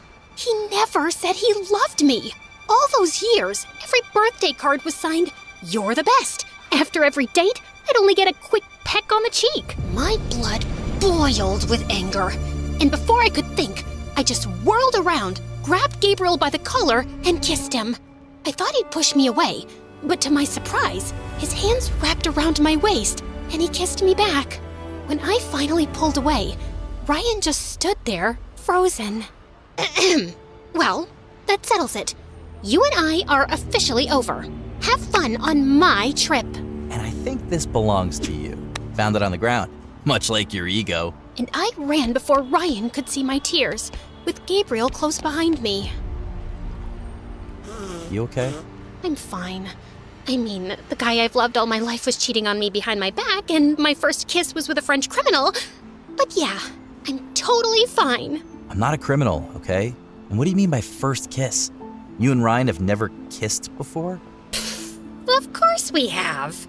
Okay, fine. We never kissed. Unless you count an occasional peck on the cheek like some bird pecking its seeds. I guess that makes me a giant loser who's been in denial about everything. I don't think you're a loser. Maybe just someone who loved a loser. Oh yeah, that makes me feel so much better. What do you want me to say? You're a perfectly beautiful girl who probably has the prettiest eyes I've ever seen. You're smart, brave, and definitely have a personality. So I don't know why you're crying over some guy who barely cares about you when you could have literally anyone else in the world. You sound like my mom. And moms are almost always right. You really think I have pretty eyes? The prettiest I've seen. And I'm not a loser? Maybe a little, but Ryan's a bigger one for sure. Now please, stop crying and let's get you an ice pack. You did fall on your face, remember? Gabriel and I spent the rest of the night wandering through Paris. Even though it was late, the city still felt alive. Streetlights glowed on old buildings, and quiet music drifted out of tiny cafes. I was finally having fun when Gabriel asked if he could drop me home. I don't know if I want to go back to the hotel and run into Ryan. I'm not sure I can resist the urge to break his nose if I see him again. Well, that might give you short-term satisfaction, but maybe not the best idea. All right then, if you're sure, you can crash at my place. By the time we reached Gabriel's place, I was bone tired. I just wanted to crash. But as soon as we flicked on a light, I saw a tall man standing in the middle of the room with a funny-looking cat and a bunch of guys in black. I looked over to Gabriel to ask what was happening, but he just stood frozen. Gabriel, mon fils, I've been waiting. What are you doing here? That's no way to meet your father. What? He's your... No, he's not. How did you find me? I have ways, Gabriel, and you're my heir. You belong with me. I assumed once your mother disappeared, you'd come back to me. But no, you decided to run. Disappeared? But I thought your mom was dead. He told you that? Oh, Gabriel, you lied to your girlfriend. Bad manners. Anyway, now that I have found you, I'll take you with me and teach you how to treat a lady right. I told you before, I want nothing to do with you. Now, get lost before I call the police. The police? I'm sure they'd love to question you about your extracurricular activities. You've been sloppy, mon fils. Gabriel's dad signaled his men to grab him. You really don't know when to quit, do you? And he grabbed my hand and ran. We sprinted through the streets, through late-night cafe tables, knocking over chairs, tables, and whatever came in our way. I was trying to keep up, but Gabriel was so fast, and I had the legs of an old chicken. I wanted to stop and rest, but then I looked behind and saw a black car skidding around the corner, right behind us. They're in a car!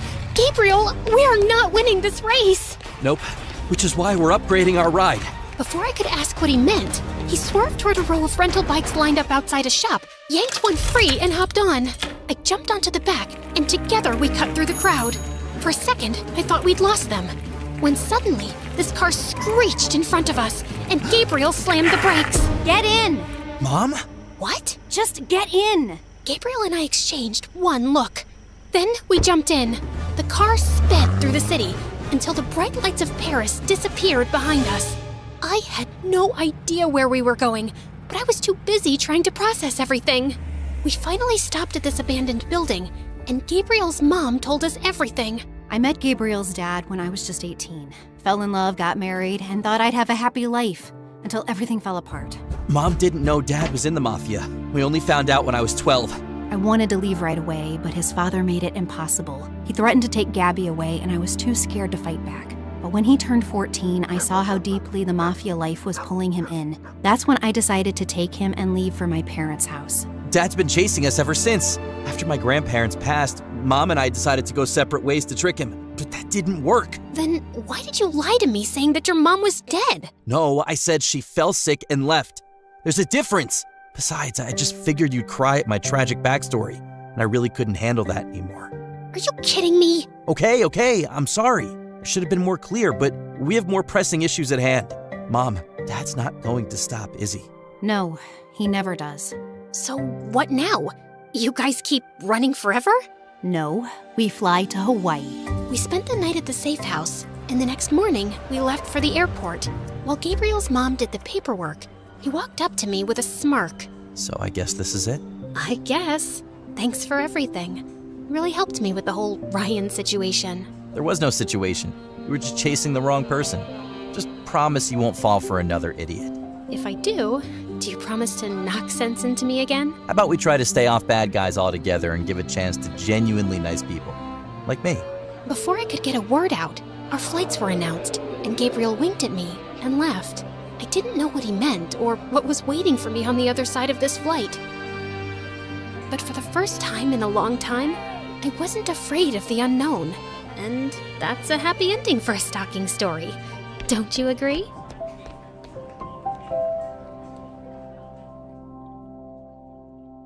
Hey friends, I'm Gabby from LA. Please like and subscribe.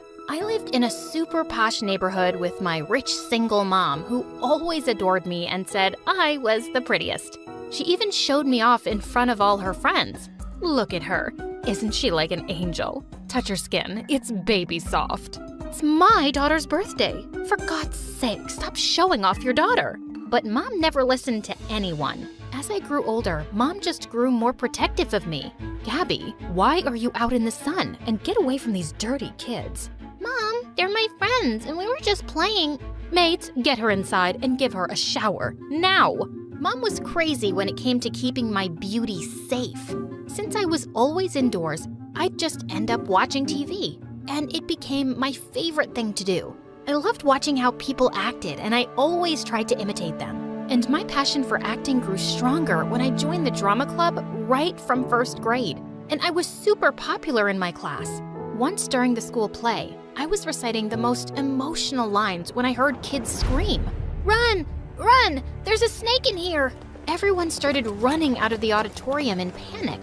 But just then, I spotted a boy from my class hiding in the corner and shivering in fear. I grabbed his hand and we both ran outside. But as soon as we were far enough, he shook my hand and ran away. What a weirdo. His name was Alan, and he was so quiet that I'd never noticed him much. But I saw in the next few days that he always sat alone, and the other kids from class kept picking on him. Why are you occupying the entire table when you don't have any friends? Get out of here. Well, I'm his friend, and I'm gonna eat with him. You guys go someplace else. The other kids left, but just as I sat down, Alan walked away too. Ugh, I wasn't gonna bother being nice if he kept being a jerk. Later that afternoon, I was waiting to be picked up when I heard someone sobbing in the parking lot. I was shocked to see it was Alan. "Hey, are you okay?" But he shook my hand off his shoulder and I lost my patience. What's your problem? If you want to keep everything to yourself, fine. But you could be nice to the people who care. I lost my dog, okay? He was my only friend. Look, I'm sorry. I didn't want to be rude, but I've never had any friends, and I just don't know how to talk to people. Hey, chill, it's okay. I'm sorry about your dog, and maybe we can be friends. He looked surprised, but then he nodded with a smile, and suddenly it started raining. We both ran to the school building, and he held up his bag to cover me from the rain. From that day on, we became good friends. I even invited him to my place soon and introduced him to Mom, but she wasn't too happy about it. He doesn't seem like he's from a good family, Gabby. You should stay away from kids like that. He's my friend, and I don't care about anything else. Grades passed by, and my bond with Alan grew stronger. We went together on school trips, and he came to watch all my plays. In the 8th grade, I played the lead for the school's annual function. After the play was over, Alan came running backstage and hugged me. "You were amazing, Gabby. I couldn't take my eyes off you tonight. Here, these are for you. And I wanted to tell you." But before he could finish, a man came running and moved Alan aside. "Bravo! Bravo! You are amazing out there, little girl. I can't wait to sign you for my upcoming short film." Short what? The man introduced himself as a big producer and looked so eager to sign me for some big lead role. Just then, Mom came from behind me, screaming in excitement. "That's just awesome, Gabby. Say yes." I was too stunned to speak, so I could only nod my head. Then I looked around for Alan, but he was nowhere to be seen. The next day, I waited for him at school, but he didn't show up. But when the driver was taking me back home, I saw Alan walking on the pavement in the rain. I asked the driver to stop the car and ran to him. "Are you crazy? Where are you going in this rain?" He was hesitant to speak, and I could tell something was up. "What is it, Alan? Even yesterday you were gonna say something, but then you vanished." I like you, Gabby, okay? I really do. But when I saw you getting the chance to live your dream, I couldn't bring myself to tell you about my feelings. I didn't want to ruin anything. No, Alan, you're not ruining anything. In fact, I like you too. I pulled him close and kissed him gently. And after that day, we started dating. But things took a wild turn when my first short film became a hit. I became a rising star overnight. After that, I had to travel a lot to promote my projects. And the best part was, I could take Alan with me and enjoy these trips like perfect dates with him. One time, I took him to a shoot, and just as some of the reporters were interviewing me, Alan came running in with a box of desserts. Here, I got you these. Suddenly, all the cameras turned to Alan, and he just ran out of there. When the reporters asked who he was, Mom spoke up before me. "Oh, he's just an errand boy for my beautiful daughter." Mom? I wanted to tell them the truth, but then I thought of all the unnecessary media attention Alan would get. I decided it was best if they didn't know. But the next morning, Mom woke me up with shocking news. There were pictures of me and Alan kissing all over the newspapers with the caption, "Young millionaire actress dating her errand boy." You're just starting to get a name in Hollywood, Gabby. And you want to spoil it all for this poor boy? There are so many rich actors you can date. Stop it, Mom. Why are you— I don't want to hear anything. Alan's got no class, and I want you to break up with him. Of course I wasn't gonna do that. Now that it was already in the news, I was gonna date Alan publicly, and Mom just had to accept it. Soon after, it was Alan's 16th birthday, and I had a really important award function the same day. So I decided to take him along with me and introduce him to everyone. It's gonna be so much fun, and I even got this Gucci suit specially made for you. But you know I hate crowds, and all that media attention, I don't think— Oh, come on, Alan. For me, please, just this time. He agreed, and we both went to the award night together. I could see Alan was really nervous in front of all those cameras, so I held his hand tight. Later, I was posing for a solo shot, but then suddenly, Alan stepped on my dress and I tripped over and fell face flat. Everyone started laughing and clicking pictures, and I felt so embarrassed. On our way back home, Alan apologized to me, but seeing all the memes and posts going viral on social media, I just lost it. Why did you do that, Alan? What? It was an accident. Why are you being so weird about this? Because it's a big deal for me. Right. It's always about you, isn't it, Gabby? You're the superstar, but what about me? I'm a person with feelings too. Have you ever thought about me in all of this? Stop it, Alan. I've always thought of you, taking you everywhere with me and getting you the best things so you won't feel left out. But I don't want your money or your grooming or any of that popularity, Gabby. I went everywhere with you because I loved you, not because I enjoyed it. But I can't do this anymore. I want to break up. I couldn't believe my ears, but I could tell he was serious. After that day, I never saw Alan again. He even left school, and I felt so heartbroken for months. Mom tried to cheer me up by taking me out for parties and movies, but I just kept myself busy with work. And over the years, my career reached amazing heights. On my 22nd birthday, I went on to volunteer in a campaign for orphan kids, when suddenly, one of the kids lost consciousness. Just then, a guy came running and gave him CPR and saved the kid's life. I learned that he was Paxton, a super rich music producer who worked in the film industry. What you did today was really amazing. I'm the one amazed, actually. It's the first time I'm seeing a rich actress volunteer for a campaign without any cameras. Well, it just makes me happy. I'm sure that's why you're here too. He smiled and we got talking, and he seems like a really genuine guy. A few days later, I was working on my next movie when I learned that Paxton was the one producing music for it, and I was super excited to work with him. We often met on sets, and I loved hanging out with him. We became really close in no time, and even Mom could see it. I guess someone's in love. Oh, come on, Mom, we're just good friends. But Mom wasn't one to give up so easily. The next morning, Paxton was at my door because Mom invited him over for breakfast. We were having a good time until Mom showed him all of my embarrassing childhood photos, and I felt really awkward. No, please, stop it, Mom. You look really cute in all of these. His words always gave me butterflies, and soon after that, we even started dating. Then one night after our movie premiere, Paxton took me out and proposed to me. I was shocked because it all felt too soon, but Paxton treated me like a princess and he was just perfect. So I said yes and we got engaged. Then a few days later, I had a shoot in a public place, and just as I got down from my van, a crazy fan came and held me from behind. I tried to get rid of him, but just then someone came forward and punched him. As he pulled me to the side, I saw that it was Alan. The security guards took the crazy fan away and Alan made me sit down. Are you okay? Did he hurt you anywhere? No, I'm all right. But what are you doing here? It's been 6 years, I know. And I'm here because I'm the CEO of this company. He was the freaking CEO? Later, when my shoot was over, he took me to a cafe and told me how he'd developed an app soon after high school and worked his way to build this company. I'm really proud of you, Alan. You made it so big. Yeah, your mom was a big motivation in it. My mom? The day our pictures were posted in the newspaper, I came to check up on you. But I heard your mom shouting how I was this poor kid with no class who didn't deserve you. What? Ever since that day, I decided I was gonna work really hard and be a man good enough to deserve you, Gabby.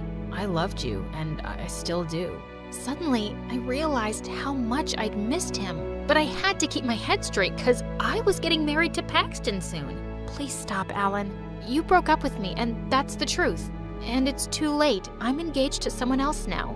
I showed him the ring on my finger and his face turned pale, and I just left. Then a few days later, I went to try on wedding dresses with Paxton, but just as I stepped out of the changing room, I was shocked to see Alan, who was staring right back at me. Alan, what are you doing here? I came with a friend. He wanted to get a suit for his wedding. Suddenly, Paxton came over with a bouquet of roses in his hands. Look, babe, I got these to go with your dress.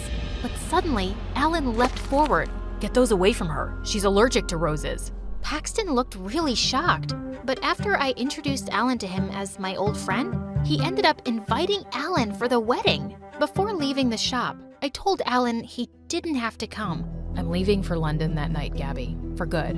And even if I wasn't going, I wouldn't be able to see the love of my life get married to another man. The pain in his words broke my heart. On the day of my wedding, I was walking down the aisle, but I kept thinking about Alan so much it was driving me crazy. And when I looked up at Paxton, I knew I couldn't do this. What's wrong, Gabby? I can't do this. I like you, Paxton, But you love Alan, don't you? When I saw you with him the other day, I could see it in your eyes, Gabby. You looked at him in a way that you've never looked at me. I'm so sorry, Paxton. Don't be, Gabby. If that's where your heart is, then go and get him. Oh, Paxton. I ran out of the church and got a cab to the airport. When I got there, I was running around looking for Alan when I heard someone call my name. Gabby? Alan! What are you doing here? It's your wedding. You shouldn't be here. This is where I should be, dummy. With you, the guy I've always loved.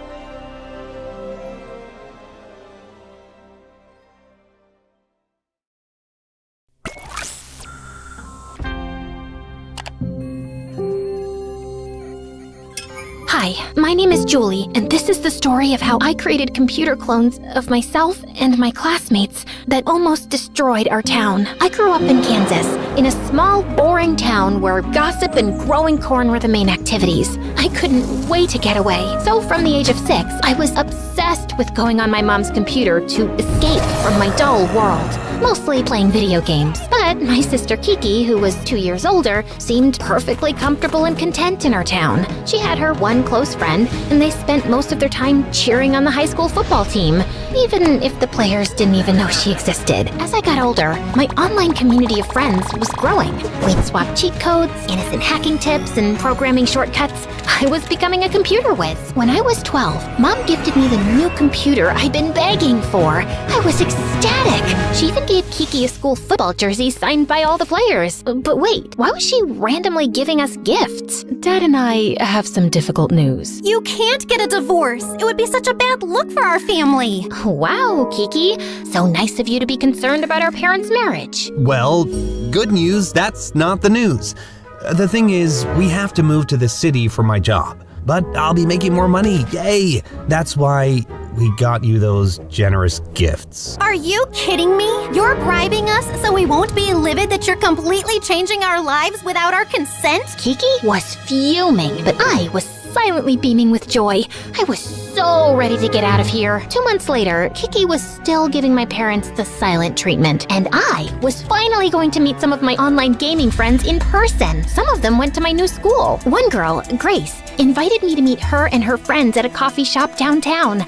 I was so nervous. I hadn't exactly honed my social skills. Oh my goodness, Julie? Is that really you? It is such an honor to meet you in person. You're like a computer goddess. I feel like I'm meeting a celebrity. Suddenly, all my nerves disappeared. I felt like I was finally where I was supposed to be. Grace was a poet and a painter, and all of her friends were so interesting and creative. So, I assumed they would all be outcasts. But on my first day of school, I realized I was dead wrong. They were the popular kids. Edgy, sociable, interesting. They were the center of attention. And suddenly, people were curious about me. Girl, where did you get that sheepskin jacket? It's so lit. Oh, my sister Kiki actually sheared that sheep herself. That's amazing. Where is she? Good question. I scanned the cafeteria to find Kiki sitting all by herself at the lunch table. It hadn't even occurred to me. I was thriving while Kiki was silently suffering. Before I could get to her, Kiki stood up and disappeared out of the cafeteria. At home,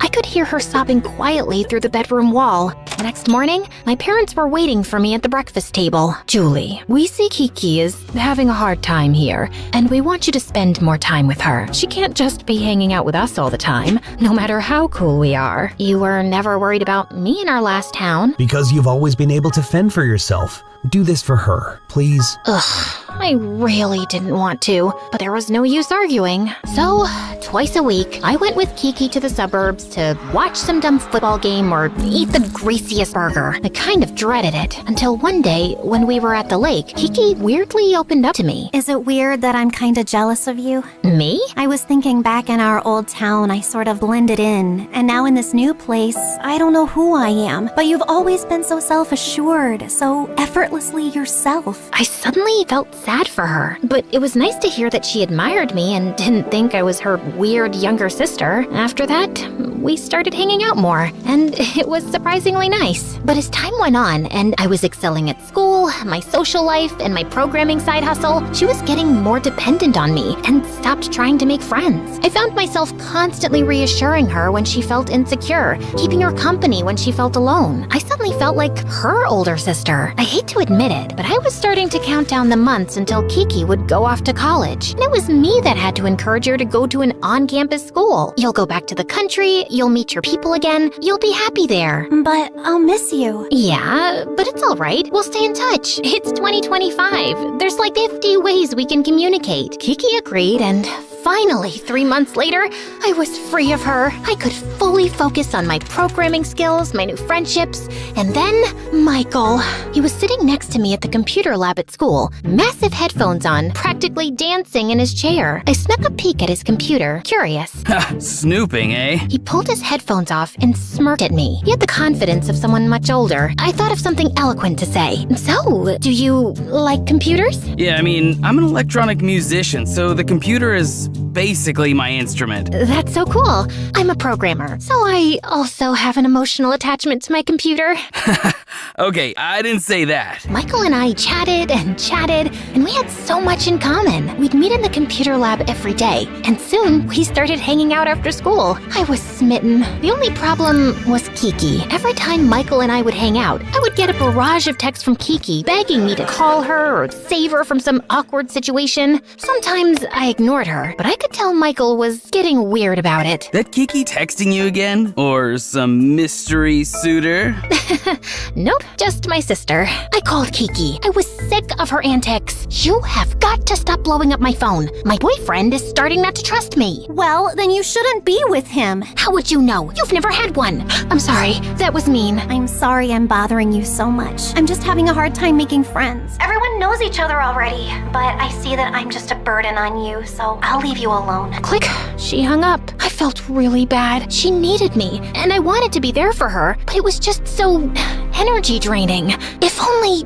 How is your sister doing? Terrible! But then I had a crazy idea. I would make a bot version of myself to keep chatting with Kiki. An even better version. All I had to do was build a program, enter my browsing data, chats, photos, everything and anything about me, plus a couple of keywords I wanted my avatar to embody. I didn't tell anyone what I was working on, especially Michael. But a week later, it was done. I watched as my bot sent its first message to Kiki. Hey, normal, lonely sister. Sorry for the silence. No text. You got this, girl boss. Okay, whoa. The bot was not ready. I texted Kiki to do damage control. Oh my gosh, so sorry. That was a voice message my phone misinterpreted. What I meant to say was, hey, it's normal to be lonely, sis. And I'm sorry for the text silence. You're a great girl because you've got so much to offer. Ugh, I was honestly just making it worse. Now I sounded like a robot. So I reprogrammed the AI until it came up with something useful. If you want those girls to like you, just ask a lot of questions and build off what they're saying. You can even send me a text during the party if you're feeling weird. Ta-da! This was the AI Julie I was looking for.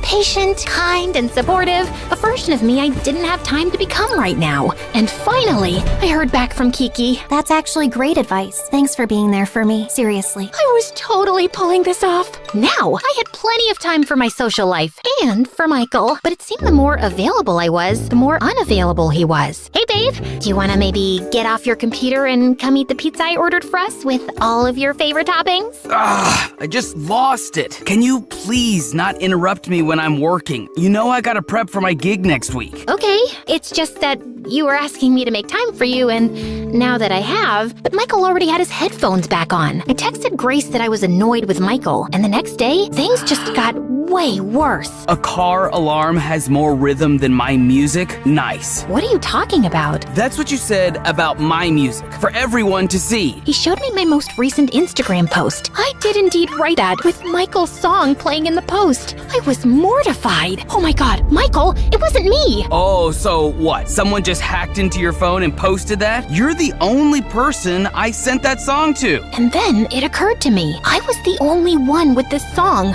Well, me and my AI. And that's when I realized she must have gone rogue. I'm so sorry, but I can explain. I sort of created a program that created an AI replica of me to keep communicating with my sister so I could devote all of my attention to you. And my bot must have known I was mad at you and tried to get vengeance. I swear it wasn't me. I don't believe you. Show me. I needed Michael to forgive me, so I did.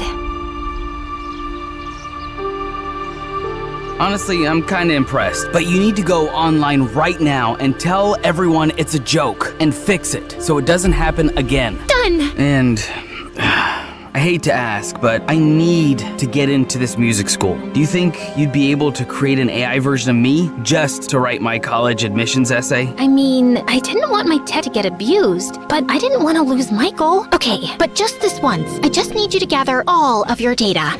Texts, music playlists, anything that represents the best version of you. Then I'll add some additional aspirational keywords, like independent thinker, generous.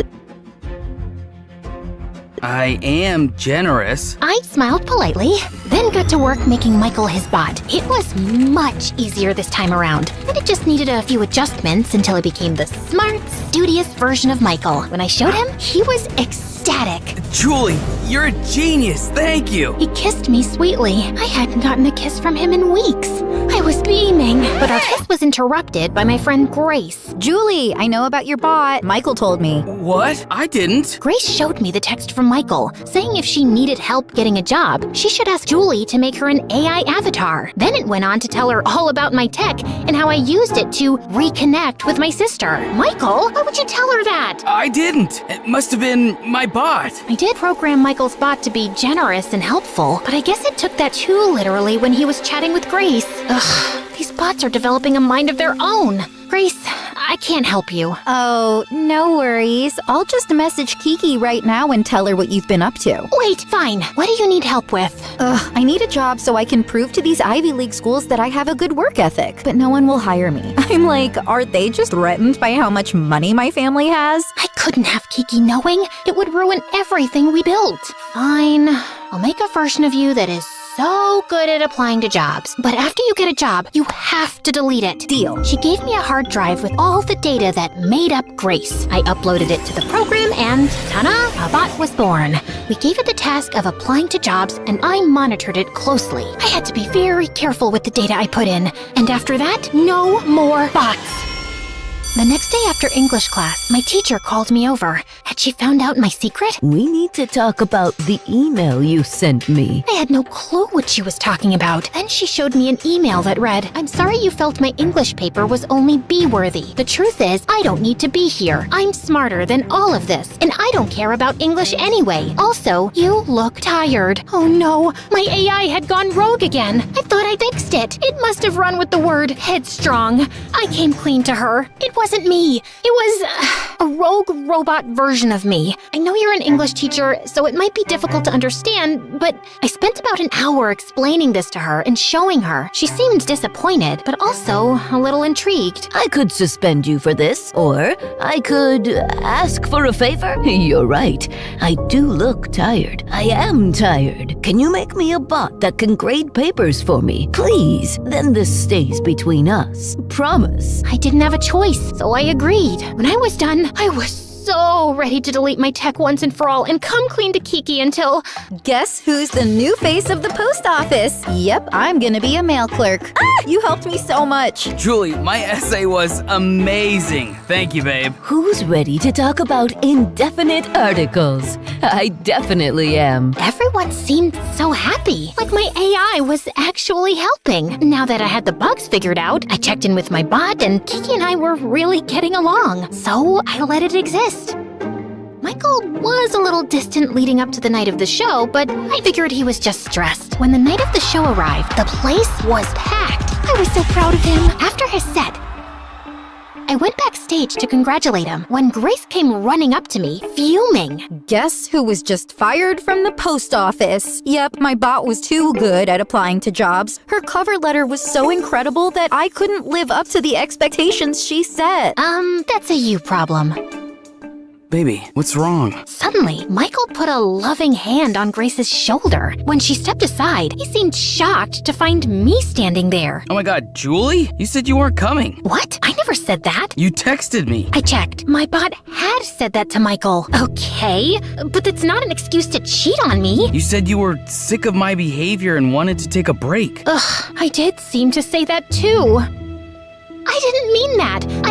I love you. I'm sorry, it's too late. My bot sort of organically started flirting with Grace like he was attracted to her, and I realized she's the one for me. I couldn't believe it. My bot had betrayed me. I created a monster. Before I let Michael see me cry, I rushed home. But when I arrived, I was met with a surprise. You did what? It was Julie's idea. She told me if I wasn't happy at school, I should do something else. Julie? Kiki rushed up to me and squeezed me tight, but Mom looked livid. I was so confused. I can't believe you told Kiki to drop out of school. Why would you give her that idea? What? I didn't. Or did I? Of course you did. Kiki read me the text. There it was. Me urging her to follow her heart. My own heart sank. Wait, what's that look? What's wrong? I knew Mom and Dad would be upset, but I thought you'd be proud of me. I can't take it any longer. I I have to confess something. It wasn't me that told you to drop out. I mean, it was a version of me. I sort of created an AI clone of myself so I could chat with you while I was busy with my friends and Michael. I wanted to be there for you. Whoa, seriously? You spent all your energy building a whole new software just so you didn't have to spend your energy actually talking to me? You know what? That's unsurprising. You always saw me as a burden. Kiki, I'm sorry. That's all you have to say? I didn't know what to say. I was honestly at a loss for words without my AI to fall back on. Both of you are grounded until I have a better understanding of what is actually going on. Kiki ran to her room, slamming the door behind her. My AI had gotten me into this mess, and now I had no choice but to delete her. So, without another moment of thought, I shut her down, once and for all.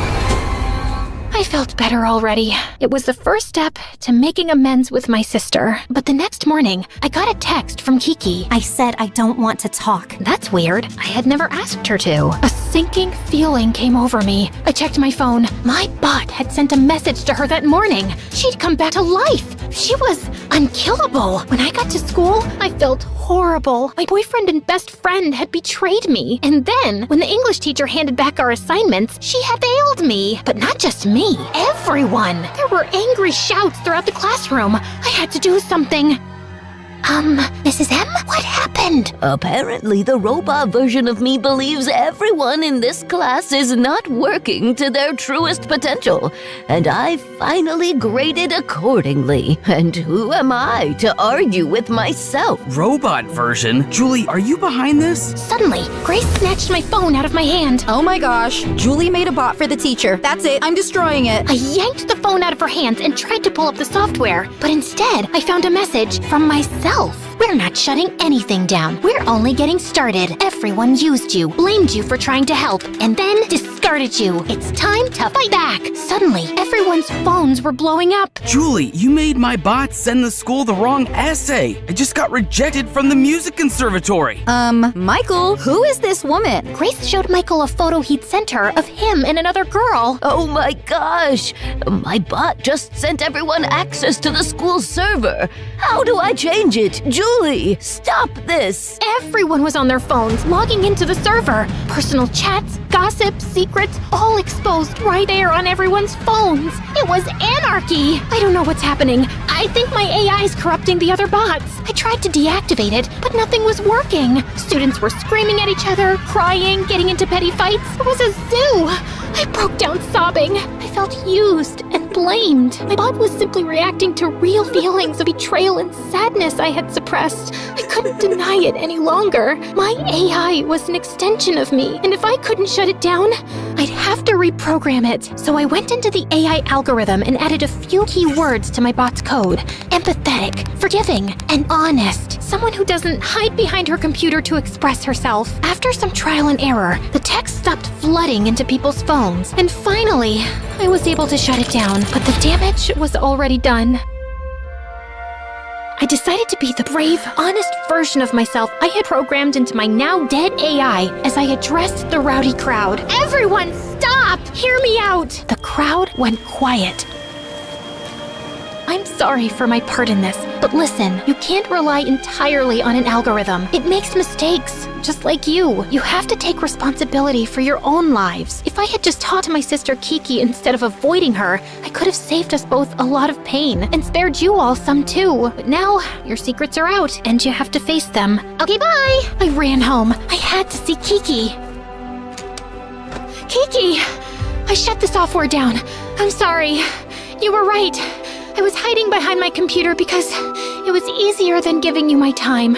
You're my best friend. You've always been there for me, and I need you now more than ever. I love you, sis. Tears were welling in Kiki's eyes. And you didn't get a bot to write that for you? Nope. That's from the human heart. Well, you might have been hiding behind a computer, but I was hiding, period. I didn't drop out because you told me to. It's because I was scared. So was I. I didn't want to say the wrong thing to you and lose you. Kiki hugged me. Now tell me, does this outfit work for my job interview tomorrow? I was sweating, but I had to be honest. Not really. But don't worry, I'm gonna build an app that will help curate the perfect wardrobe ensemble. No.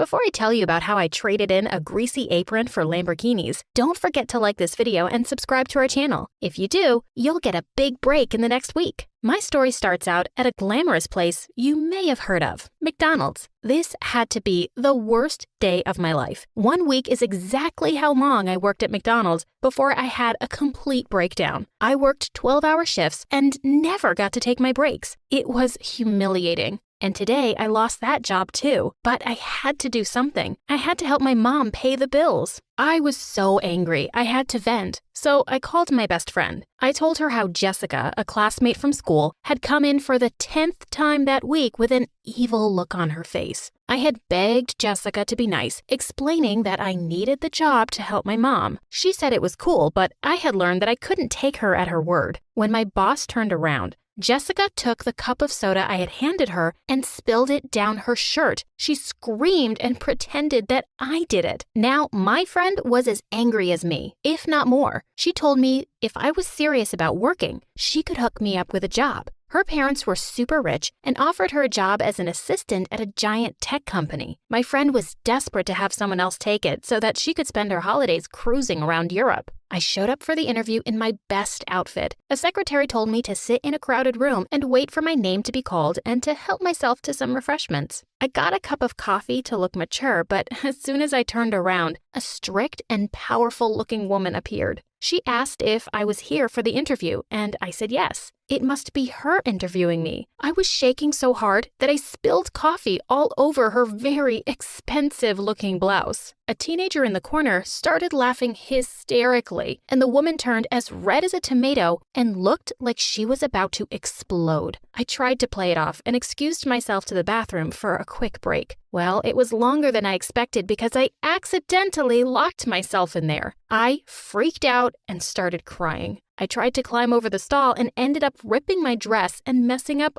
all my makeup. I still ran over to do the interview, but I looked like a circus clown. The lady didn't even ask me any questions, just said, "Thank you for coming," in the busy reception area and sent me home. I'd blown it. I was about to go beg McDonald's to take me back when I got the phone call telling me that I had got the job. Maybe this woman had a better sense of humor than she seemed, or maybe they were just desperate. Either way, I showed up to work bright and early the next morning. I showed up at the office and was directed to Mr. Heiko on the top floor. Mister? I guess that woman wasn't my boss after all. Not only that, but I wasn't working for just any boss, but the boss. The office on the top floor was huge. The hallway was filled with artwork that cost more than my house. I made it to the end of the hallway, to my new place of work. I was buzzed into the office and asked to come in. I was so nervous. I tried as hard as I could to be prepared. Let's just say nothing could have prepared me for what I was about to walk into. I walked in and saw the same teenager from the waiting room playing video games on the floor. He looked at me and got excited. I asked if I was in the right place, and he said yes. I told him that I didn't understand. His response? "You were hilarious." "So you had your dad hire me because you think I was funny?"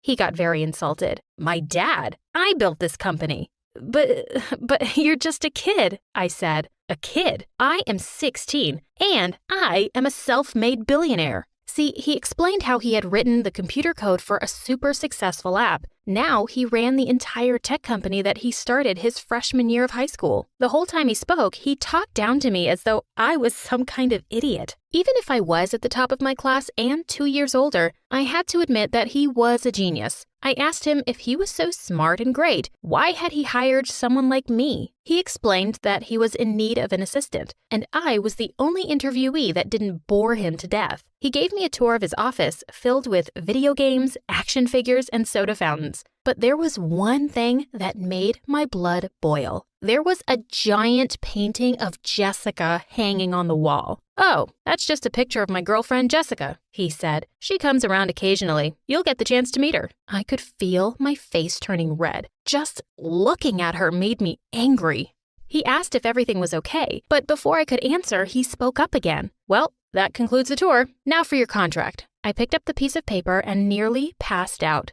$50 an hour? I asked. "Oh, sorry. Is that not enough?" he questioned, then picked up a pen and scribbled over the contract and handed it back to me. $85 an hour? That was insane. Crazy enough that I could put up with Jessica even once in a while. Still, the level of insanity was nothing compared to the tasks he needed me to do. For the first few weeks, he literally paid me to play video games and watch movies with him. It would have been great if he wasn't so condescending. Have you ever tried watching a superhero movie with some kid complaining about how inaccurate the science was or how he could do better? It was exhausting. Didn't he have a girlfriend for this? In fact, the only good part of this was that I hardly had to see Jessica. She came by just long enough to insult me, compliment my boss, and ask for expensive gifts. It might sound like a dream job to some of you, but I'm an ambitious person. I wasn't fulfilled, and to top it all off, Jessica got under my skin one day.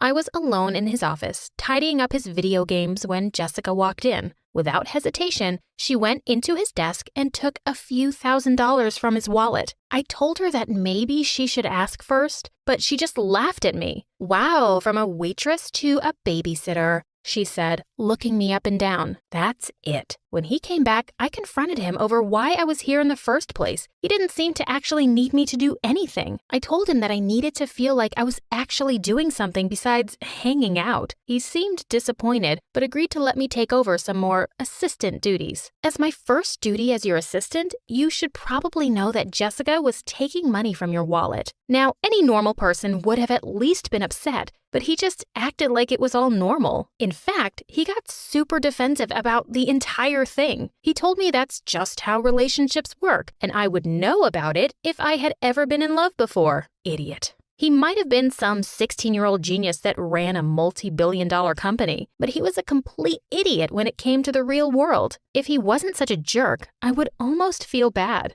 Almost. I knew that rich kids were sometimes delusional, but even I was surprised by some of my new duties. Like this one time, he sent me to the grocery store for a bag of M&Ms and gave me $100. Another time, he gave me $50 to pick him up a banana from the local market. What's worse is that Jessica encouraged it. She asked him for $500 to pick up milk, and he just gave it to her. When I asked her what kind of milk cost half $1,000, she told me it was organic. It was no wonder he had no idea how much groceries cost, with Jessica lying to him for extra money. I could see why she no longer needed to take on summer jobs. What was even crazier was how much the stuff he bought himself cost. His socks alone cost $400 a pair, and he just threw them out when he was done. I asked him why he didn't just wash his clothes, and he said that it was gross to rewear socks or underwear. While these moments were almost comical, his privilege made him very annoying. He didn't understand how people were homeless or stuck with debt. I don't understand why they don't just get a job.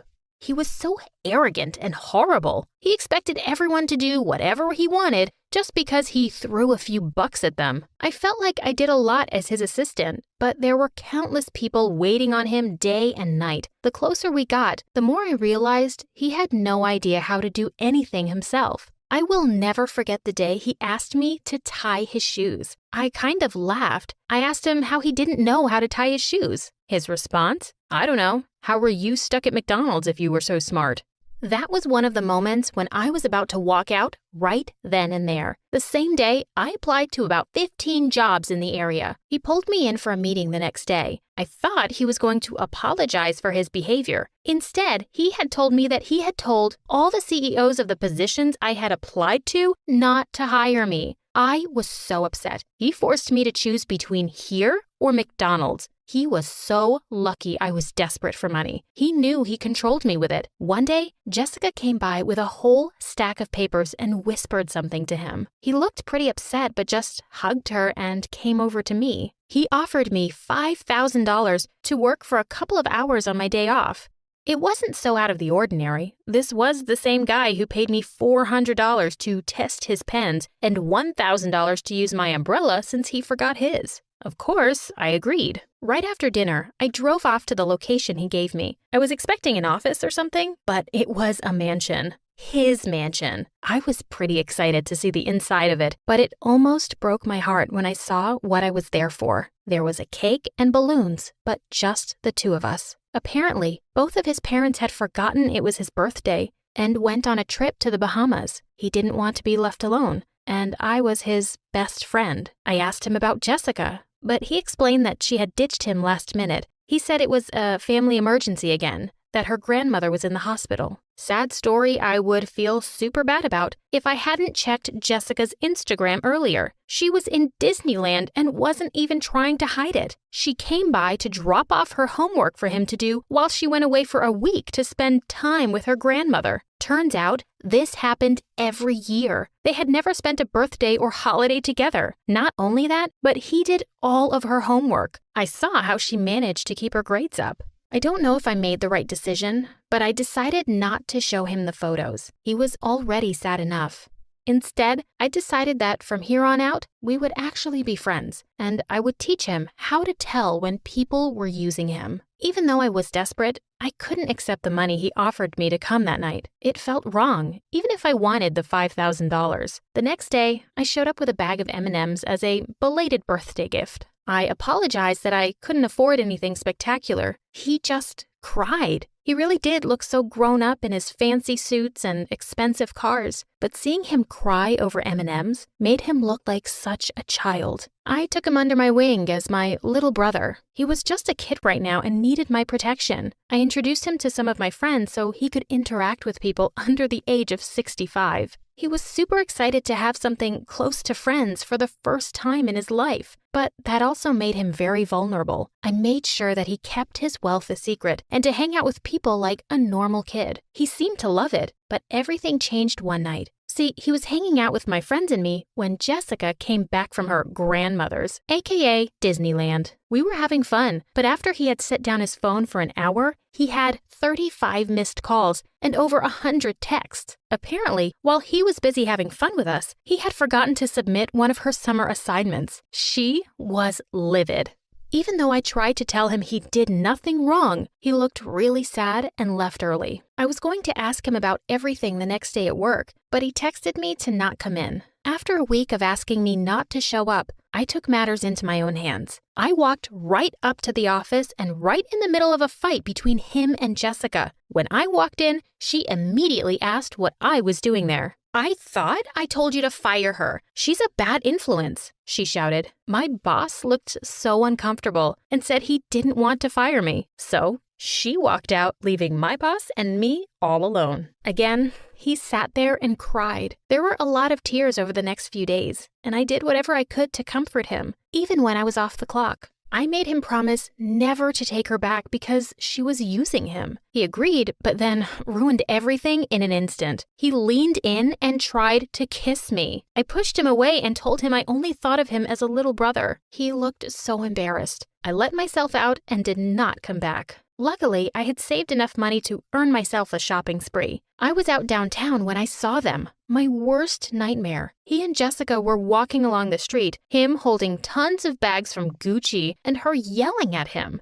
She said how pathetic he was and how she could always do better. I thought about ignoring it, but it was like watching a witch harass my own brother. I ran up to them and yelled at her for being such a jerk. I said how she should consider herself lucky that anyone puts up with her, let alone a great guy like my friend. She told him to defend her, but even I was shocked by what happened next. He told her to leave. She told him that he would regret it and stomped off. She tried to take the Gucci bags from him, but he handed them to me instead. He thanked me again and then did something that kind of irritated me. He handed me a check for $100,000 as a thank you. I ripped it up in front of him. "Don't you get it?" he said. "If you don't want to date me and don't want my money, why are you so nice to me?" "Because you're my best friend." He almost cried right there. I don't think he had ever been that happy before. You would never believe what happened next. He fired me.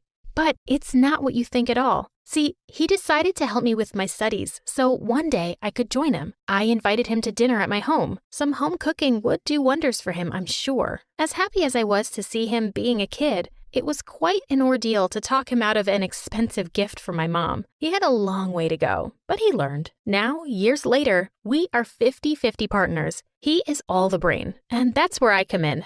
Managing our business. We are the best of both worlds, and our business is thriving. Hey, I'm Marianne. Please like and subscribe to MSA. I'm about to share a story about the challenges life has thrown at me. My parents, especially my dad, weren't what some would call expressive and loving. They constantly fought and seemed to spend more time hating each other than anything else. Dad always had the TV blaring. The noise kept me up at night, so I often resorted to sleeping with headphones on. I knew he wasn't a bad person. He just had some annoying habits and seemed to enjoy annoying Mom. Mom was kind. She did her best to be the best mom. She'd surprise me with toys and candies. My favorite place was our treehouse, which Mom built for me. It was my escape. I loved spending time there with my bestie Joy. Marianne, everything will be okay. My mom got me 2 dolls and I want to give you one. Let's grab some ice cream. Joy was my best friend since kindergarten. She always knew how to cheer me up, sharing her toys with me. We were inseparable, so much so that some people at school mistook us for twins. Plus, Joy had an amazing voice. Sometimes she sang to me until I fell asleep in the treehouse. Joy's family seemed perfect. Her mom was a successful fashion designer, and her dad was a police officer. Sometimes I found myself wishing I was part of her family, but I'd immediately feel guilty knowing my mom loved me. When I was 16, my gymnastics coach said I should compete in another state. Excited, I asked my parents for money to go. Dad, busy with his motorbike, brushed me off. Wish I could, honey, but I gotta paint the bike. It's my pride and joy. I could tell Mom wanted to help by the way she looked at me, giving me the "I wish I could help you, dear" look. And that day, I made up my mind to do something. I grabbed my dad's motorbike keys, thinking I could ride to the competition myself. But since I didn't really know how to drive, I ended up crashing into a fire hydrant. Dad was furious about his damaged bike, but before he could say anything, Mom intervened. "Don't you dare yell at her." Mom then hugged me and handed me some money. "Here, take this money. I've been saving it for quite a while now.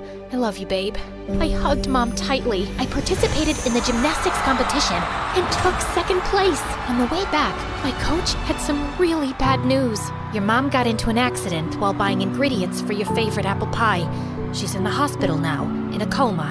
I couldn't say a word. I just stayed quiet all the way home. When I got back, Dad hugged me and told me not to worry, saying Mom would be okay. Later, at dinner, I asked Dad something tough. "Dad, can I stay with Joy's family for a bit? It's not that I don't like being with you, but I feel happier there. They really care about me." Sure, if that makes you happy. I'll talk to Joy's parents. And Joy's family was really welcoming. Joy's mom used to say, "We're glad to have you, dear. You're like my second daughter from now on." That's how I ended up living with my best friend's family. They even gave me my own room. Joy's parents were wonderful. They looked after me and made me feel like I was their daughter. Even though her dad wasn't always home, I loved them with all my heart and thought of them as family. Joy and I even got closer. We'd spend all night talking or playing video games. I still saw my dad from time to time, and he seemed to be improving, becoming nicer. I'll keep getting better until you say you want to come back and live with me. Well, that might take some time, but yeah, keep your hopes up. I smiled and gave him a hug. One day, as I was walking around the house, I found a room full of beautiful clothes. Curious, I started trying them on. Joy's mom walked in on me. "You look beautiful. I've always hoped to share my wardrobe with a daughter." Just then, Joy walked in, and her mom invited her to join. "Joy, darling, come try on some clothes too." I don't want to. Soon, I got really close to Joy's mom. We hung out a lot, and I even helped her out at photo shoots, sometimes modeling for her. One day, I was shocked to see my picture on the cover of a big magazine. "I wish Joy liked fashion like you do. Thank you for always being here for me." I smiled and thanked her for making me feel like part of her family. But something was off with Joy. She started keeping to herself, staying in her room, and didn't want to hang out or do anything with me. When I tried talking to her, she just said, "I want to be left alone." I was really worried about Joy's sudden change and couldn't figure out what I did wrong. I kept trying to fix things, even apologizing, but nothing worked. She sometimes even yelled at me. I had to give her space, even though it hurt a lot. One evening at dinner, Joy's mom shared some exciting news. "Marianne, your teacher called. Your college aptitude test scores were amazing. I'm so proud of you." Turning to Joy, her mom asked, "And how did yours go, honey?" Oh, I didn't bother with it. I'm going to be a singer, so I don't need it. Maybe one of your famous friends could help produce my album? I won't do that. I want more for you. You're going to college, and later you can decide what you want. What? You can't make those decisions for me. I'm going to be a singer, and that's that. As your mom, yes, I can guide you. You can't tell me anything. Joy, stop. Your mom's just trying to help. You shut up. My life was better before you showed up. Go back to your miserable family and leave us alone. I hate you both. Angry, Joy knocked all the family pictures off the shelf. After that, her behavior got worse. She began skipping school and got mad whenever someone tried to talk about what she was doing. Joy's behavior toward me got worse, turning her into what felt like a real-life villain. She constantly tried to make trouble for me, and even though her mom always ended up forgiving me, it just made Joy angrier. For example, Joy switched her unfinished homework with mine, confusing my teacher. Luckily, the teacher sorted it out. Joy made a fake social media account with my name, posting embarrassing stuff. It took a while, but I showed it wasn't me and shut it down. Joy hid a library book I borrowed, causing me to get late fees. Her mom found it later and figured out Joy's trick. Joy messed with my bike's brakes. I felt something was wrong before I rode it and stopped myself from getting hurt. This escalated one afternoon when Joy's mom was away on a business trip and her dad was away at work. Joy decided to do something drastic. She turned the backyard into a makeshift movie theater. I'm not sure showing a movie here is a good idea. Well, it's better than having you around all the time. The backyard quickly filled with people, the projector buzzing to life. I stayed inside, trying to avoid the chaos, and was flipping through a magazine when suddenly, someone stumbled into my room. Oops, my bad. I was looking for the kitchen. Hey, is that a magazine about vintage cars? My dad collects them, and I've read a bunch about them. Is that the issue with the 60s muscle cars? Yes, it is. His name was Brian. We discovered we shared a lot of interests and spent the evening chatting in the kitchen. Just as we were really connecting, the screen outside fell over with a crash. Suddenly, Joy and her mom came in. Look, Mom, I knew it. Marianne set up this whole movie thing just to hang out with her boyfriend. Boyfriend? That's not true. Why would I organize this party? Joy, you're my only friend here. Then explain him being in your room. This must be your party. Enough, Joy. I don't think Marianne would do this. But young man, it's time for you to go home, please. Joy looked so angry and stormed off. She stopped talking to me and just ignored my existence. I kept talking to Brian. Having him in my life was great. He was nice looking and well-mannered. His family had money, and he shared his dream of becoming a doctor with me. A few days later, Joy's mom called me into the living room, where I found my dad sitting. I really care about you and loved having you here, but things with Joy are getting tough. She's feeling left out. Plus, your dad's been talking to us. He's made some changes, wants you back, and misses you a lot. The past few months have been really tough without you. I love you and want you to come home. I didn't say much. When I feel a lot, I find it hard to speak, but I managed to say, I'll pack my things. I moved back with Dad, and honestly, things weren't bad. He had really improved, and hanging out with him wasn't bad at all. But I ended up blocking Brian. I didn't have a strong reason to cut him off. I felt like I didn't deserve him and just needed a fresh start. A few months after finishing high school, I couldn't go to college right away. Dad didn't have the money because we had big hospital bills for Mom. So I started working as a pizza delivery person. It was tough, but I never thought about quitting. I worked really hard and finally got into college. I planned to study economics and maybe even start my own business someday. While studying, I took any job I could get. Eventually, I managed to rent a tiny apartment with a view of the city dump. It wasn't much, but it was mine. I could finally study and rest there. Dad even helped me buy a used car for my delivery job. Things were starting to get better. I kept working hard, aiming for success. I often thought about Joy and her parents, and my mom too. I missed them a lot. With exams coming up, I studied all night and worked all day. I felt unstoppable, like nothing could slow me down.